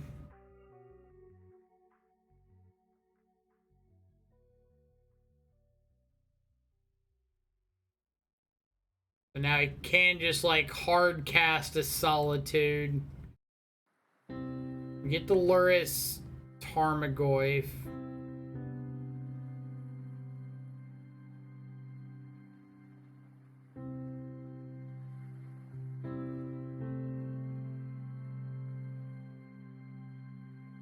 Two mana 8/8 into an opponent's Solitude isn't the most thrilling of cards. And he's got 7 cards in hand still.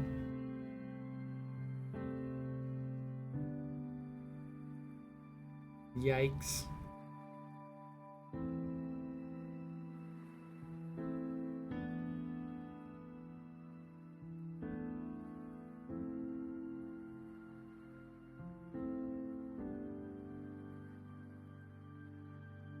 A Solitude and give me back 7 life.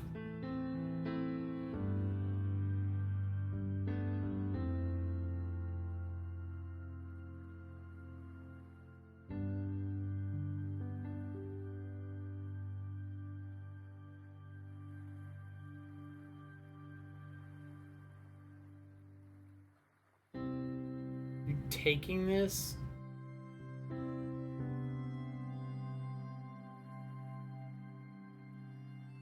Are.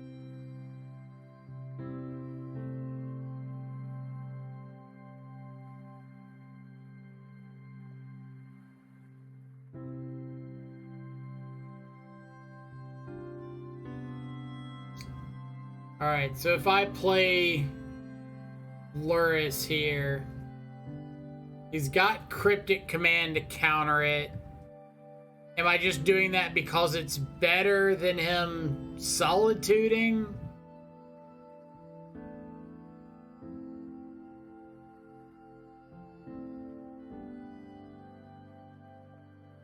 Like, I think if he's Solitudes, I just, like, don't have a chance here.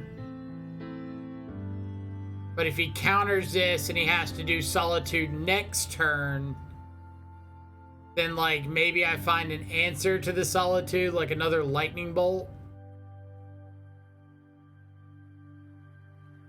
Do they play 2 sweepers main board? Maybe, but, like, I can't play around 2 sweepers.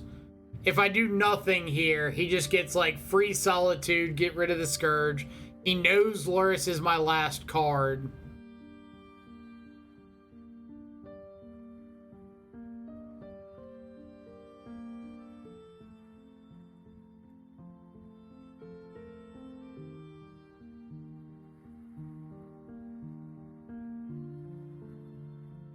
I think if you stack your deck, you still lose. We can have draws where we've got, like, double Thoughtseize, Shadow, or double Thoughtseize, Tarmogoyf, Bolt. Maybe make a game out of it, but usually it's not great.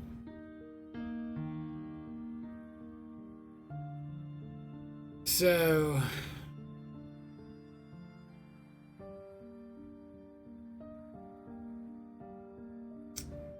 that's a rough one to draw.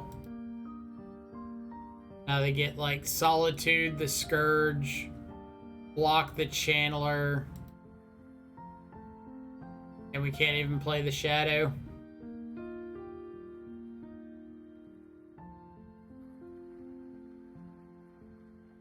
Can you please be a Lightning Bolt real quick? You're going to 1. Man, they must have Force of Negation. That's like the only way that makes sense, right? Oh, it doesn't have flying? Ah. Everything else about that card was busted. I thought for sure it did.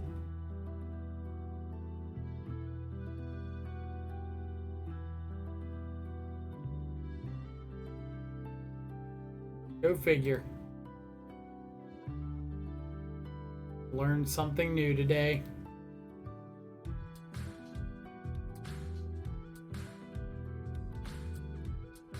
Another Solitude.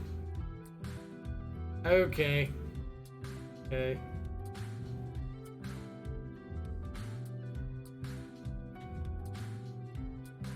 We just have, like, nothing good for this.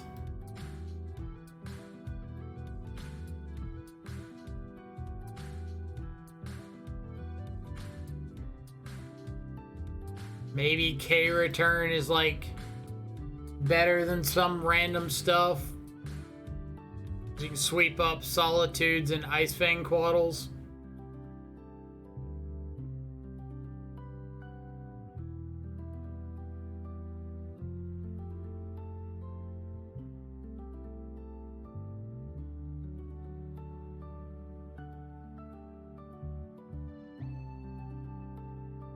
So I need to keep in Battle Rage. I'll keep in a Battle Rage.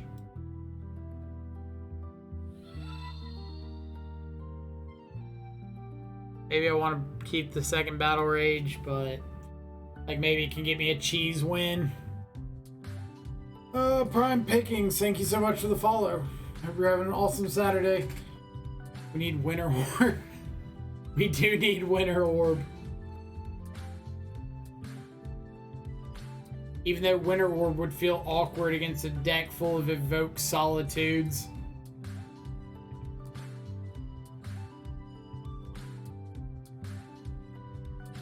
Void Mirror stops Evoke and Pitched Force Negation. Well, Pitched Force Negation is bad against us games 2 and 3. Bad game 1, but even worse post board. So I don't really want to play into that. The Evoke plan is a little bit better, but I'm kind of hoping that them 2-for-1ing themselves like might be able to play to my advantage a little bit.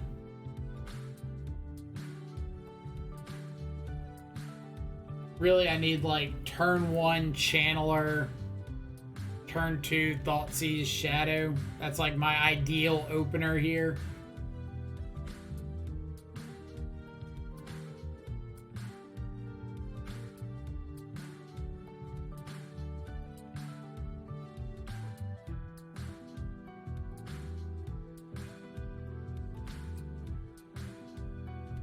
Like Ice Fang Coatl's so good against us.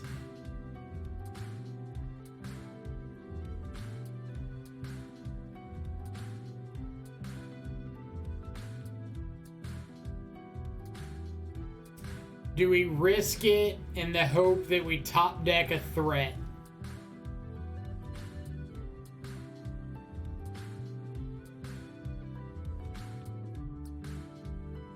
We go to the coin.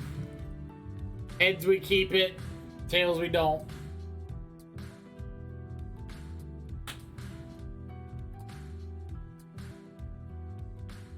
That's a heads. We keep it. It doesn't do a ton, but we do have like Thoughtseize. We don't have to Thoughtseize on turn 1. We can just like land pass turn 2, Thoughtseize, turn 3, add Luris.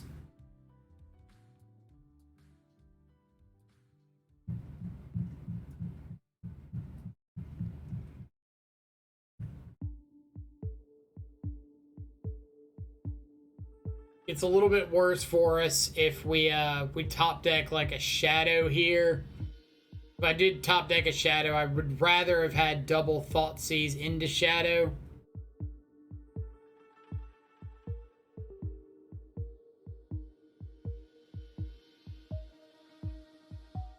But like, I kind of think that I have to keep a hand that's a little dicey with high upside. And the upside is drawing threats.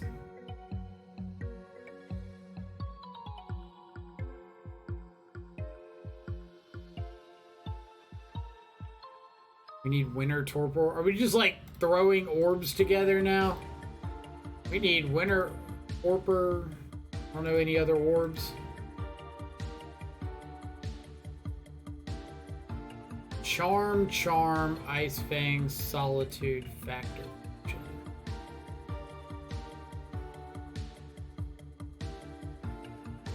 So we take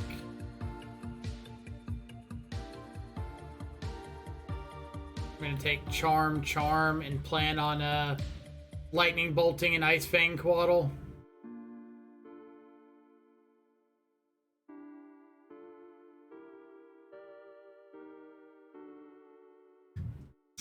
Yuck opponent indeed.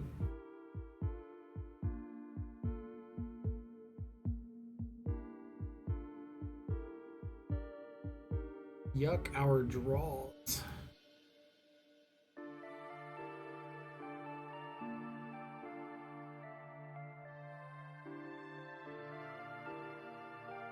Away.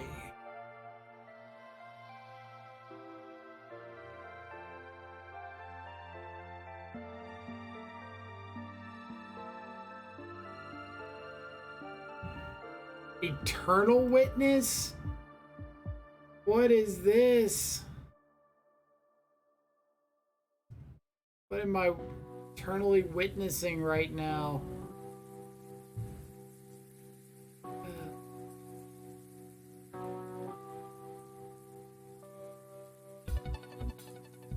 Do this.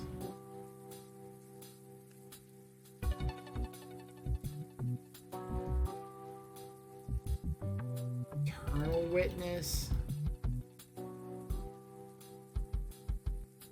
Hurt you.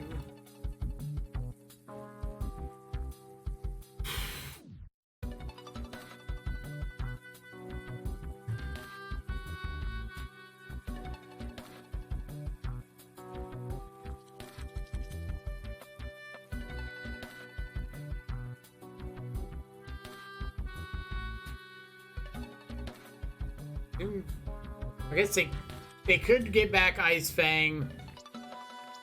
Not doing a ton right here.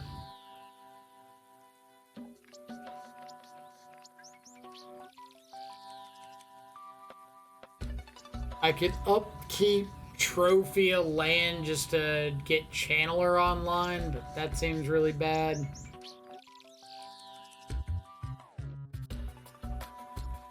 I know what mid-range decks need to fight control decks. Him to Turok.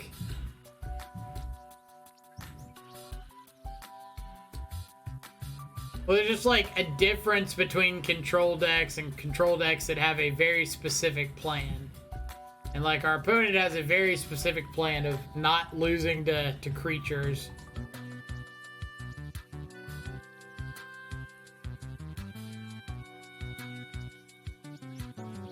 Wafo's a genius. It's like Eternal Command minus Vile. Pretty much. Instead of viling in E-Witnesses, you're just like playing them.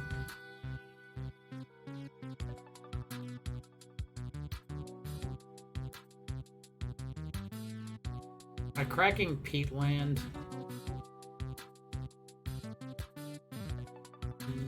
Yeah.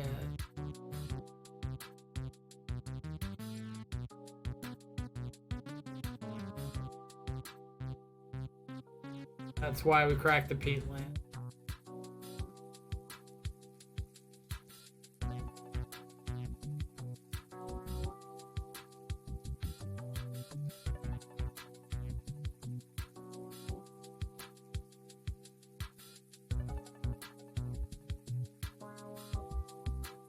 Their little channeler.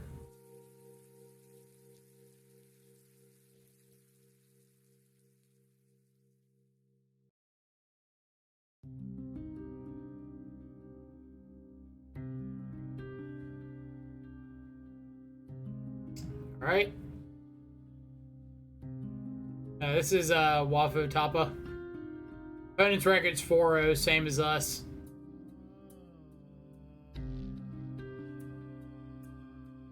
Same as us. So, Factor Fiction, another E-Witness. They missed the land. This is good for us. Then they're just holding up Counterspell. They probably have another blue card or white card for Solitude. But if they had another white card for Solitude, I think they should E-Wit here.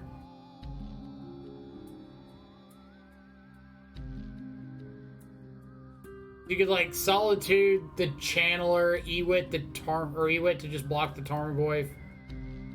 But it looks like they're just gonna hold up Counterspell. Keep steal my Channeler.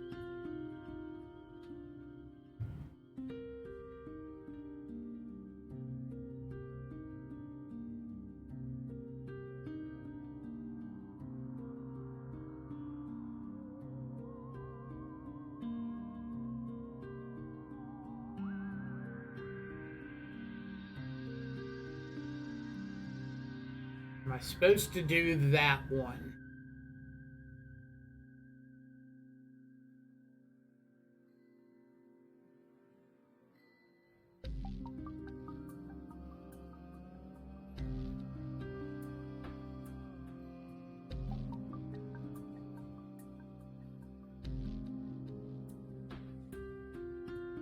Do we know their whole hand?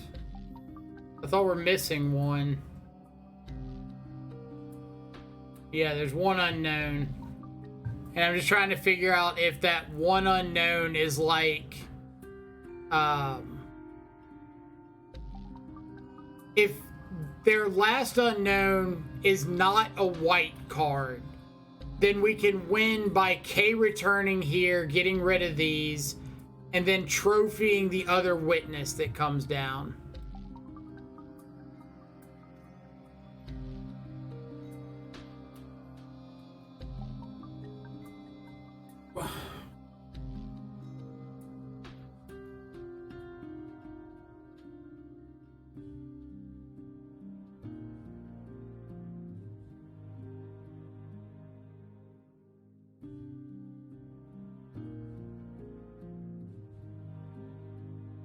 We know their draw for turn wasn't a white card, and they can't hard cast the Solitude at the moment.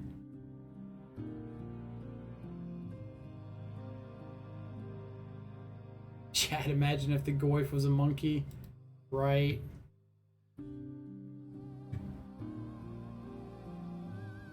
Tell me their last card is not a cryptic command.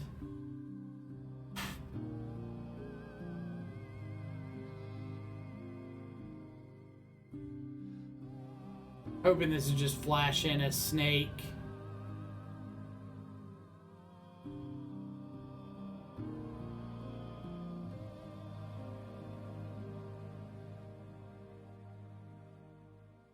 Ewit counterspell, so they do have a cryptic command. Ugh. I'm taking Ewit.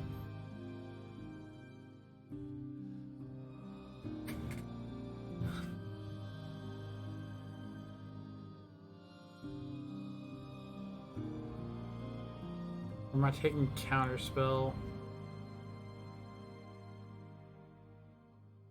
We do still have Luris.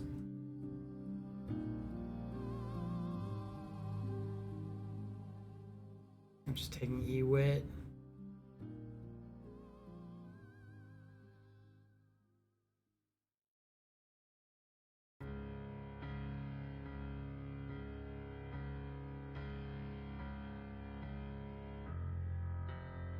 Now let's go away for draw.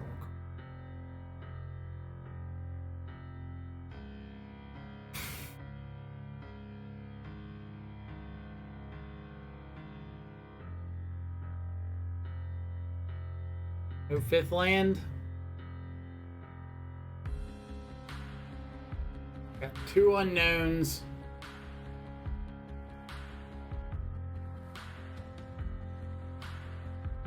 How long have I been gone? Counterspell? Yeah, Counterspell got printed in Modern Horizons 2. Along with this stupid magic card. What if I told you could have Swords to Plowshares on a creature? Alright, so I'm going to give them Teferi versus everything else. And they have to ditch Teferi to evoke Solitude. Or I guess if it's exiled, I might want to give them Prismatic Ending and leave Teferi. Or would they just take the lands? I gotta split up the lands to some amount. So I want to give Teferi with worse lands.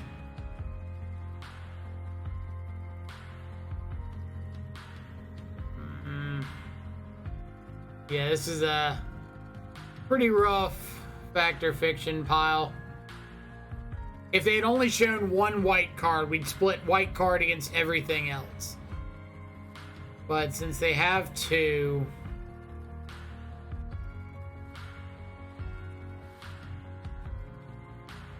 I can't split lands versus white cards because they take the white cards, Solitude, exile something, and still have a backup removal spell.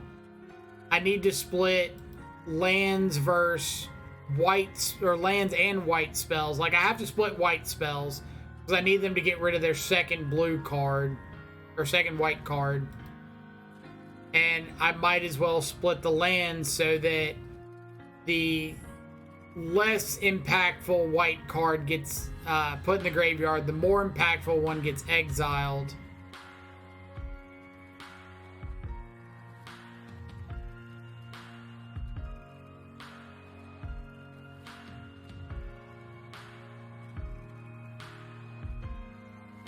I can't put the fountain by themselves because they just take the white card in the fountain and they get their second white source.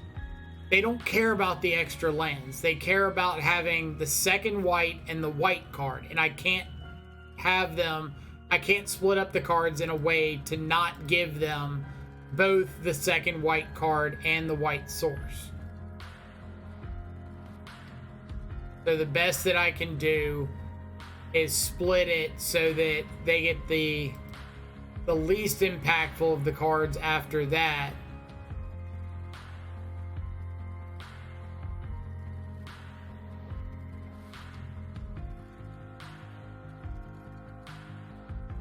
Channeler coming down under counterspell is huge.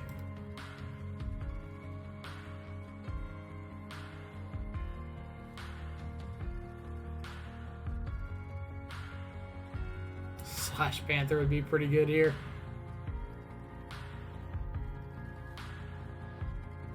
So they can't counterspell plus Vantress.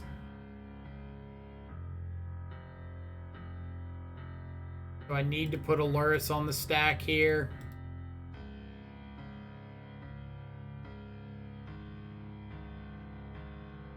It's like my out is to have them brick.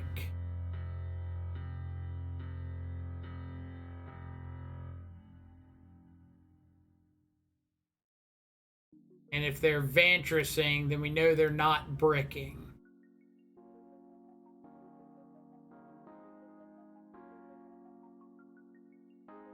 Oh, yes. 1-1. Oh.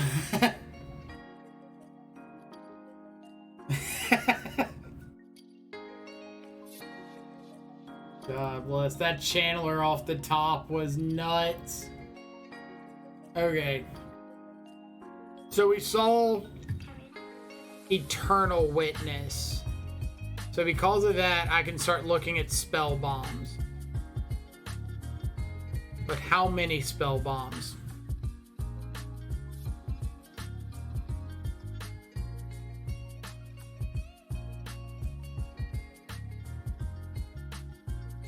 You see how much work that Kozilek's return did that game? That was pretty hilarious. Running that Lurrus into counterspell was so good. That did pay out quite a bit. Do I need to bring in Void Mirror?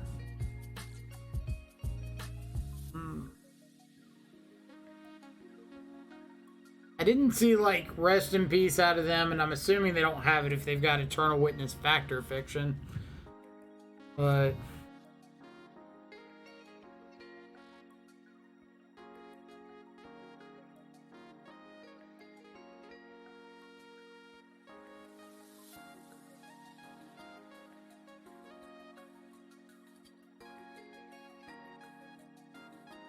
Alright.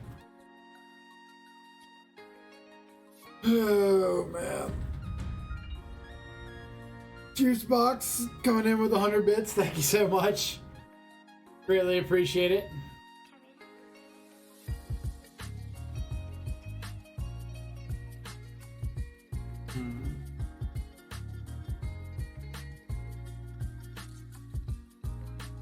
He kept 7. I think I'm going to do the same.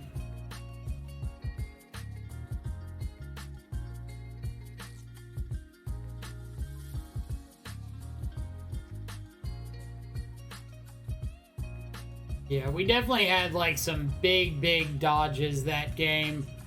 He didn't find second white source right away. If he just like has a normal, straightforward game, I don't think there's a lot of ways we can win.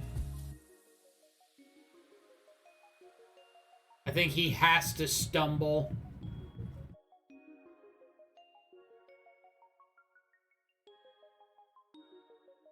The game reminded me of the days we used to turn one Thoughtseize the Uro player, screenshot the hand of all removal, and 2-for-1s for the flex when you would win. Those were fun.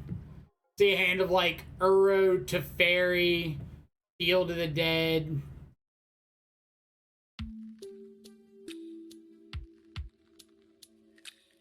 Am I going for Tarmogoyf here?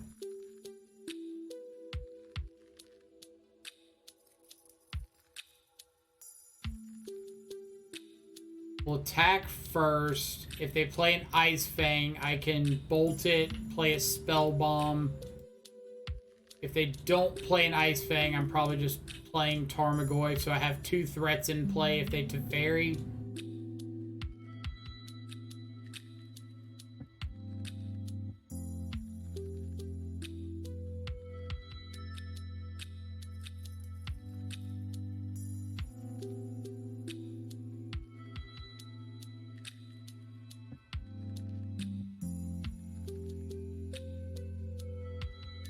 And that.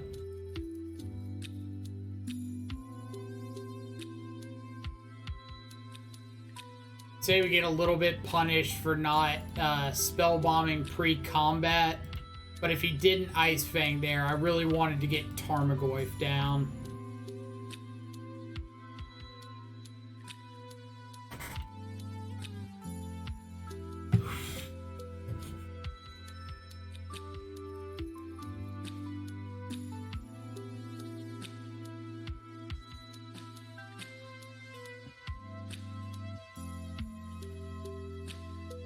Yeah, we're in game 3 against Wafo Tapa.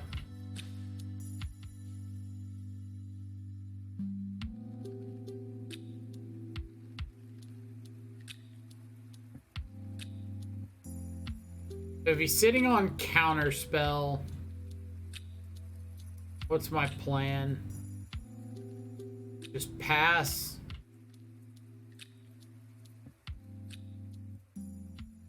I don't want to like play out Channeler or Tarmogoyf into the Counterspell and then not have anything else to do while he untaps.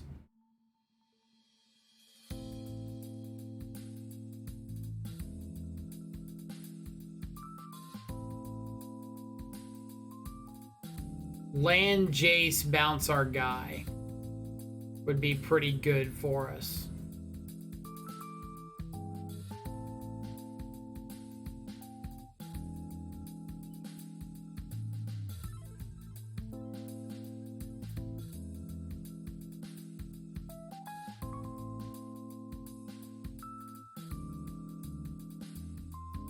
We can have an Archmage's Charm here.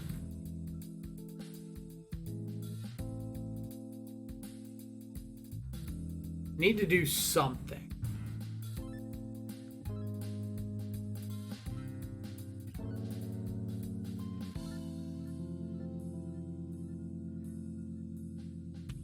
Am I just drawing off Spell Bomb?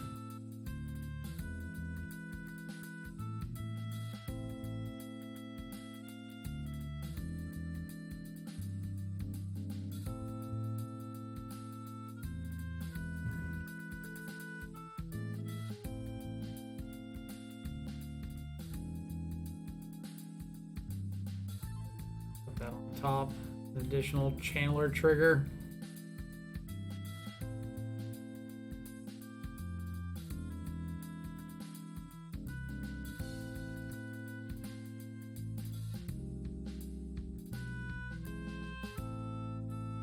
Like I'm pretty heavily expecting either an Archmage's Charm like into turn or an additional what's it called? Additional Ice Fang Quaddle.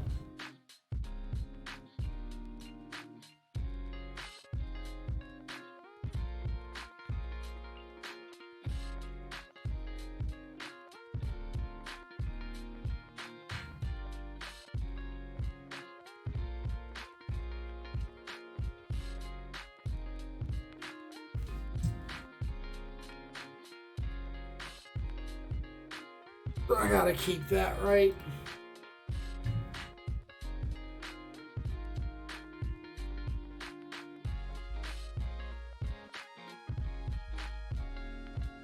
Now, am I cracking Spell Bomb to draw into the Thoughtseize?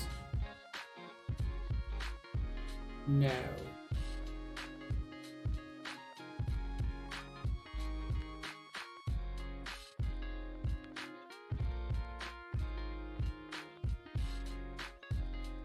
Want to untap with the Thoughtseize.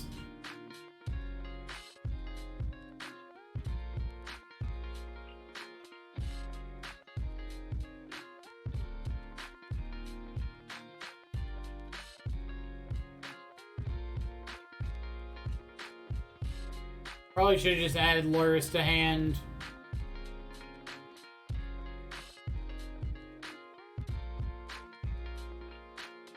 Very time rebel.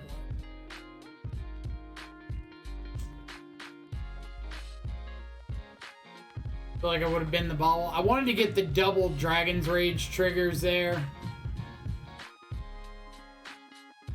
It was like the only way I'm gonna have a chance is if I don't have dead draws at this point in the game. Like, as soon as I stumble, he's gonna take care of it pretty quickly.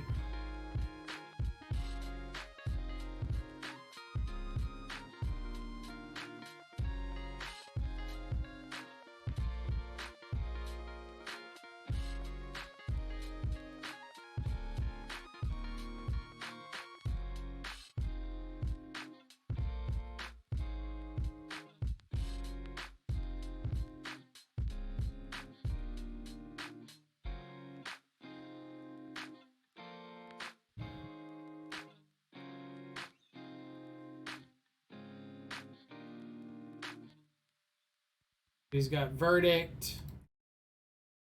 I will go ahead and draw off of... No, I can draw after I Thought Seize.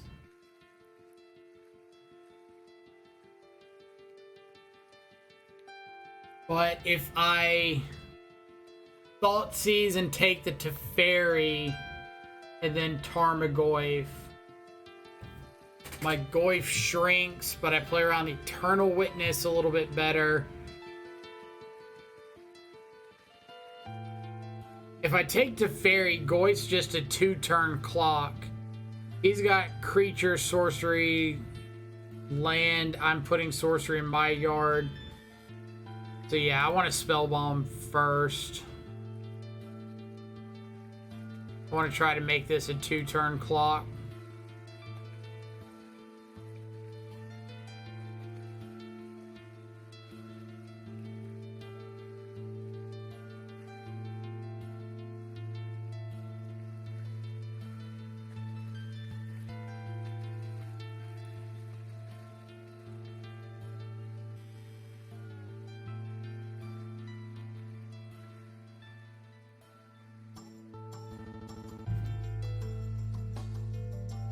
So he gets to untap and Prismatic Ending.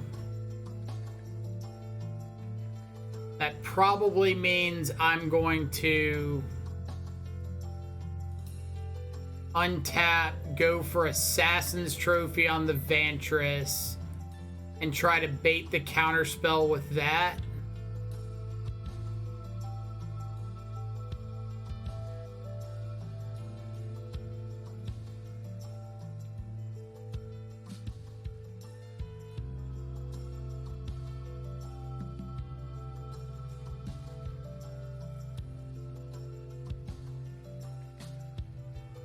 If he doesn't do anything, I'll just add Luris to my hand.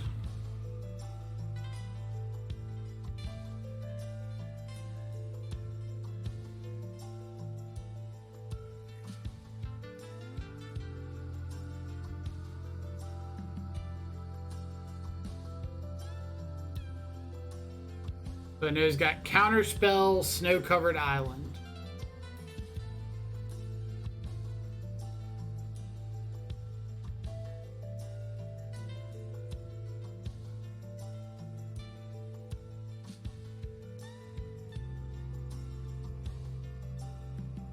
So he's going to counterspell this. I get down Tarmogoyf.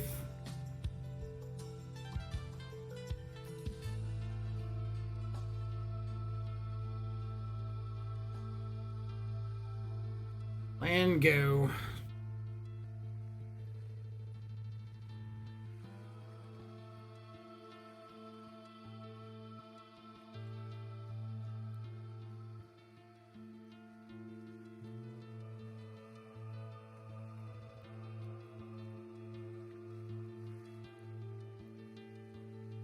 Trying to decide if he wants to upkeep the Vantress or just take a random draw.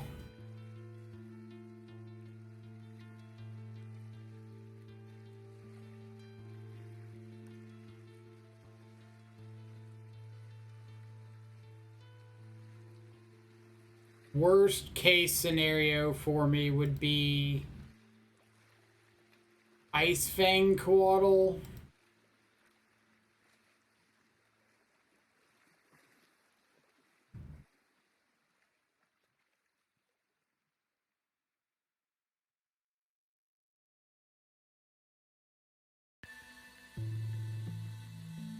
All right.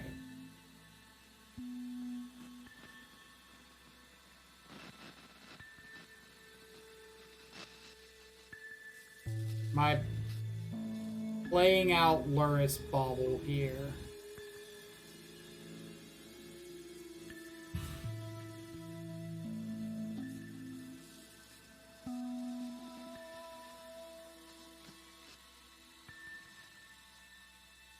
Oh, am I supposed to play out Luris Bauble? Already seen a verdict. I am. Because maybe he drew like an Archmage's Charm or something and just needs to counter Luris and doesn't get to Vantress. And I need to find bolts to try to close this out.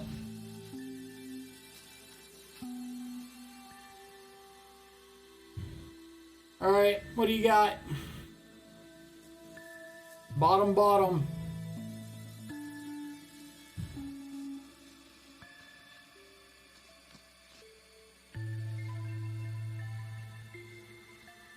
Deals with one thing.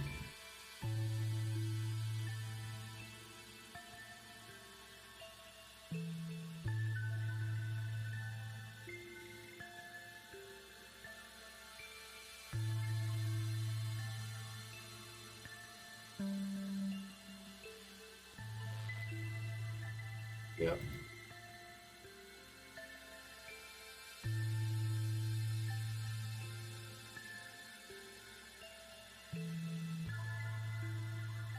So we'll start with playing Spellbomb from the yard. Doing Spellbomb because he has Eternal Witness.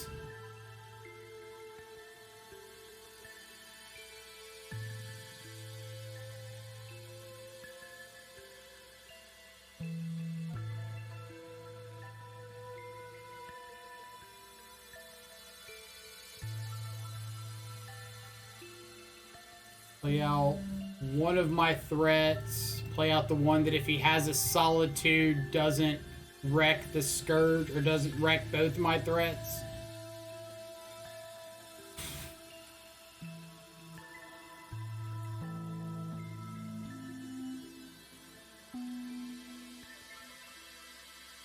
Try is bottom. Oh, come on, magic gods.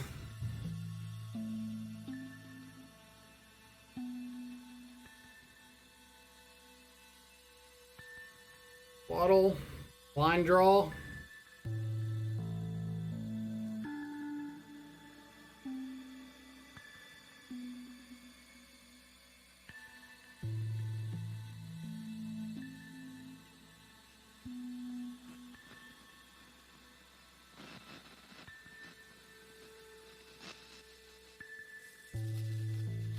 We've got 3 more lightning bolts in the deck.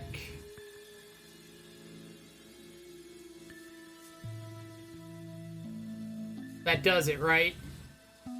He can't win from here. He played his land.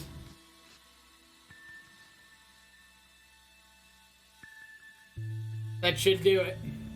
We just attack with both of our guys.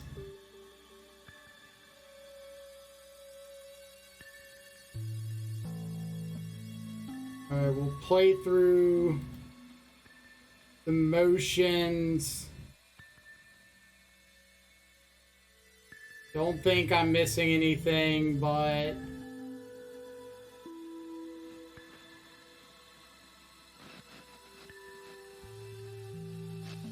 let's go. Oh, oh my god. Holy crap. Oh god, that match.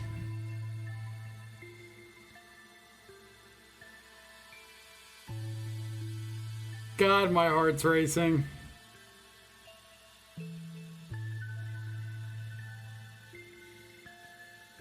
Oh, man.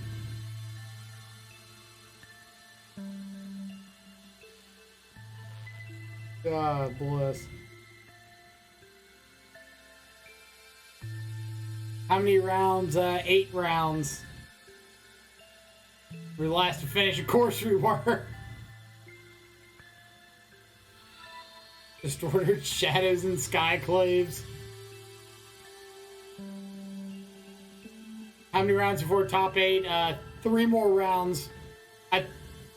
If we win 2 of the 3, we're locked. If we win 1 of the 3, we have a good chance. That's Wafo Tapa. Yeah, that's Wafo Tapa that we just played. See, Ilmag, thank you so much for the follow. Steven, thank you so much for the 15 bits.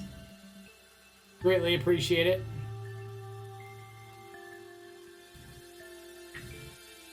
Oh my god, I don't know how I won that match. That was...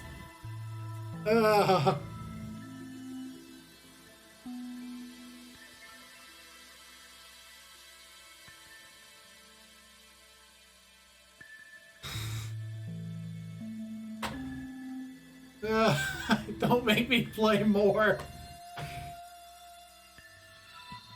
Like straight into another match. Shadow best deck in the format. Can't lose. Can absolutely lose. DJeff WX, thank you so much for the follow. Hope you're having an awesome Saturday so far.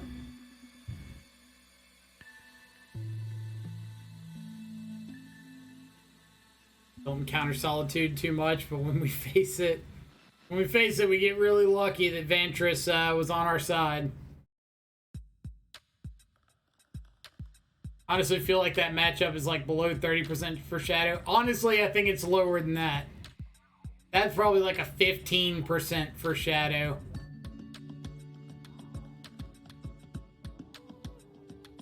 Like Teferi, Prismatic Ending, Supreme Verdict, Solitude. And then immediately into Nassif.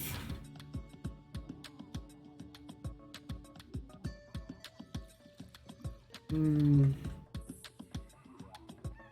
do I have to go Wafo into Nassif? Who made these? Who made these?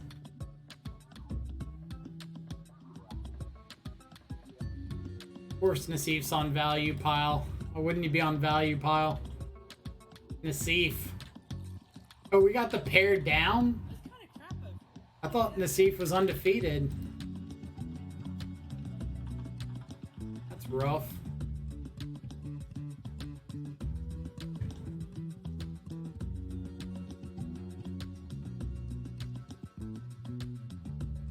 Ask Nassif for concession.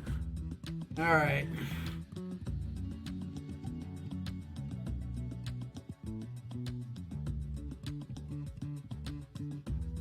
Basic Island Go.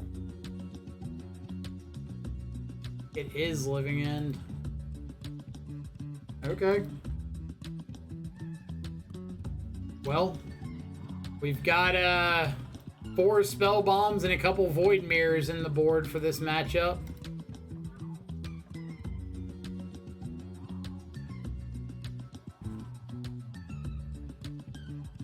Channeler, I don't think I want. I think I'm looking for Thought Seizes.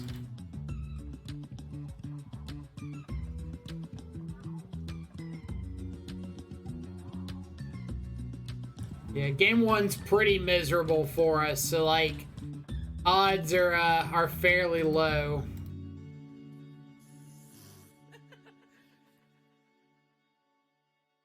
We'll play it out for the sake of playing it out, but I'm not too confident. Just kind of like going through the motions for them.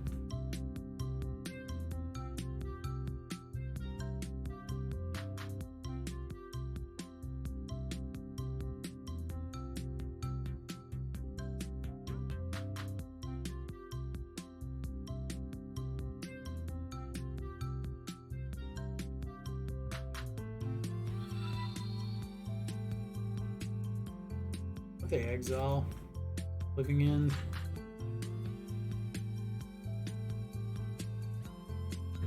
Let's see, V4 TA, like Vada? Or is it supposed to be the 4? Thank you so much for the follow. Hope you're having an awesome awesome Saturday so far. Thanks for coming and hanging out.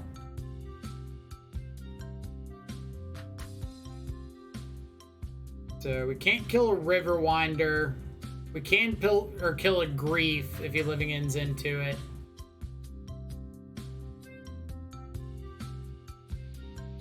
He could like take Shadow, Living End right now, and we don't get our Shadow back. He gets to take a removal spell.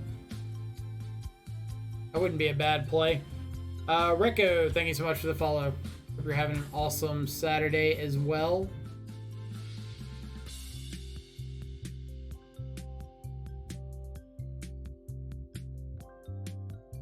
It looks like a Violent Outburst, and it feels like a Violent Outburst. Chances are you're about to get bursted. Build Upkeep Burst, you say.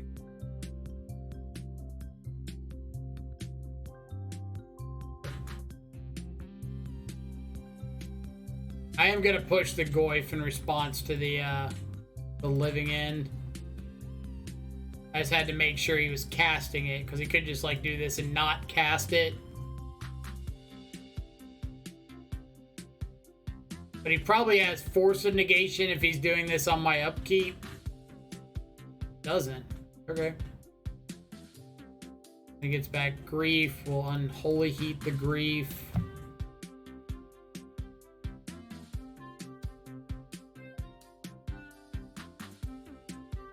Guess we don't want to auto yield through our turn.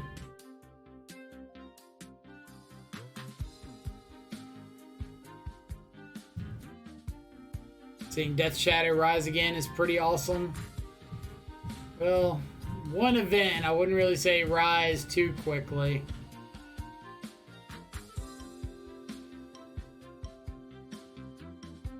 But, like I said, we got 6 really good bring-ins with 4 Spell Bomb and 2 Void Mirror.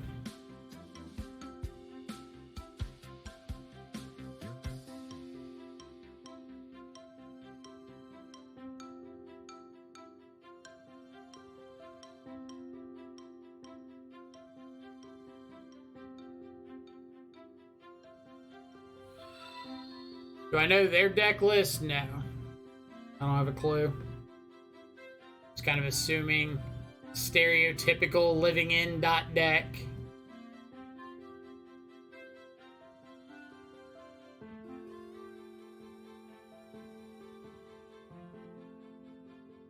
All right.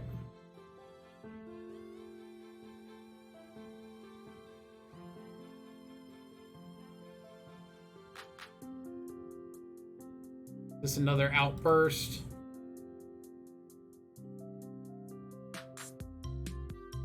Not another Outburst.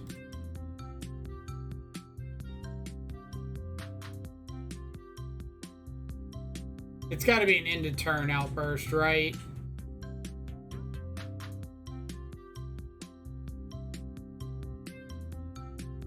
If that's the case, I'll hold the course. Let him into turn Outburst. Not.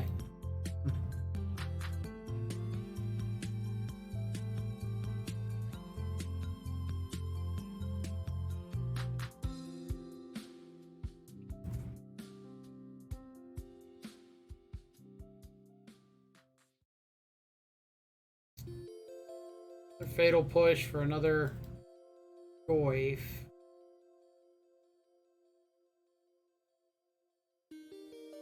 We know 2 of his Living Ends are gone.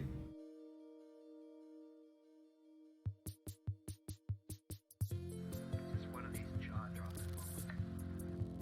You gotta conserve your resources when you're in the frontier. You don't get to see this as common, intuitive, observables on Earth. How many Living Ends? I think usually 3. I don't think they play the full play set.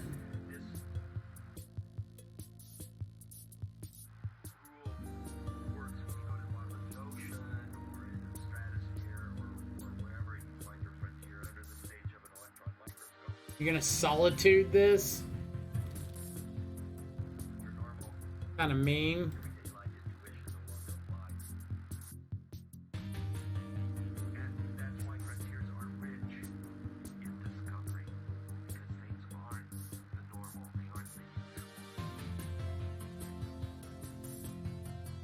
How do I feel about him solituding? Alright, so he's not. I was gonna say, how do I feel about him solituding with the shadow that just dies? I don't want to fetch because I want the shadow in my graveyard in case he plays another living end. I can fatal push my Tarmogoyf and get back both of them. That thing, not solitude, subtlety.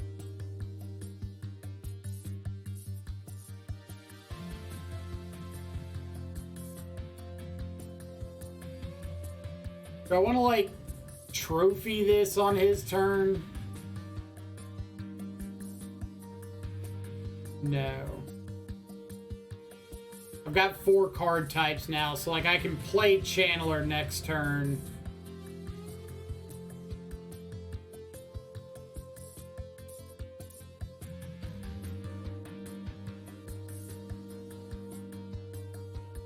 Oh, did he type in chat?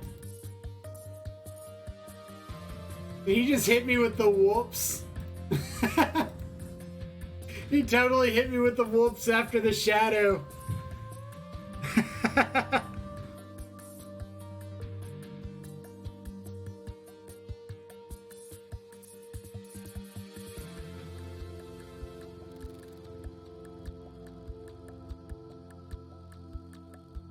I think he chatted before that, did he?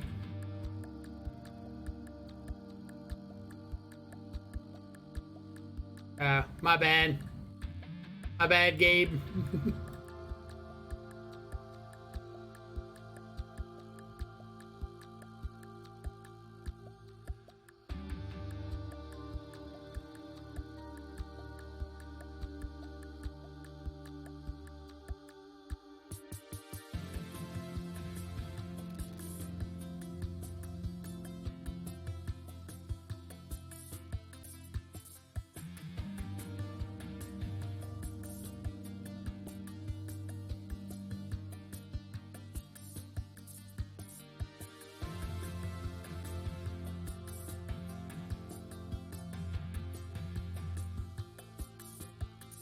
So, yeah, I wanted to make sure he had another living end before I, flip me over a creature, just for the fun of it.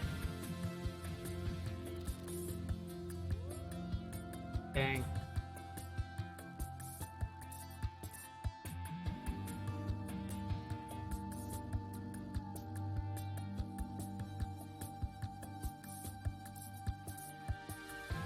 I guess I should have waited until after the Fatal Push resolved to do this. But here we are. 4 Stitch Brazen Borrower. Okay.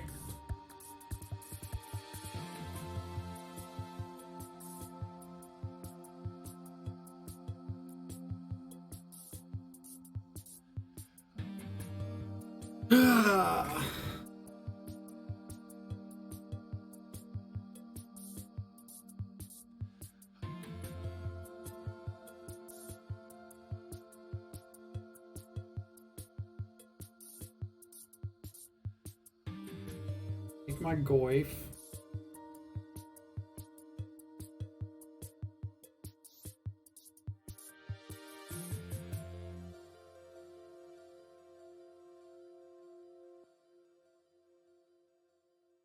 Banking on me not having a removal spell in the crackback.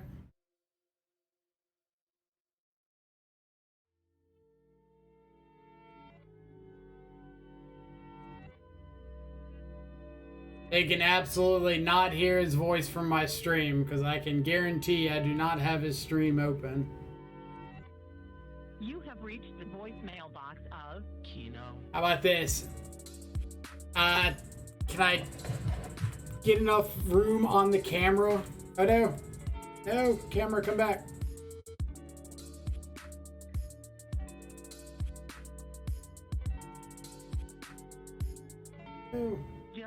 for the tone. Hold up. Camera. I wanted to turn the camera on and show everybody my my screen. Can you still hear me? It's just the camera.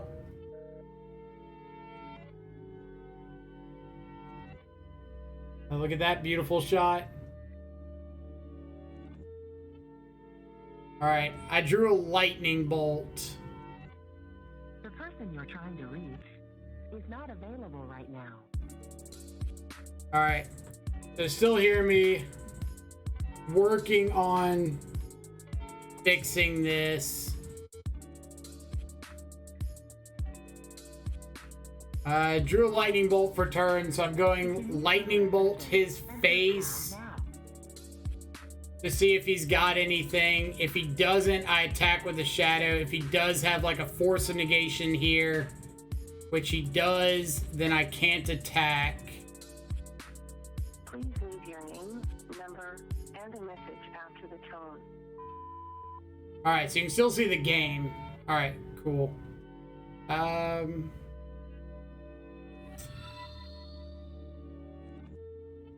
We just have to trophy the subtlety. Goodbye. All right. We're gonna try to unplug and plug the cam back in. If I can remember which plug-in it is.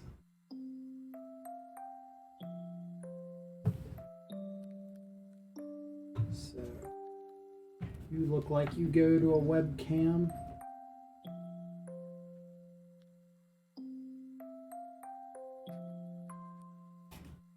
Oh. So much that I gotta deal with back there. I would have so much preferred a lightning bolt, or not a lightning bolt, a fetch land to a lightning bolt.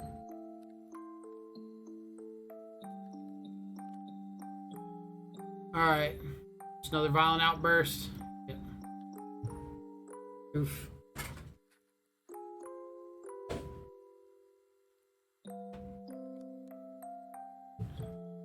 I think I can open the application for the cam back up.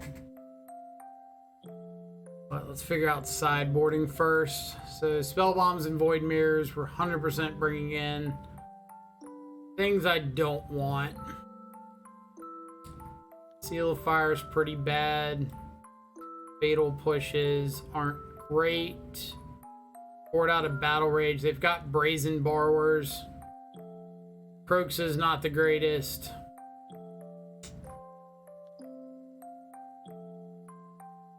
I feel like one more piece of spot removal. Poured out Trophy.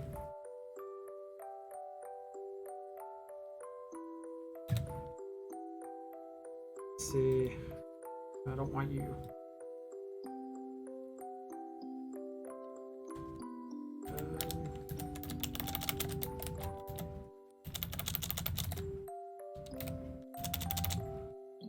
App do I have this webcam under?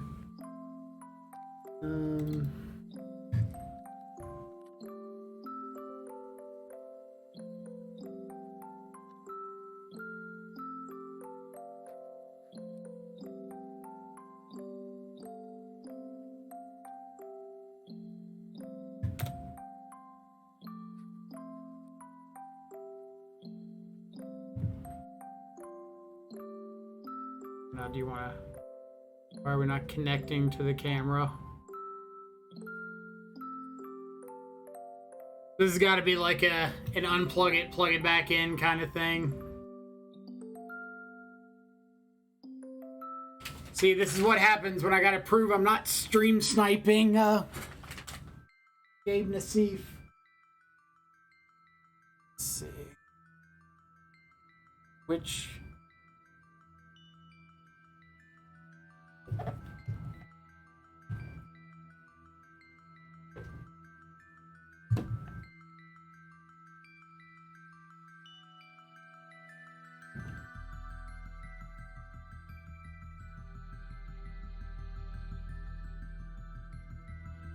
It's this one.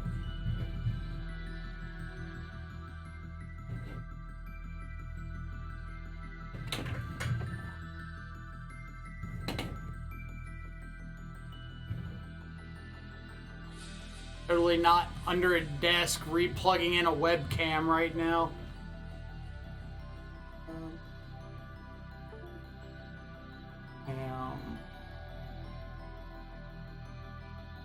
Like add a new source.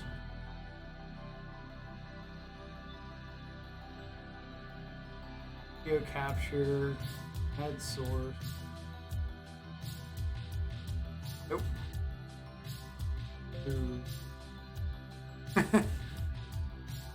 What's up is we're trying to get a webcam fixed in the middle of a match against Gabriel Nassif.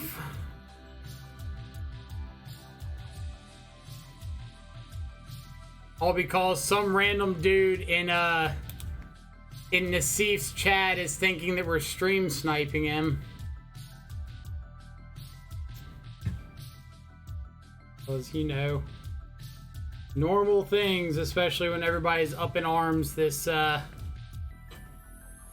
recently about stream sniping. So I'm shipping this. This hand's pretty great.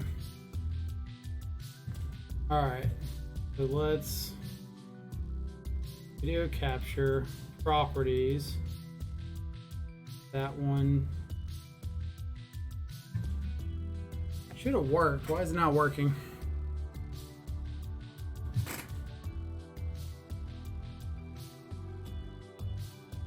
Are we down a match where we'd be bad snipers? I mean, to be fair, I'm assuming sniping somebody doesn't necessarily mean you're drawing the cards you need to win.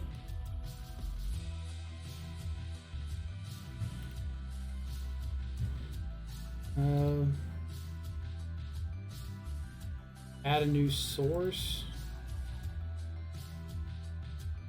Video capture. Add.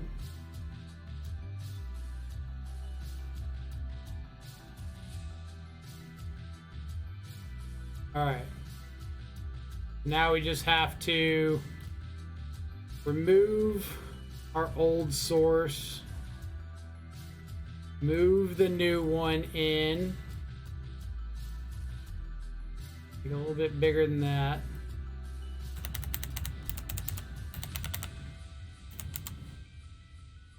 Kind of like figure out the lines after the match.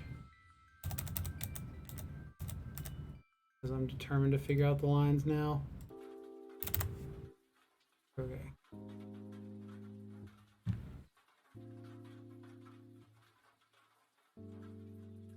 Okay, we're good. So yeah, I tried to like take the webcam off so I could turn around and like show everything that I'm not stream sniping. I literally have chat here, blank screen over here.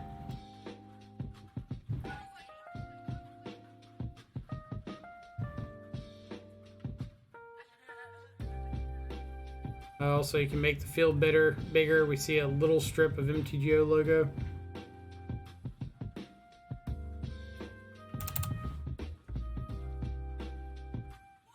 It's almost lined up.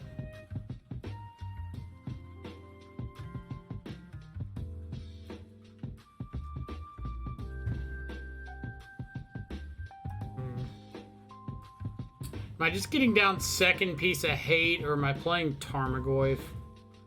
I think I'm just playing Tarmogoyf.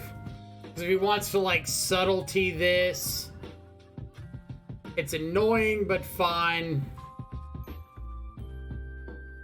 And I can still get Void Mirror down under Force of Negation next turn.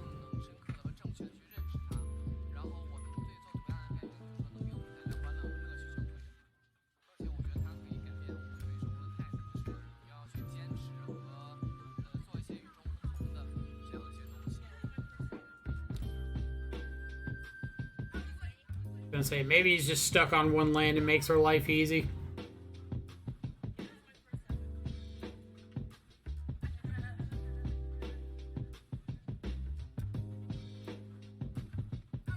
So I'll lead on Void Mirror in case he has another, or has a copy of like Force of Negation, something like that. He puts instant in the yard so I can Tarmogoyf, or make Tarmogoyf a little bit bigger.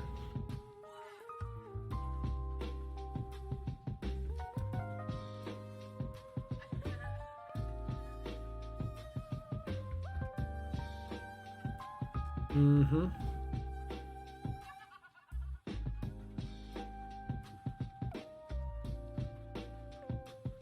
All right.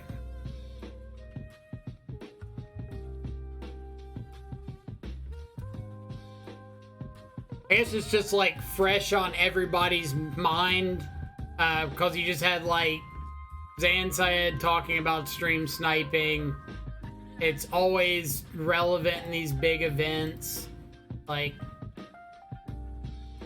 just the thought of it constantly.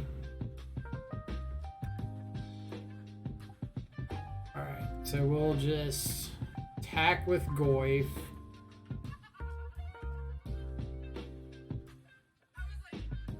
Know that you're not a sniper man. Love your content, by the way. I appreciate it. It's very kind of you to say. I think I'm going to play Channeler second Spell Bomb here.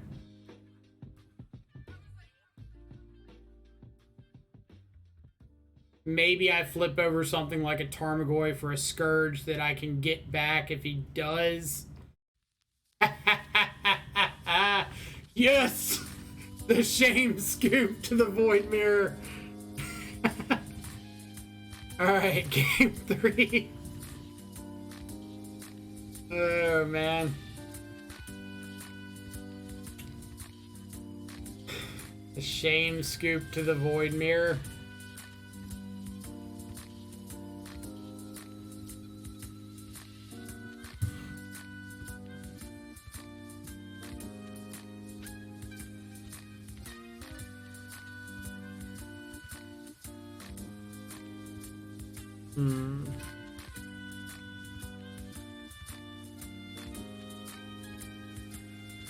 Game 3, pray indeed. Anything I want to change up?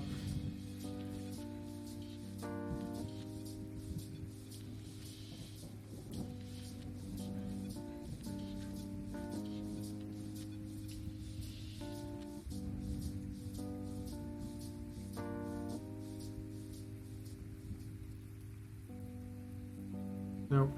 Run it back.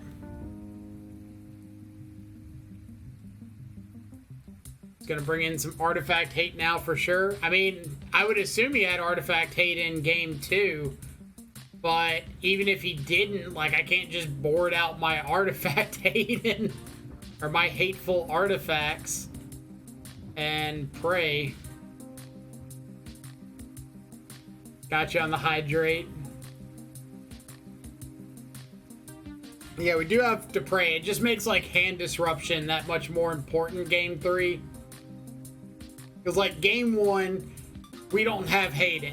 He's probably going to win that one. Game 2, we have hate, but he doesn't know what our hate is. So this is game 3. We have our hate. He knows what our hate is. We have to fight his counter hate. The French killer. Hardly. I think me and Wafo are 1-1 lifetime. He destroyed me on Esper control last time I played him. Like, it wasn't even close in a challenge. I don't know the last time I played against Nassif.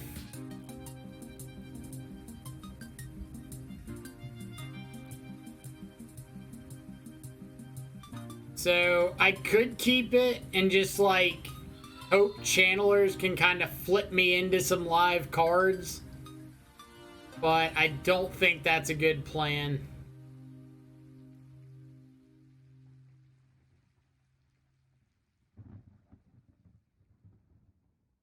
This I have to keep because it's just a good shadow hand and I can't go down to 5.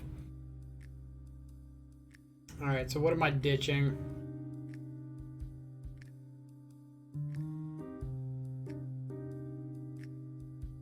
Bolt.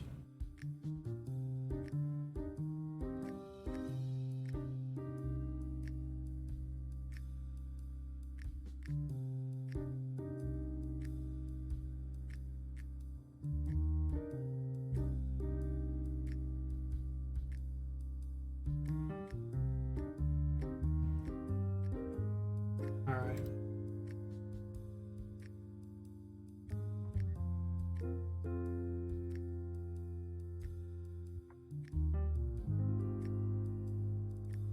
What's my turn one?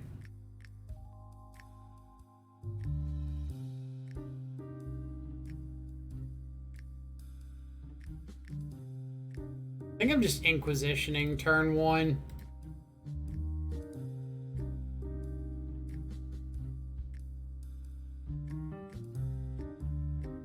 Regardless and Outburst. He's got a Living End in hand, which is relevant.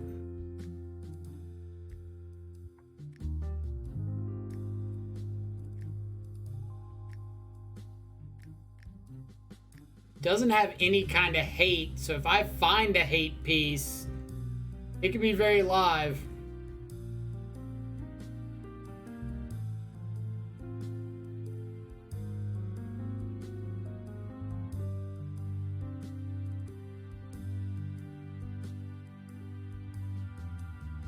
But if he finds a grief and can, like, grief with the Living End, that's pretty rough. So I'm assuming he just, like, cycles main phase in case he finds grief.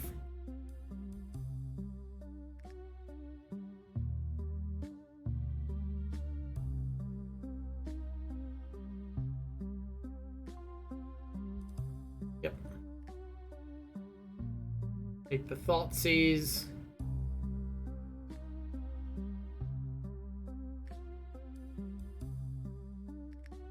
Was a rough one.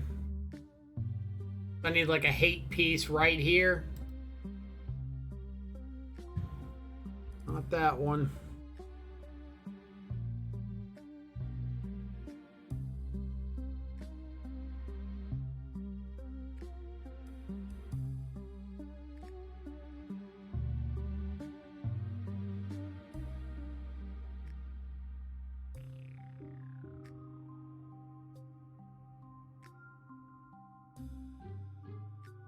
I'm not playing Scourge because he has a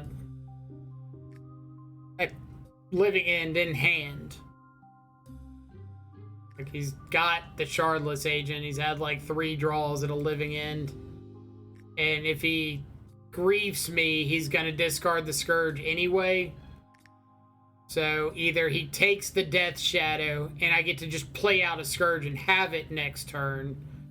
I sack the Scourge and it's in my graveyard, or he takes it off the grief and we're in the same place anyway.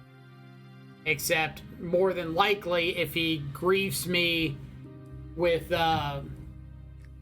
Shadow and Channeler in hand, and I've got Scourge on the board, he probably just takes Shadow and leaves me with Channeler, which is doing like absolutely nothing.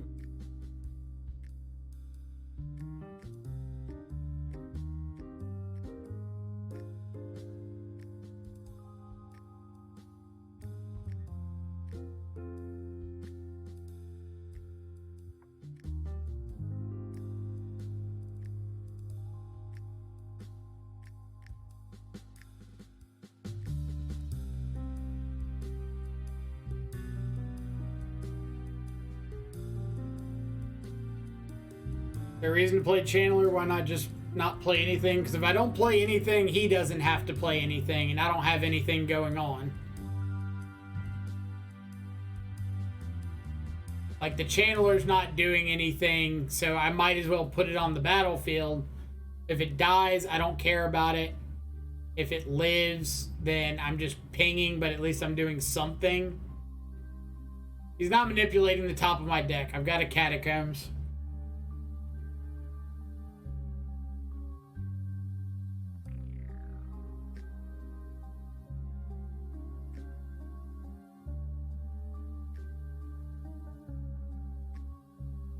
Takes the Shadow.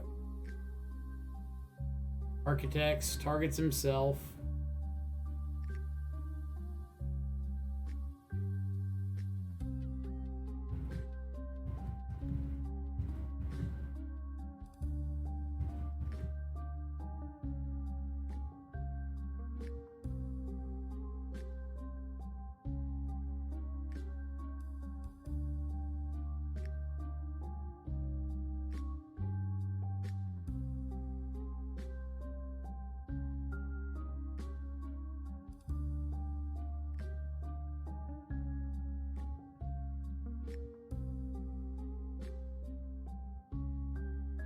My fetching. No. He didn't target me, did he? Or did he and I just wasn't paying attention? He did target me. Crap. That's fine.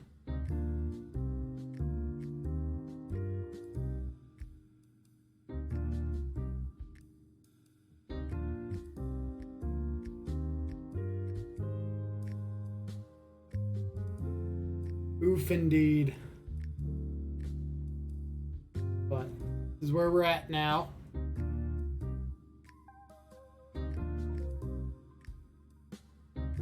This is 6, 10, 12 coming across.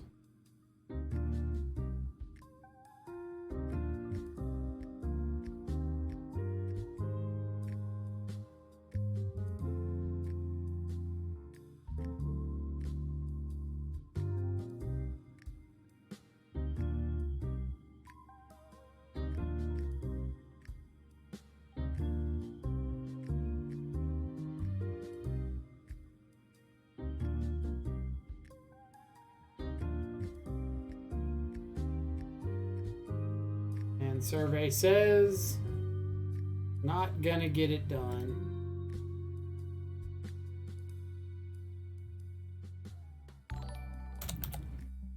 All right, update the record. There's the battle rage. Nice. Oh well. Connor Man, thank you so much for the raid. Hope everybody coming over from Connor streams having an awesome day. Too few hate pieces, most likely. Probably. Would I have kept the same hand again? Yes. Like, I would have preferred to have seen a hate piece, obviously. We had 6 pieces of solid hate, and his opening hand didn't have answers to, like, any of them. So if we had had one of those pieces, then we would have been in decent shape. Maybe not winning, but at least better. Broken Player, thank you so much for the follow. Played my first challenge since January. Nice. Clapped Living In with Lavinia and Chalice on 0. Very nice, very nice. We had 4 spell bombs, 4 Nihil spell bombs, and 2 Void Mirrors.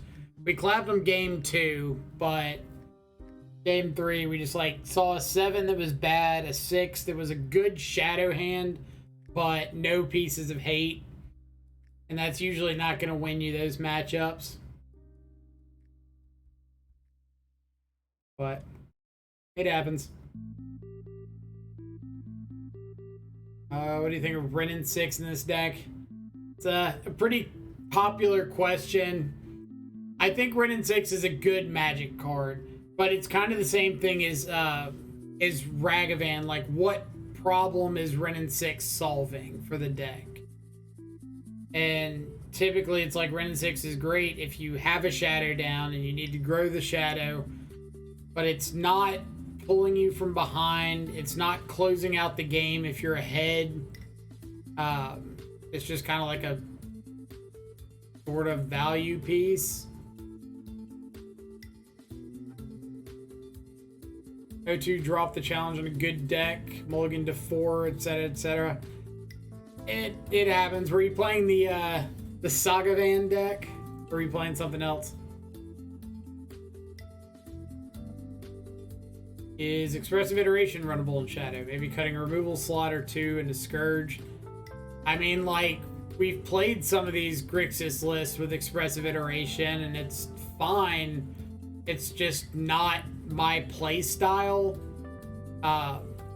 It's the same thing with Ragavan. Like, Ragavan and expressive iteration are both mid-range, go long game cards, make your top decks better, and I think that takes away from Shadow. Like, I want to play an aggressive, get you dead game. We've played against so many decks today where grindy, mid-range, try to outvalue our opponent would have easily lost us the game. Not even close. But we had channelers flying over, we had quick shadows, aggressive threats, efficient removal, and we have stolen some games that we probably shouldn't have won.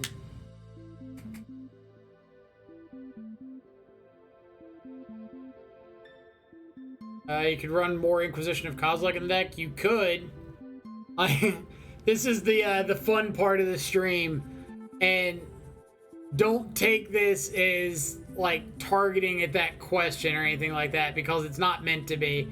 It's just like, we've got these questions, and I wish we could make commands for everything, but Modern's always evolving. Things are always changing. You can't make like a static command that's just good for forever. So I cut back on Inquisition, and maybe this will help explain it for everybody else that's just come into the chat. You've got 3 turn 1 lines, and I'll break them down over here. You've got turn 1 Hand Disruption, turn 1 Dragon's Rage Channeler, maybe a Bauble, but a 1-drop threat, turn 1 removal spell. And the problem I've been running into is the lines have been getting more and more muddled recently, where I'm having hands like in the blind with Channeler plus Inquisition, Channeler plus removal, removal plus Inquisition, less so with that one, but not knowing what I wanted to do turn 1. So I cut back on Inquisition to improve the straightforwardness of my hands, because now, like, I'm less likely to see Channeler plus Inquisition or Thoughtseize. I'm less likely to be in a situation where I need to hold up removal, but I've got some spell to cast, and it just makes things streamline a little bit more. Like, I have more just Inquisition or Thoughtseize into Tarmogoyf hands, or Channeler into removal hands. And for me, that's flowed better. It doesn't mean that it'll flow better for you, but for me, I've liked it. So that is why I've cut down to 2 Inquisition of Kozilek. Long distorted answer for a short, to the point question.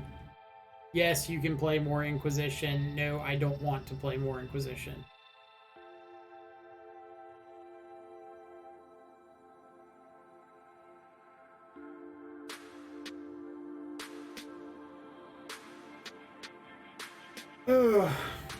Ton of people in the chat today. Greatly appreciate it. Hope everybody's having an awesome Saturday. If you're new to the chat, as always, feel free to hop into the chat. Tell us about yourself, who you are, where you're from, what got you into Magic, why Death Shadow is the best archetype in Modern. You know, any topic you want to talk about. If you are curious, if you want to see more Death Shadow content, the VODs are always up on the channel for 2 weeks. The YouTube channel, MTGBot, like, posts the link every 30 minutes or so. You're more than welcome to go check out the YouTube channel that I need to update. Make sure I'm logged in. I am logged in. Okay. So the YouTube channel has got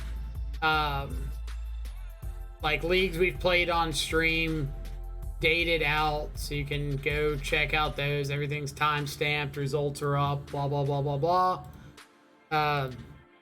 So if you want to like go check that out at any point, it's just the underscore control freak. Hinner, thank you so much for the follow. And Kashi Katanishi, thank you so much for the follow. Give me pronunciation if I'm pronouncing things incorrectly. Hope both of y'all are having awesome Saturdays. Let's see, don't feel like the veil is needed right now on the sideboard or just constricted on space. A little bit of both. I haven't really been missing veil. Like, it's decent against some of the Ragavan decks, but with like Unholy Heats and Bolts running around all over the place, it's a little less effective. Obviously, it's better against Drown in the Lock, but you got to make some concessions somewhere. And then just like hadn't been great in a lot of matchups.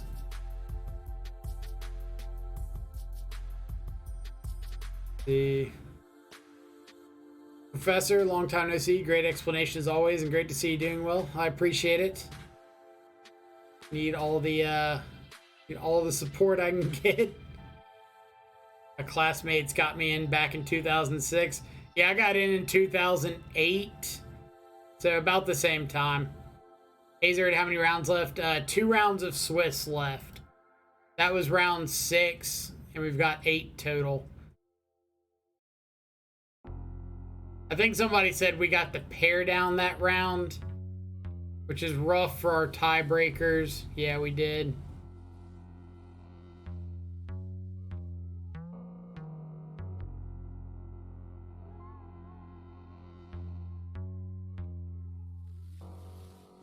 Let's see. Bolt to you. Thanks for the answer. Hard to choose to start with discard spell or Dragon's Rage. It kind of depends on the rest of the composition of the hand. Like, if you have, let's say, 3 lands, Dragon's Rage, Inquisition, Tarmogoyf, I would always start on Inquisition, because Inquisition into Goyf is going to win you a lot more games than Channeler on 1, Goyf on 2, Inquisition on 3, or Channeler on 1, Inquisition on 2, Goyf on 3.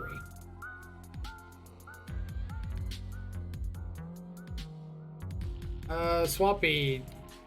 Seen some people going to 4 Unholy Heat over a split like you've got. Do you think about getting Delirium just isn't reliable enough to have 4 removal spells dedicated to it? I think that I like Fatal Push in a meta that has things like opposing Death Shadows, as well as Hammer Time. Because being able to kill something after it's been equipped up with a hammer is a real big upside. Where there's a lot of times with like Unholy Heat that you have to play around in a hammer or a hammer getting equipped. Where Fatal Push, you just get to like target the thing and end it.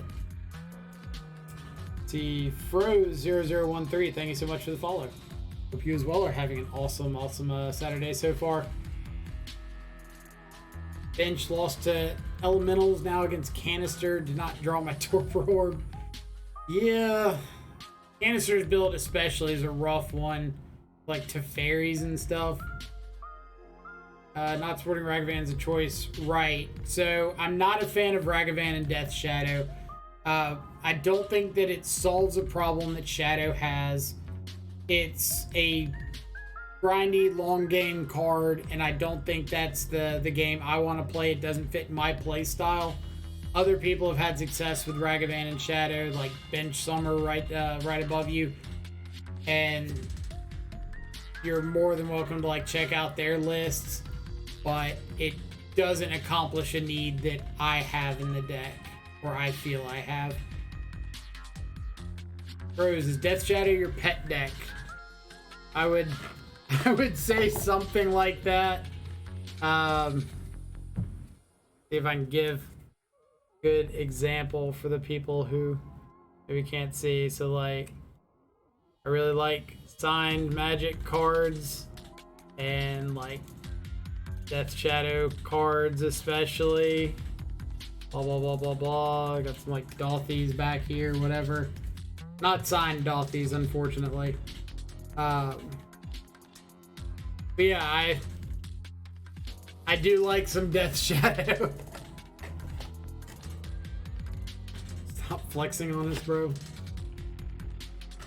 The shadow sign shadows indeed. Flavor win. Fatal Push is the best black removal spell for sure. We'll see how the new Grasp card does, but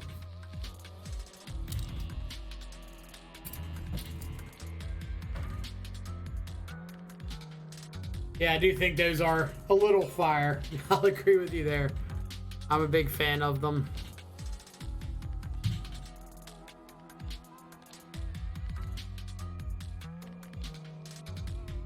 All right, so Canisters 5-1. That's a matchup I really don't want to see. With 2 more rounds of Swiss, there's not going to be... There could be one undefeated. But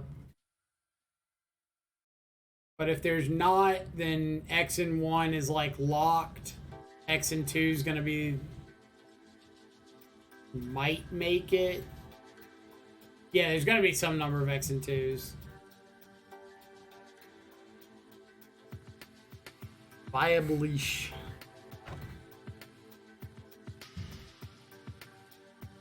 Yep.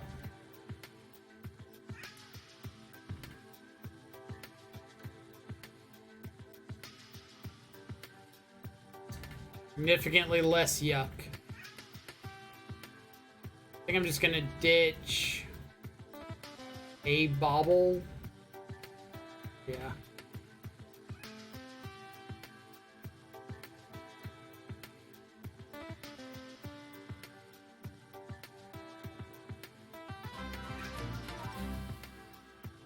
See, Yawgmoth. I've not read the book yet. I've been trying to stream more. That's had like all of my time.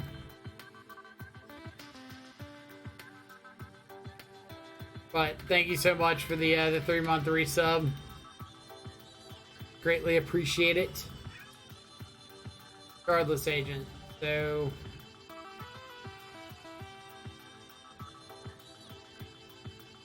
does this mean rhinos or does this mean living end?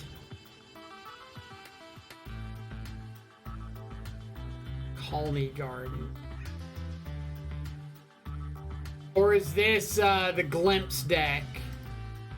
This has got to be the glimpse deck, right? Yeah. Yeah, definitely glimpse.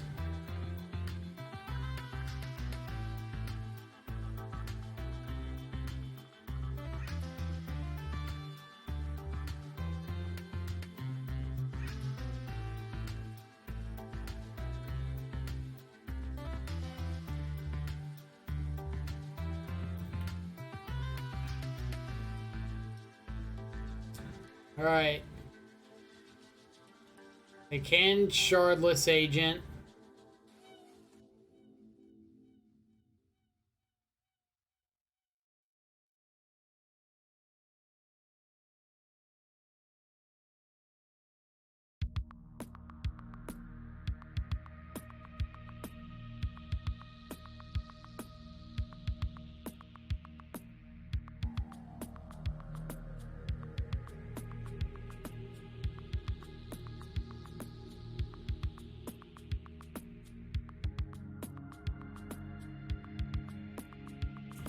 Double Spyro's pretty good.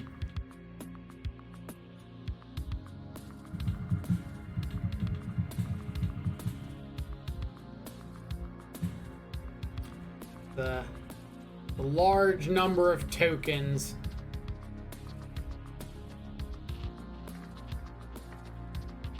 Triple Tireless Provisioner. Alright, well, they have gone down to 1 land.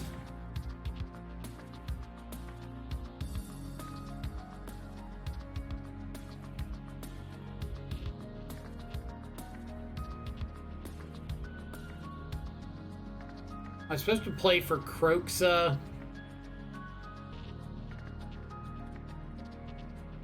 No. Need to play for Battle Rage.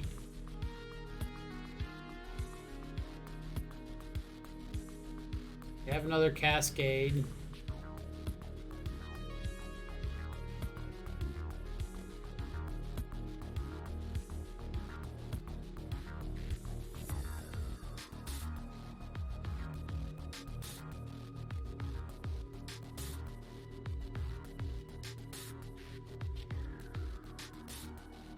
We can trade off some, like, guys for guys. And that's a plus for us.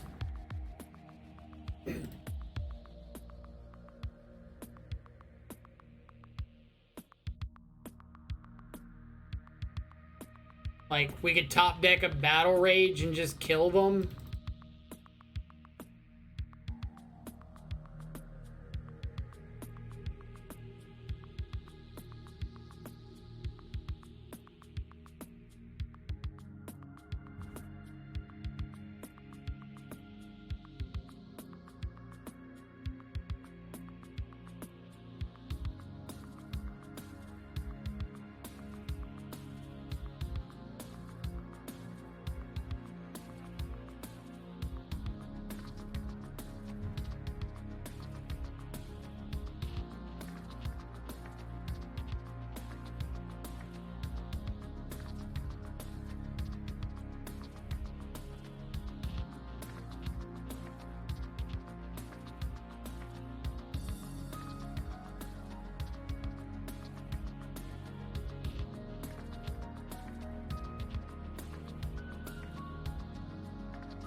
They already have the third land in hand that I know about.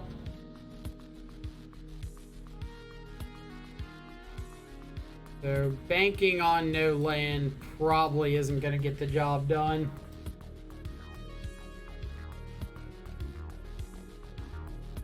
So I'm just going to keep putting things into play.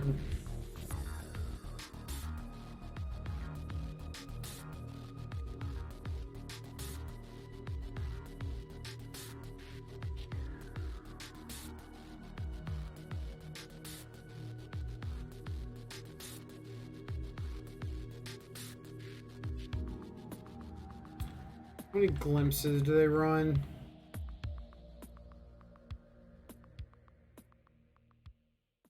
Two, looks like, maybe three.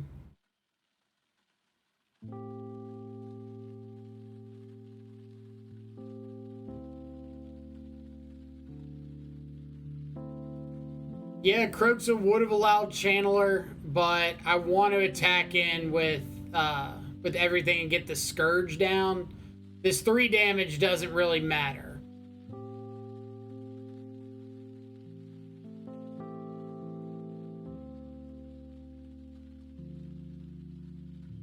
Like, I'm kind of on Battle Rage or bust.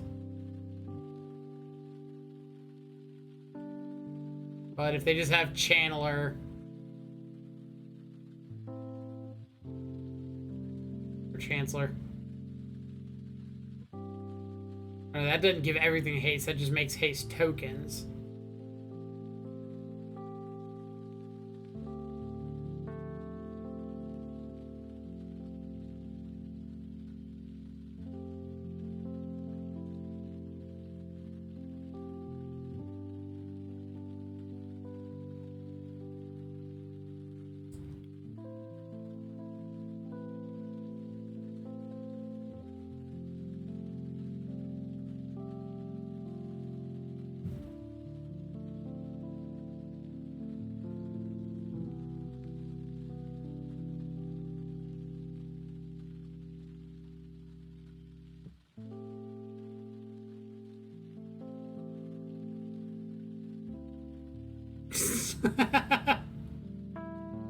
Alright. I guess they only get 1 life off Omnath. They get to shoot me for 4. I'm not dead.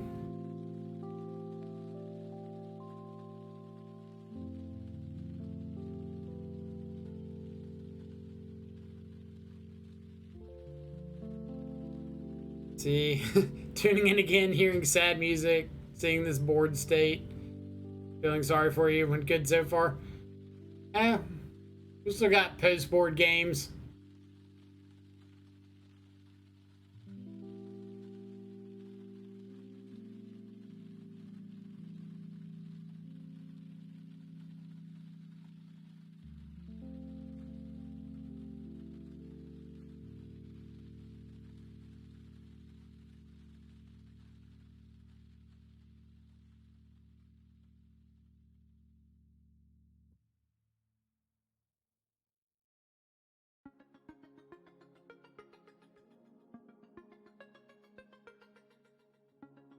They're only at 43. Psh, we got this. I'm more curious just to see like what all the deck does. I don't think I've ever seen the deck go off before.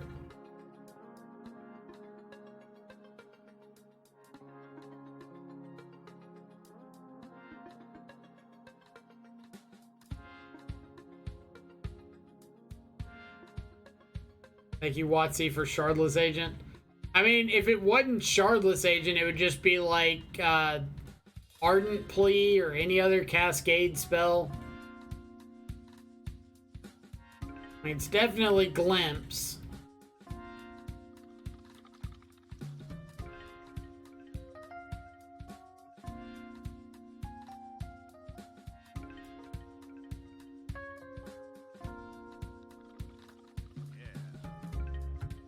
X11 tokens with haste, where X is the number of creatures you control. Alright. That's a win condition.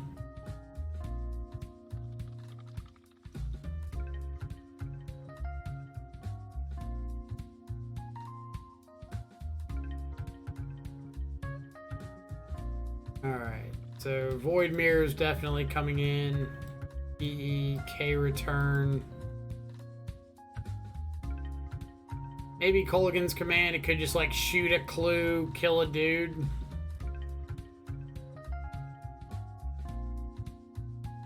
Spellbomb does stop Dark Dwellers from looping.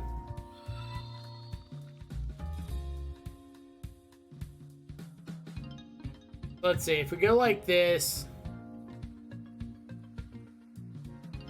and I board out a bunch of bad, cheap stuff.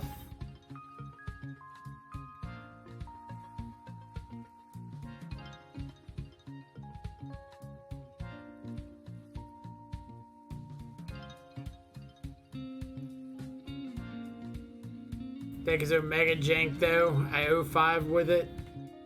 Mulligans. I guess they don't have the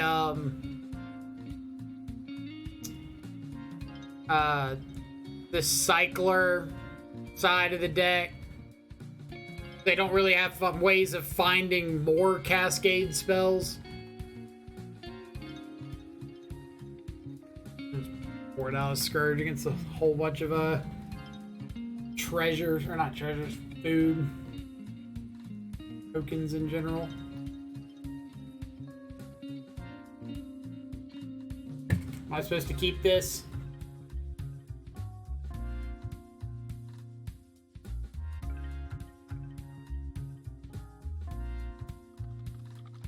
Is EE enough of a hate piece against them? I feel like it's gotta be right.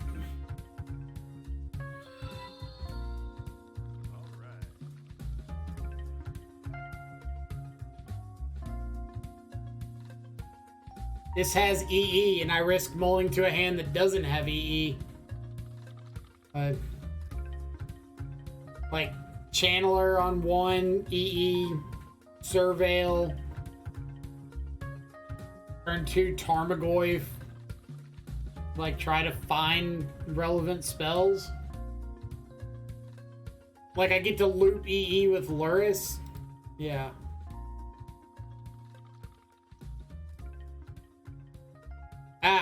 Ha! Mold to hand disruption. Cat out here trying to get us killed.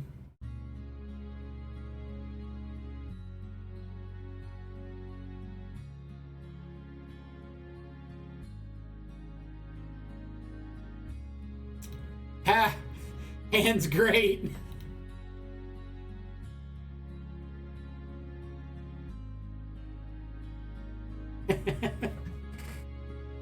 Hand's literally perfect.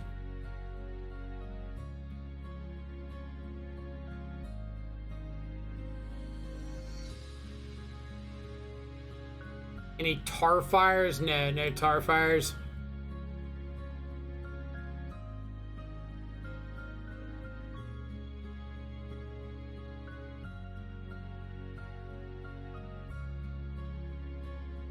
Chat told me about Leyline. Well, I'm not paying attention to chat. Like, I'll engage a comment every now and then, but if I want, or if I do like well in an event like this, I want it to be legitimately me doing well in the event. I don't want to just do well because chat like fed me lines the entire event.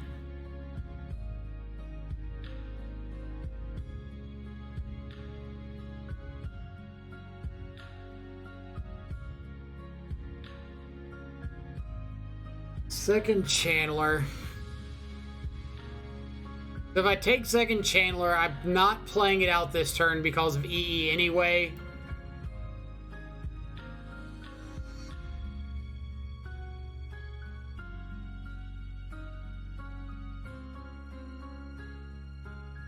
And it does grow the Channeler.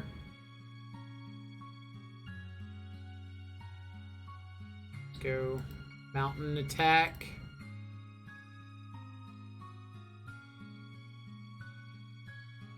Hold up this here. Engineered explosives.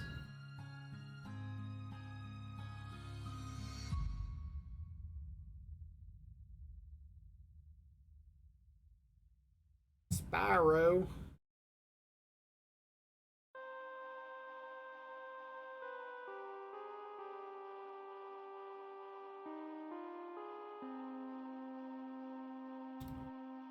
Am I cracking EE right now to be mana efficient? It puts artifact in the yard, so I'm presenting lethal.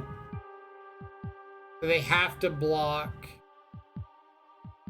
Am I just saying it? Saving it. I can always wait and see what I draw. The problem is if I draw something that I want to play alongside Tarmogoyf, I can't.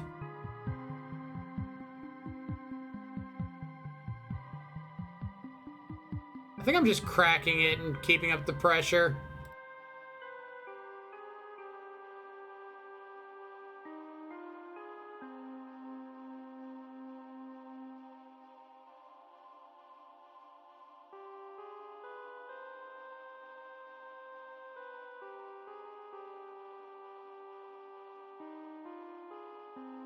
Let's play out Goyf.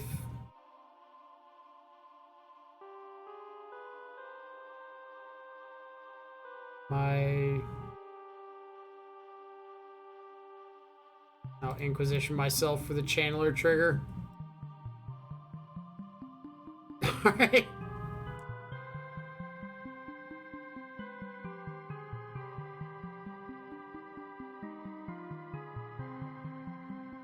Alright, opponent. If I'm dead, I'm dead. Knight who says, "Nee, glad to see you stream again. Good luck for the challenge." I appreciate it. Thanks for stopping by and the kind words. Alright, on to game 3. Everybody in chat disrespecting that keep there. Channeler EE, Tarmogoyf, easy. Snap keep.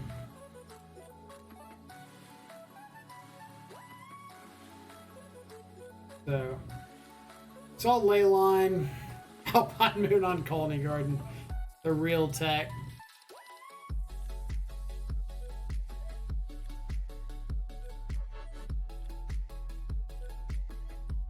I don't think I want to board out Hand Disruption just because I know they have Leyline now. Missed some follows. Magic Noodles and Brian Banks 108. Thank y'all so much for the follows. I don't think Leyline's enough to want to like adjust my game plan for it.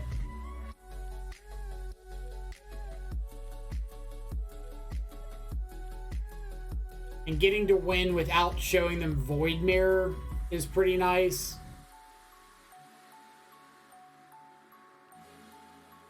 I don't know if they Void or mulligan to Leyline or not.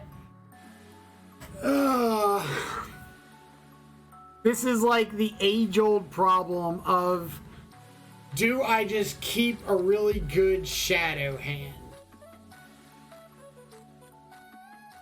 Like I've got bolt them on 1 into Scourge on 2 into potentially Battle Rage a Scourge on 3. But I would need to draw another fetch land. Opponent mulls. I think I'm supposed to mull with them.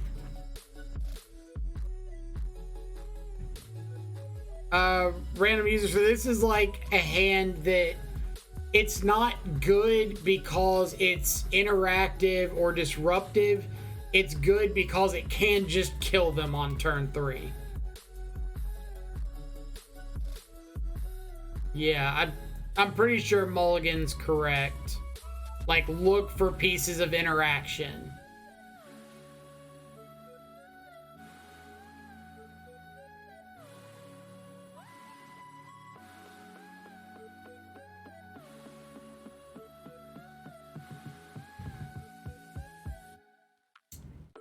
I got a Chancellor.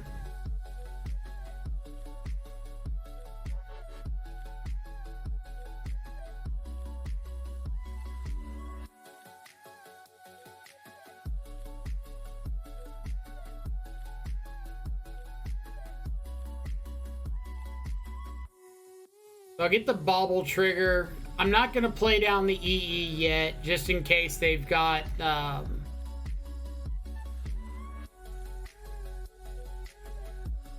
I'm keeping that. Not going to play down the EE just in case they have like some sort of artifact hate this turn. I don't need the EE on turn 2.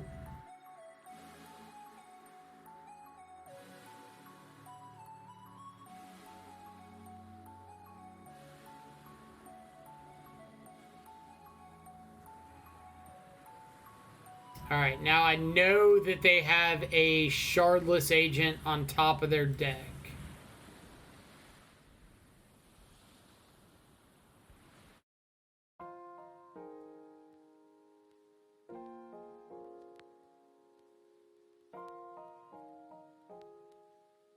So let's attack in with the Channeler.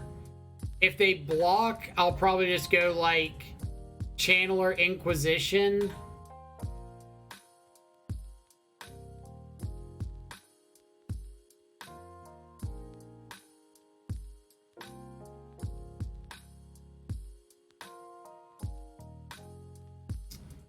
Right.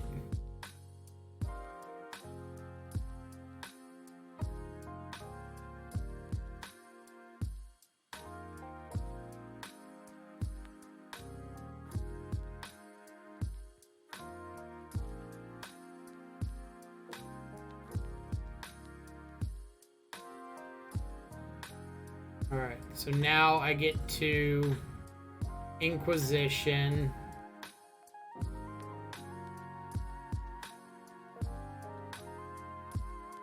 Guess I can go ahead and get my second red source for Kroxa.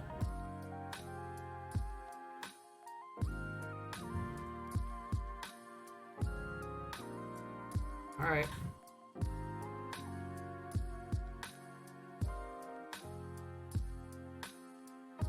Outburst.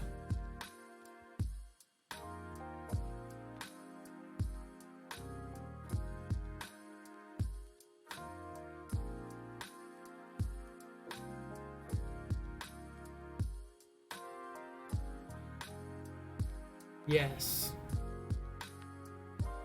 Resolves.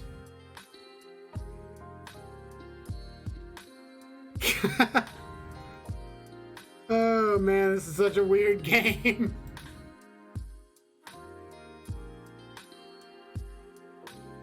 They are gonna get to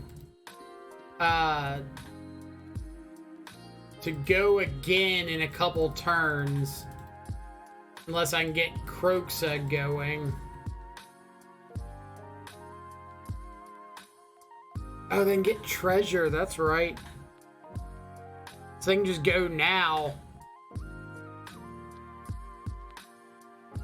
But I got Thoughtseize off the top. I forgot about Thoughtseize. Thank you. Thank you, sweet baby Thoughtseize. Do I want to attack this turn?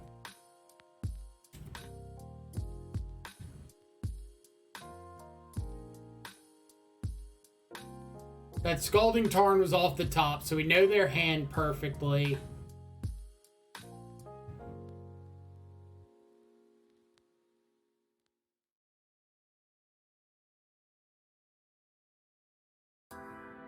Yeah, Chandler sees.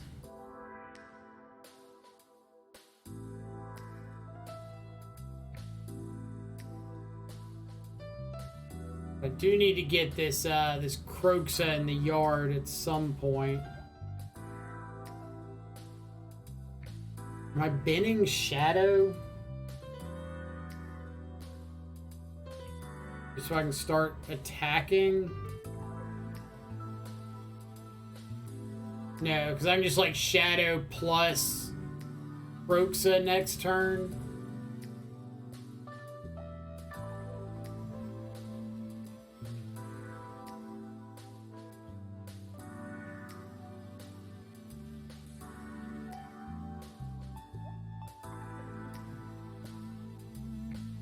Like, the Croaks will give me Delirium next turn, but I'll also have the Shadow. Alright, well then Shocking is terrifying. Don't you have top decked a Dark Dwellers? Okay.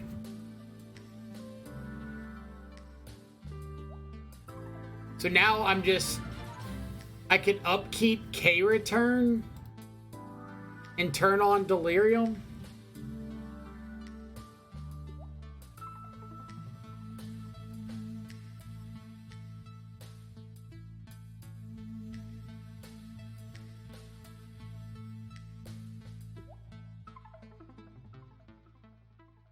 Is that something I'm interested in doing?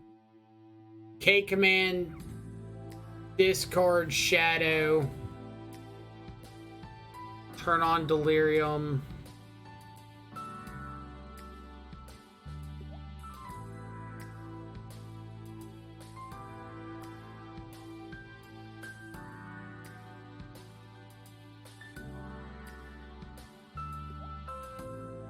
And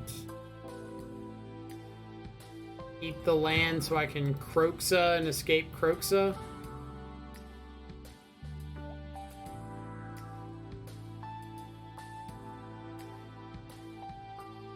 Like, not all in one turn, but...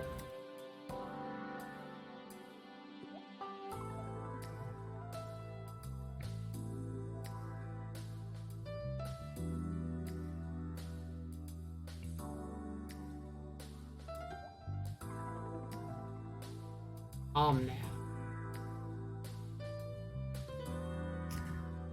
Nothing to land. Alright, so that could make it so that channelers don't have to attack.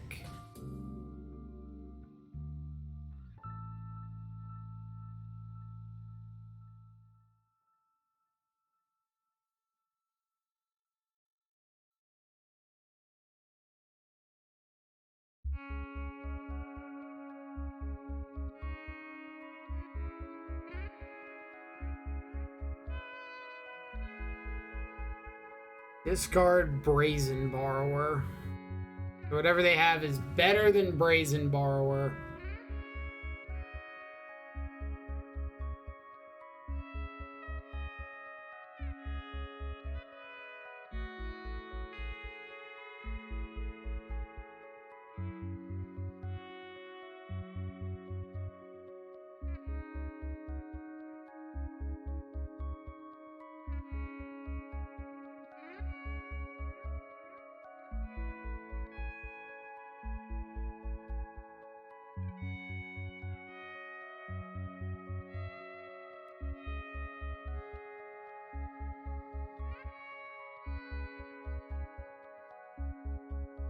We only die like 4,000 ways here.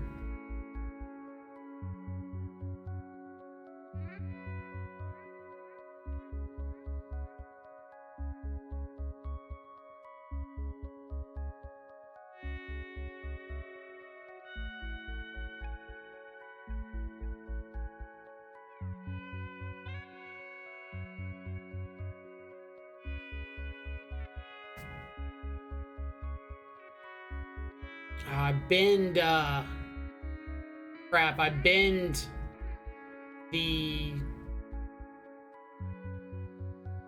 mountain that I needed to fetch here.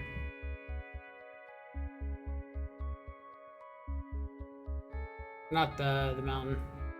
Mountain doesn't matter. Mountain's fine.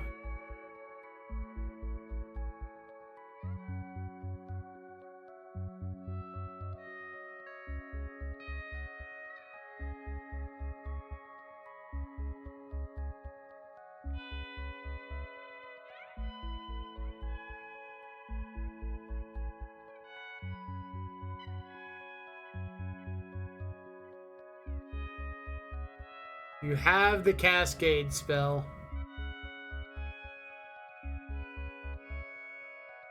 Not at the moment.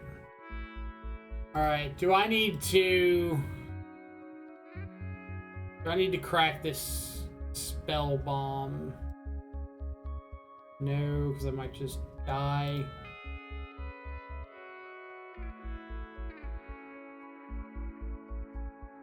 Alright, so I can escape Croak's spell bomb myself so that I don't have to attack. Or I guess I can just like exile whatever I don't need. The Croak's So what can I take myself off of? Creatures. Then I've got artifact, sorcery, instant land. So if I take sorcery, artifact, land.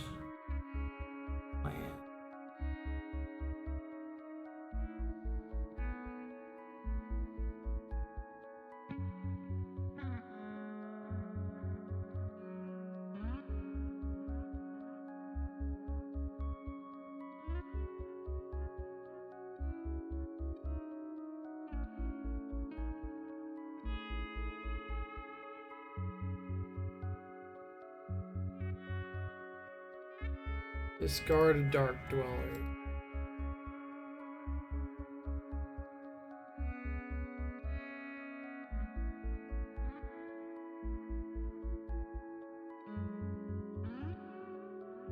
There's 2 glimpses in their yard.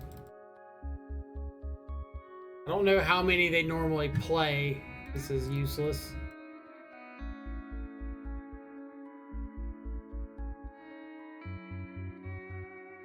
So I thought about exiling artifacts, but I want to keep them in case this ends up becoming a Luris fight. But they do have the Wave Sifter. So maybe that was wrong.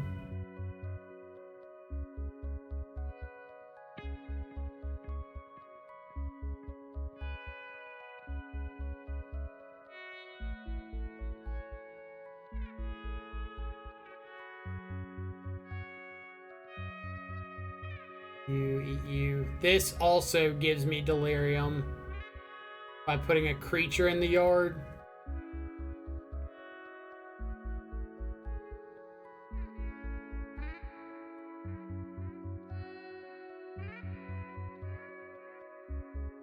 Pyro.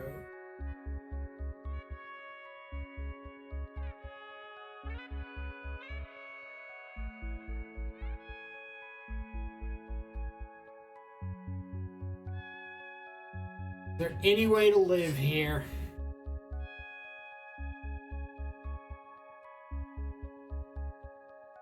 Like I can say this, or I can play the second main channeler.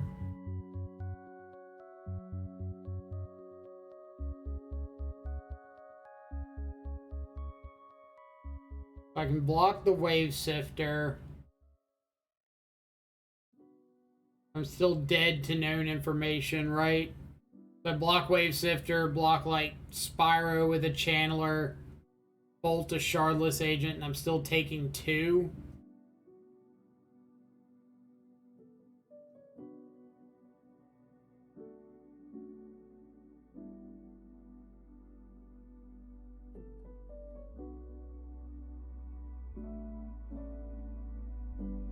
Spell bomb, turn off delirium.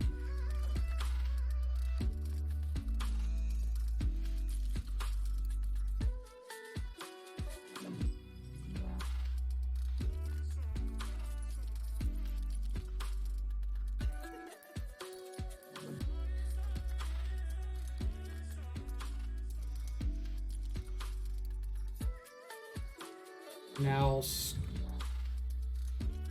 Scourge pass because I have to be able to bolt the Wave Sifter.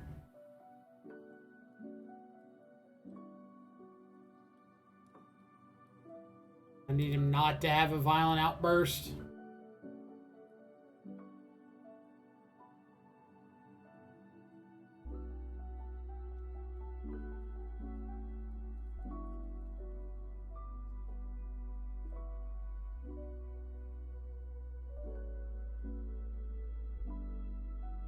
Roxa block. Scourge block. Handler block. Bolt Wave Sifter.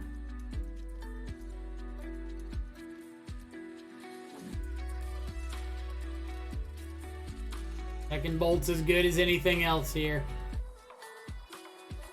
Have the outburst. God! Oh.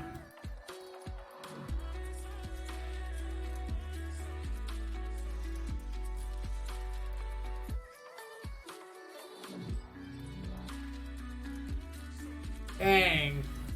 Had the outburst.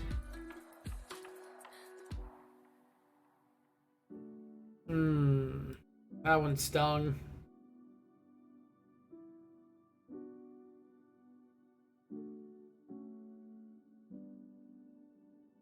God, that one stung. The other loss was to Gabe Nassif on Living End.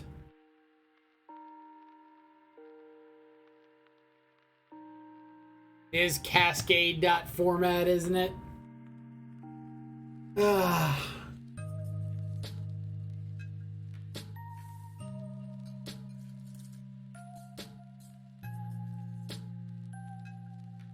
I EE'd. I blew up EE when they had a glimpse on the stack, right? Like I didn't end to turn EE.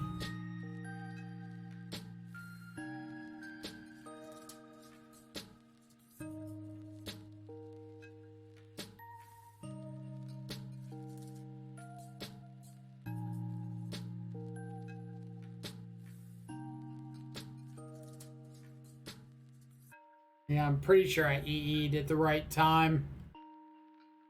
But that's how it goes.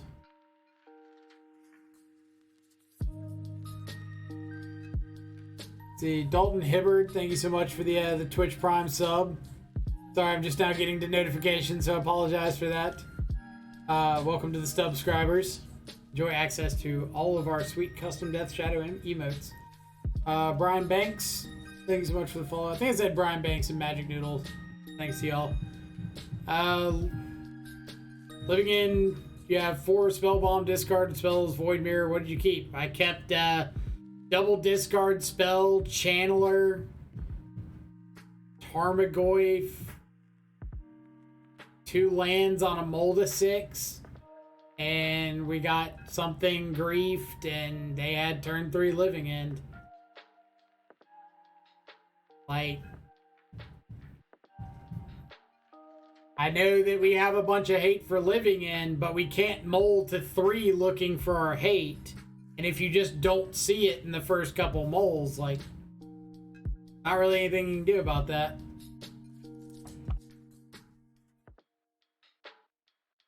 Lavinia is waiting. Guess Lavinia can't be, what is it, Foundation Breakered or whatever. That's a plus.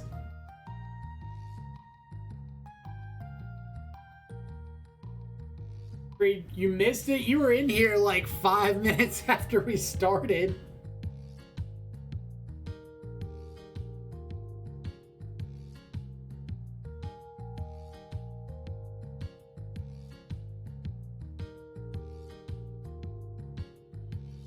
Go to like register at 9:02 or 10:02, whatever time it is.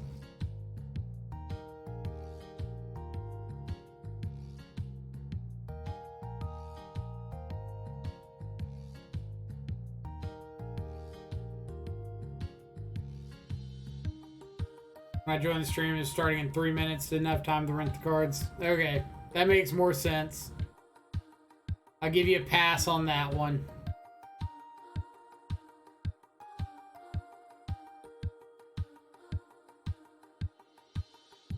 Alright, well, X and 2 feels bad.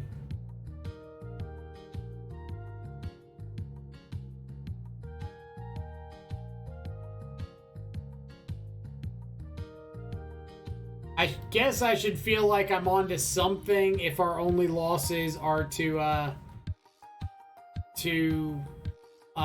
Cascade decks. Like, maybe I do need to run some Chalices. But I'd probably replace, like, a couple Spell Bombs with Chalices instead of the Void Mirrors.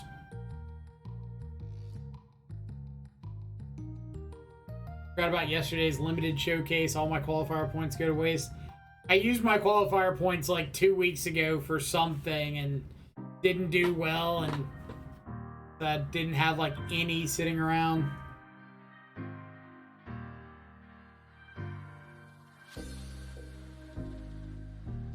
So we did pick up our second loss there. We were 7th place at the start of that round. So, in our opponent's X and 1, both of our losses are X and 1. So, like, if we win round 8, we have a decent chance.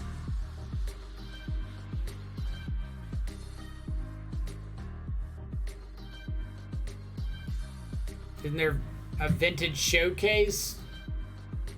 Guess I can look and see. There's a legacy showcase tomorrow. No vintage, but there is a legacy.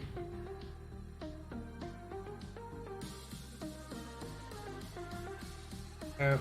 One of the most hilarious things to do, go to the Commander Open Play and just look at, like, what people are asking to play against. And it's kind of hilarious. Like, optimized, but only power level 7 to 8. Bring interesting decks, okay.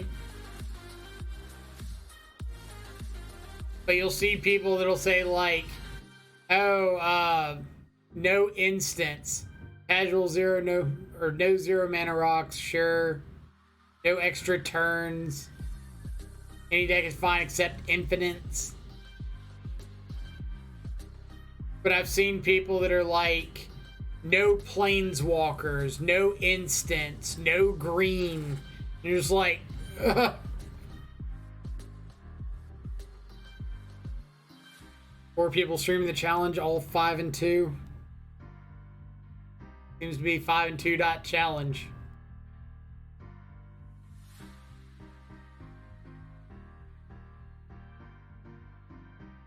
No green seems visual. I've literally seen it. Like, no, you can't ramp in Commander.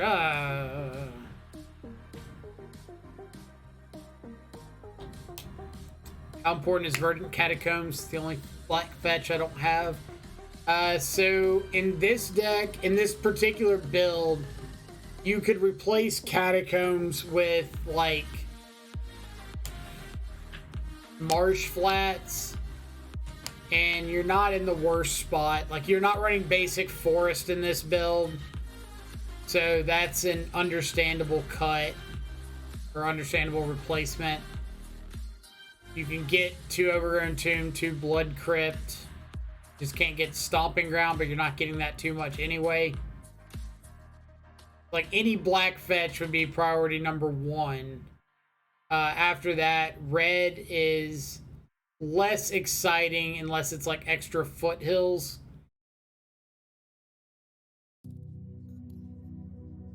Like, as long as your fetch land can get your blood crypts and overgrown tombs, you're kind of fine.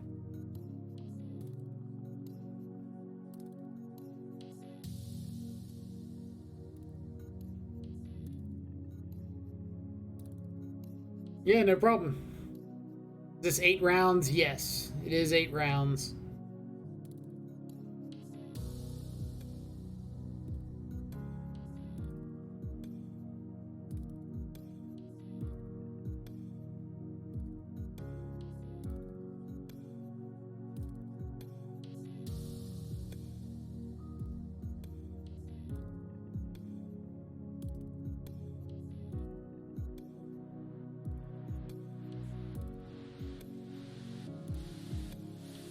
Just waiting for the last round to finish so we can figure out if we have a shot at top 8 or not. I think that canister match tilts me. I almost lose the time my last game.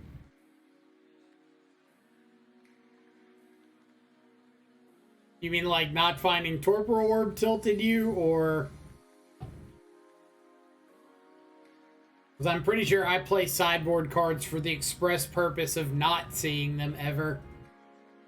At least that's what it feels like. So, Wafo's 6-1. We beat him. That is not a matchup that I would like to see in top 8 if we make it there.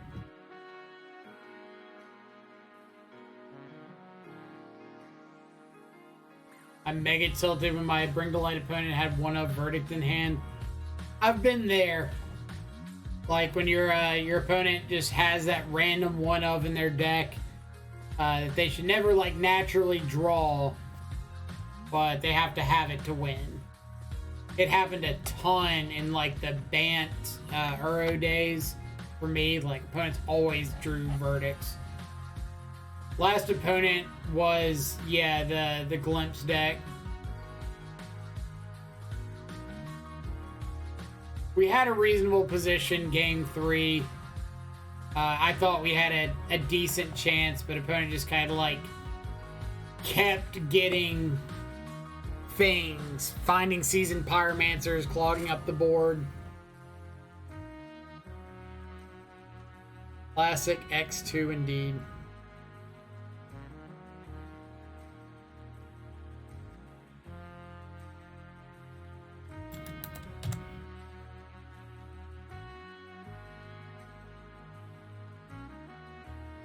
No.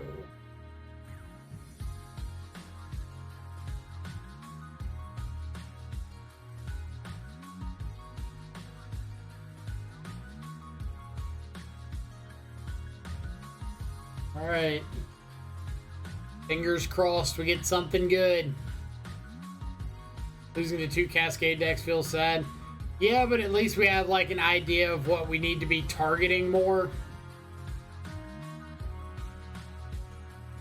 And that's a plus. Alright, so 14 going into the last round. I don't think since there's no draws, I don't think anybody can scoop anyone in except the 7-0, obviously. There's going to be a lot of playing, and there's going to be 5, no more than 5 X and 1s. So,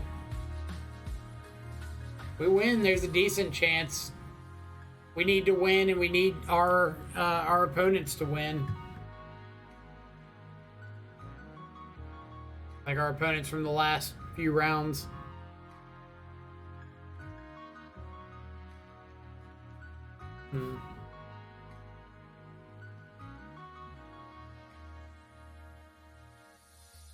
This is like decent chance of finding a second land.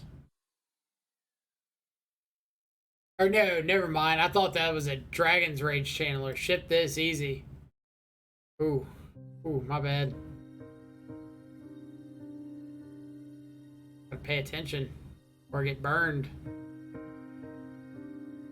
I was looking at that battle rage like, oh yeah, Dragon's Rage Channeler, that's pretty good here. Mountain, Dragon's Rage Channeler, Bauble, Dredge. Old school, honest to goodness Dredge. Hey, we got 4 Nihil Spellbomb in the board. Not that this is going to be good up until that point, but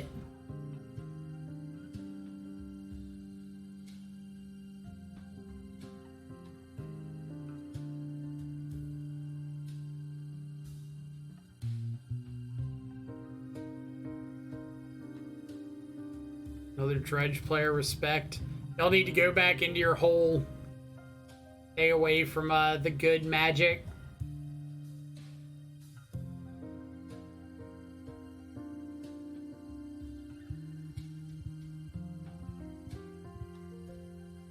He does have to fetch for the loam. He's going to be kind enough to shock for us too. Go ahead and fetch again. Shock, fetch, do something, or draw a basic mountain. One of the two.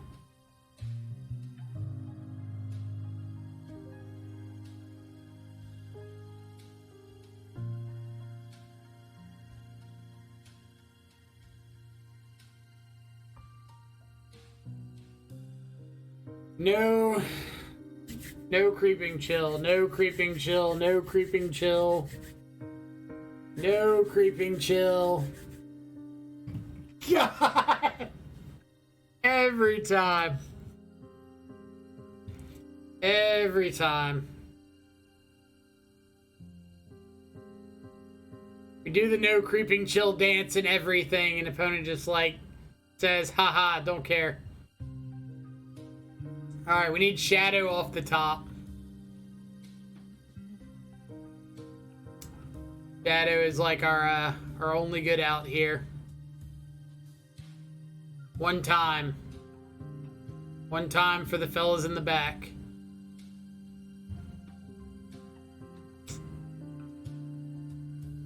Alright, Luris.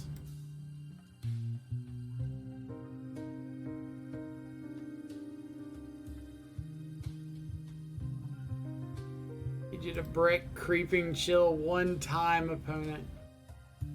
Why do you hate fun?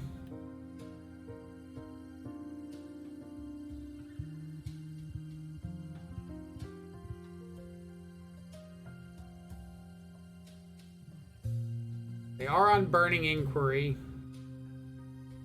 That's kind of okay to know.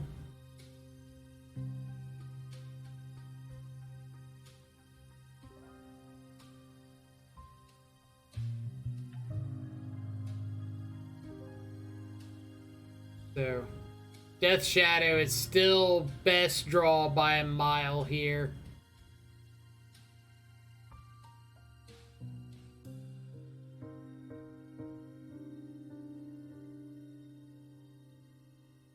I don't know why he's not just playing Stinkweed Imp.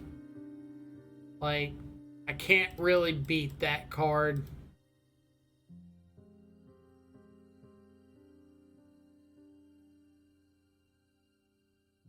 What do you think of create a Luris emote? I wouldn't mind a Luris emote. That'd be pretty good.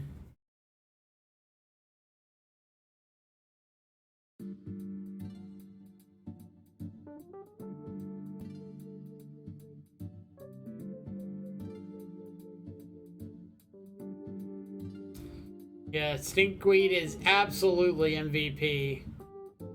Like I said, I'm not really sure why they're not casting it. Unless they're just really greedily going for this Ox. Which is what it looks like. But I mean, like, they had life from the loam.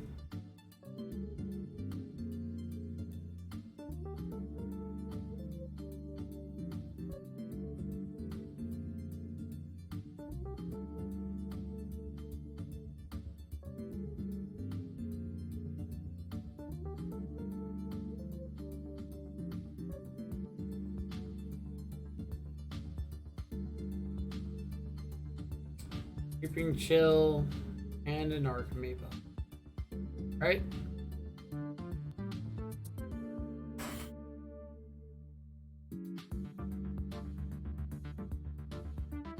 And double Stinkweed. Or double prized amalgam Stinkweed. And they got a blood gas sitting around in there.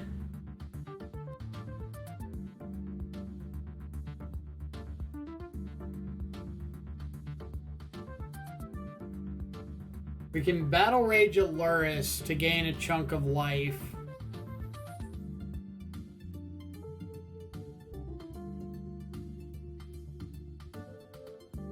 Shadow for the fun of it.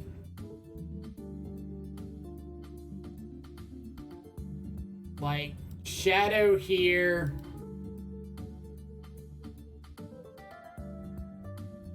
Maybe we have a chance. Handler here, not so much.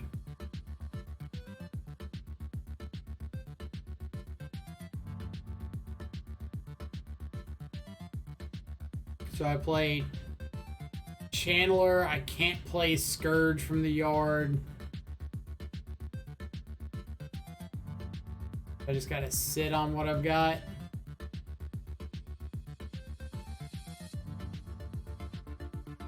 If I trophy or battle rage, I can get Chandler online.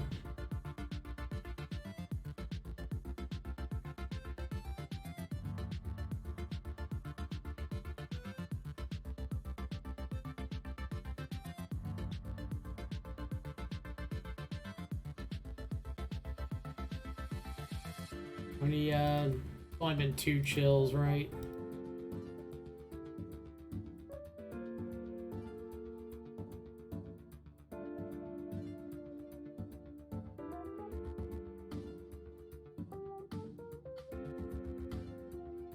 So if I go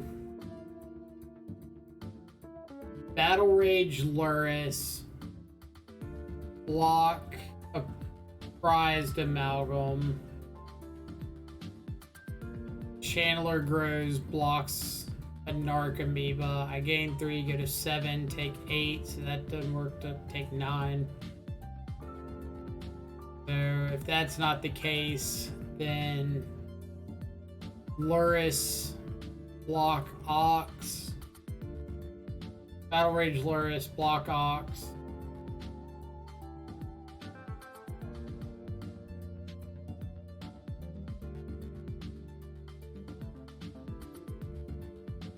Trying to see if there's any block that I can keep Lurrus around. Because, like, if I Battle Rage Lurrus, block Ox, then Chandler has to block a prized amalgam. Else, I gain 3, go to 7, and take 7.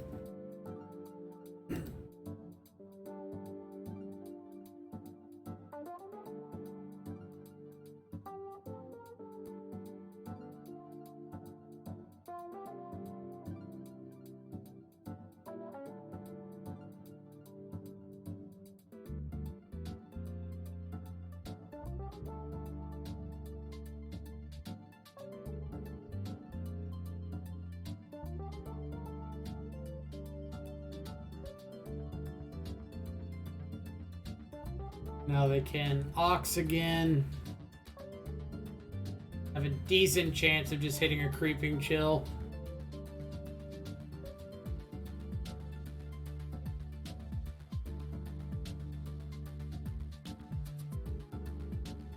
Also gets back prized amalgam. We're just gonna go to game 2. Alright. We've got our 4 spell bomb. Got K return. K return's extremely nice for being able to wipe up Narcomoebas and Stinkweed Imps from blocking.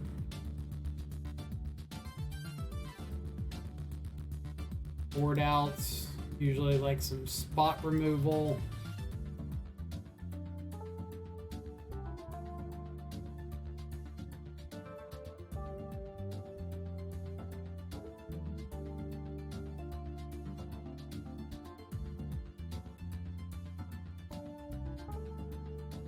I don't really want EE, so I'll leave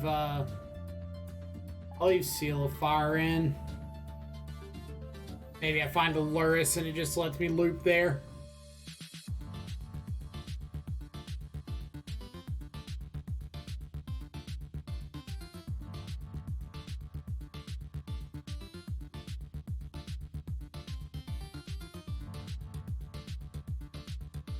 Crooks is pretty bad. Funny, I got 4 Spell Bomb, but I don't have good stuff against Dredge. Like Spell Bomb or bust.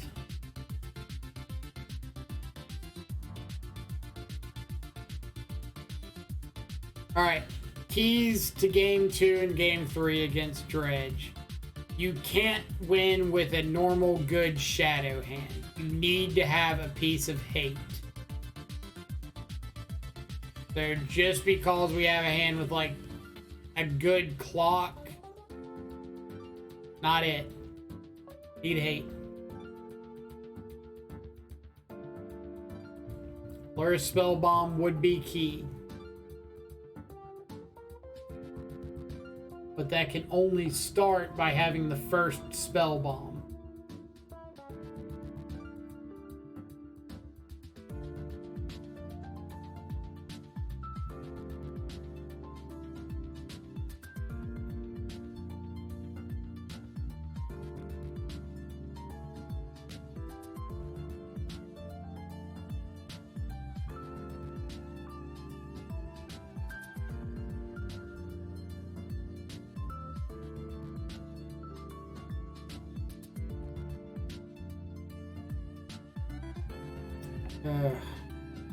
That's been a hell of a gauntlet today.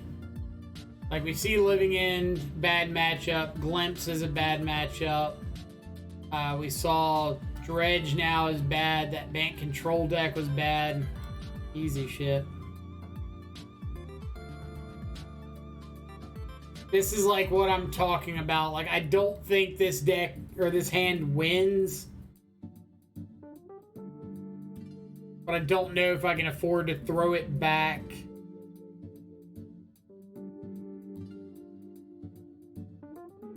They kept 7. Got to draw off of Bobble.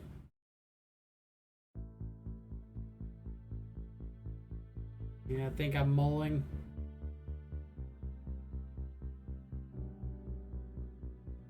And this is kind of what I was talking about. Like, we can run 4 Spell Bombs in the board, but if we just don't see them...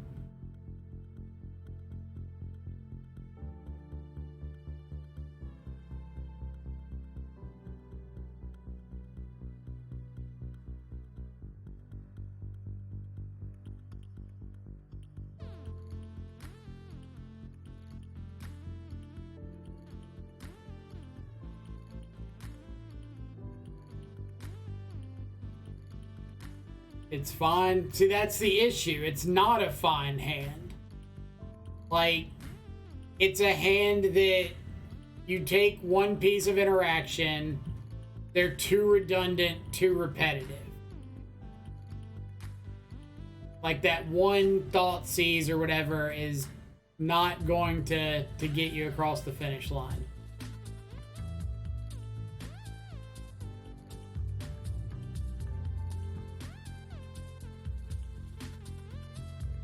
Six-card hand wasn't fun. Like, I don't know a better way of explaining it other than you can't win. Like, it doesn't matter how big Goyf is. Stinkweed shuts it down. Chump blockers shut it down. Like,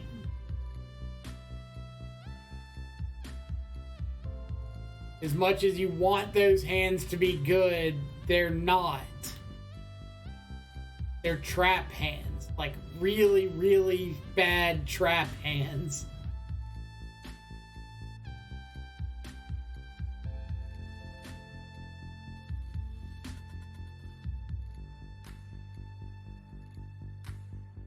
Like,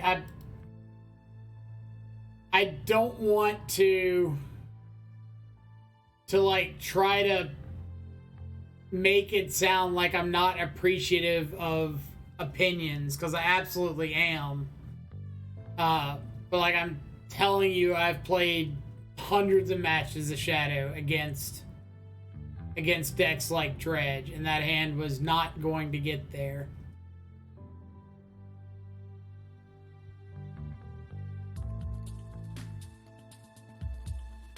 Maybe because our opponent kept like a pretty sketchy 7, it might have had a chance.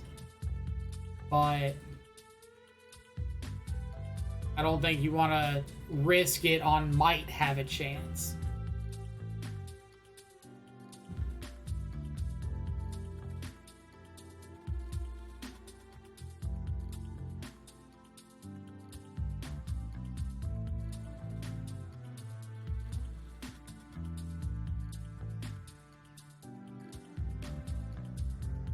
Now they've got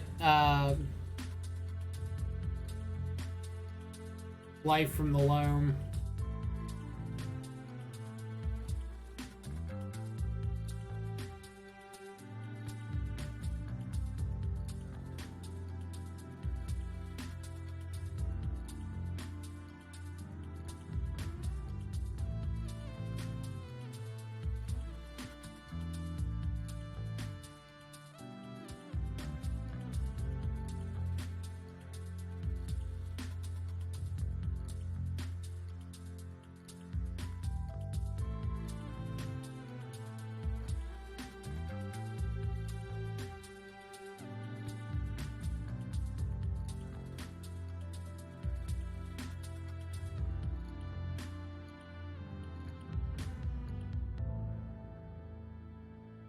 So,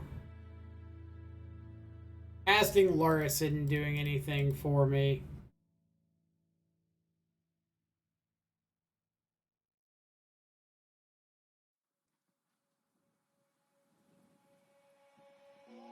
They've got Ox here, or they could Blast Zone away my channelers.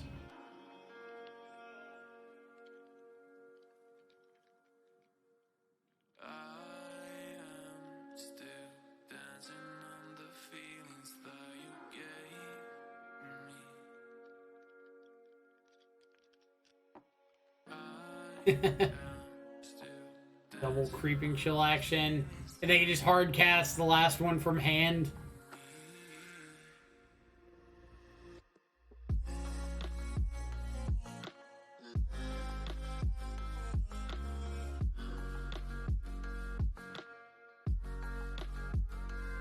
This is just attack, play Creeping Chill, right?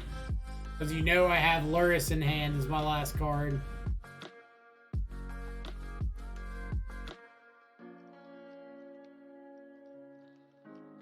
They want to blow up Blast Zone, sure.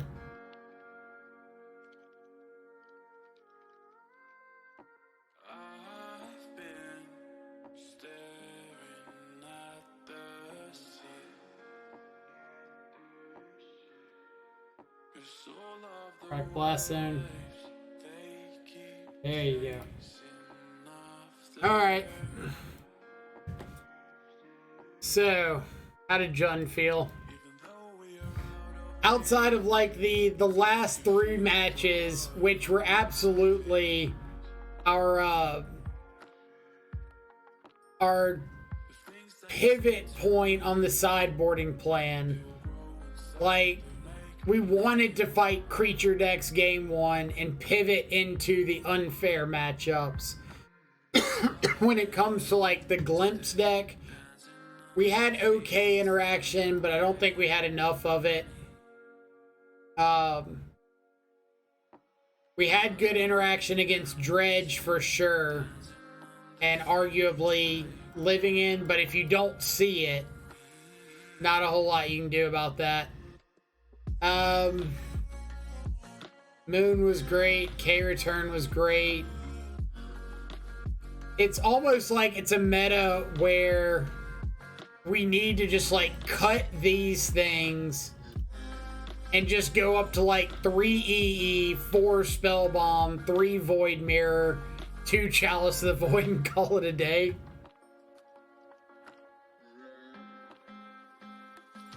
Bad manners from MTG Bot. Missed a follow. By Carconjo? No idea how to say that. Give me some correction. Thank you so much for the follow. Hope you're having an awesome Saturday so far. But yeah, like, all of our losses recently have been to either Murktide, Living In, Glimpse, or Dredge there. Like, we're beating the fair decks. We're beating the Ragavan decks. We're beating the mid-range decks. We're beating the control decks somehow. But we're losing to the decks that are just doing something like ridiculously degenerate on turn 3. Like cast a Living In, cast a Glimpse, Dredge, casting Murktides.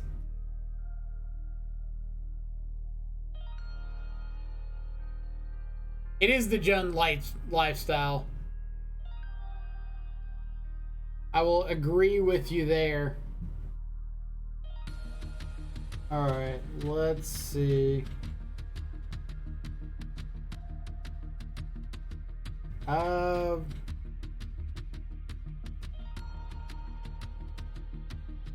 are we rating?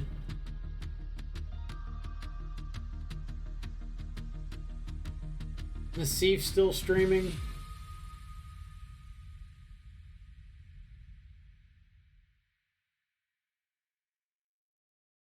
Alright, we'll raid Nassif.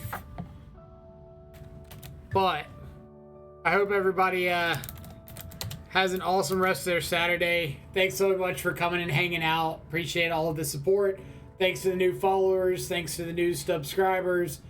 Thanks to the restubs. And yeah, I hope everybody stays safe for the rest of their Saturday. Enjoy some good food, good company. I guess that's about all I got. So yeah, take it easy for the rest of the day, and I'll catch y'all back on here Monday. Adios.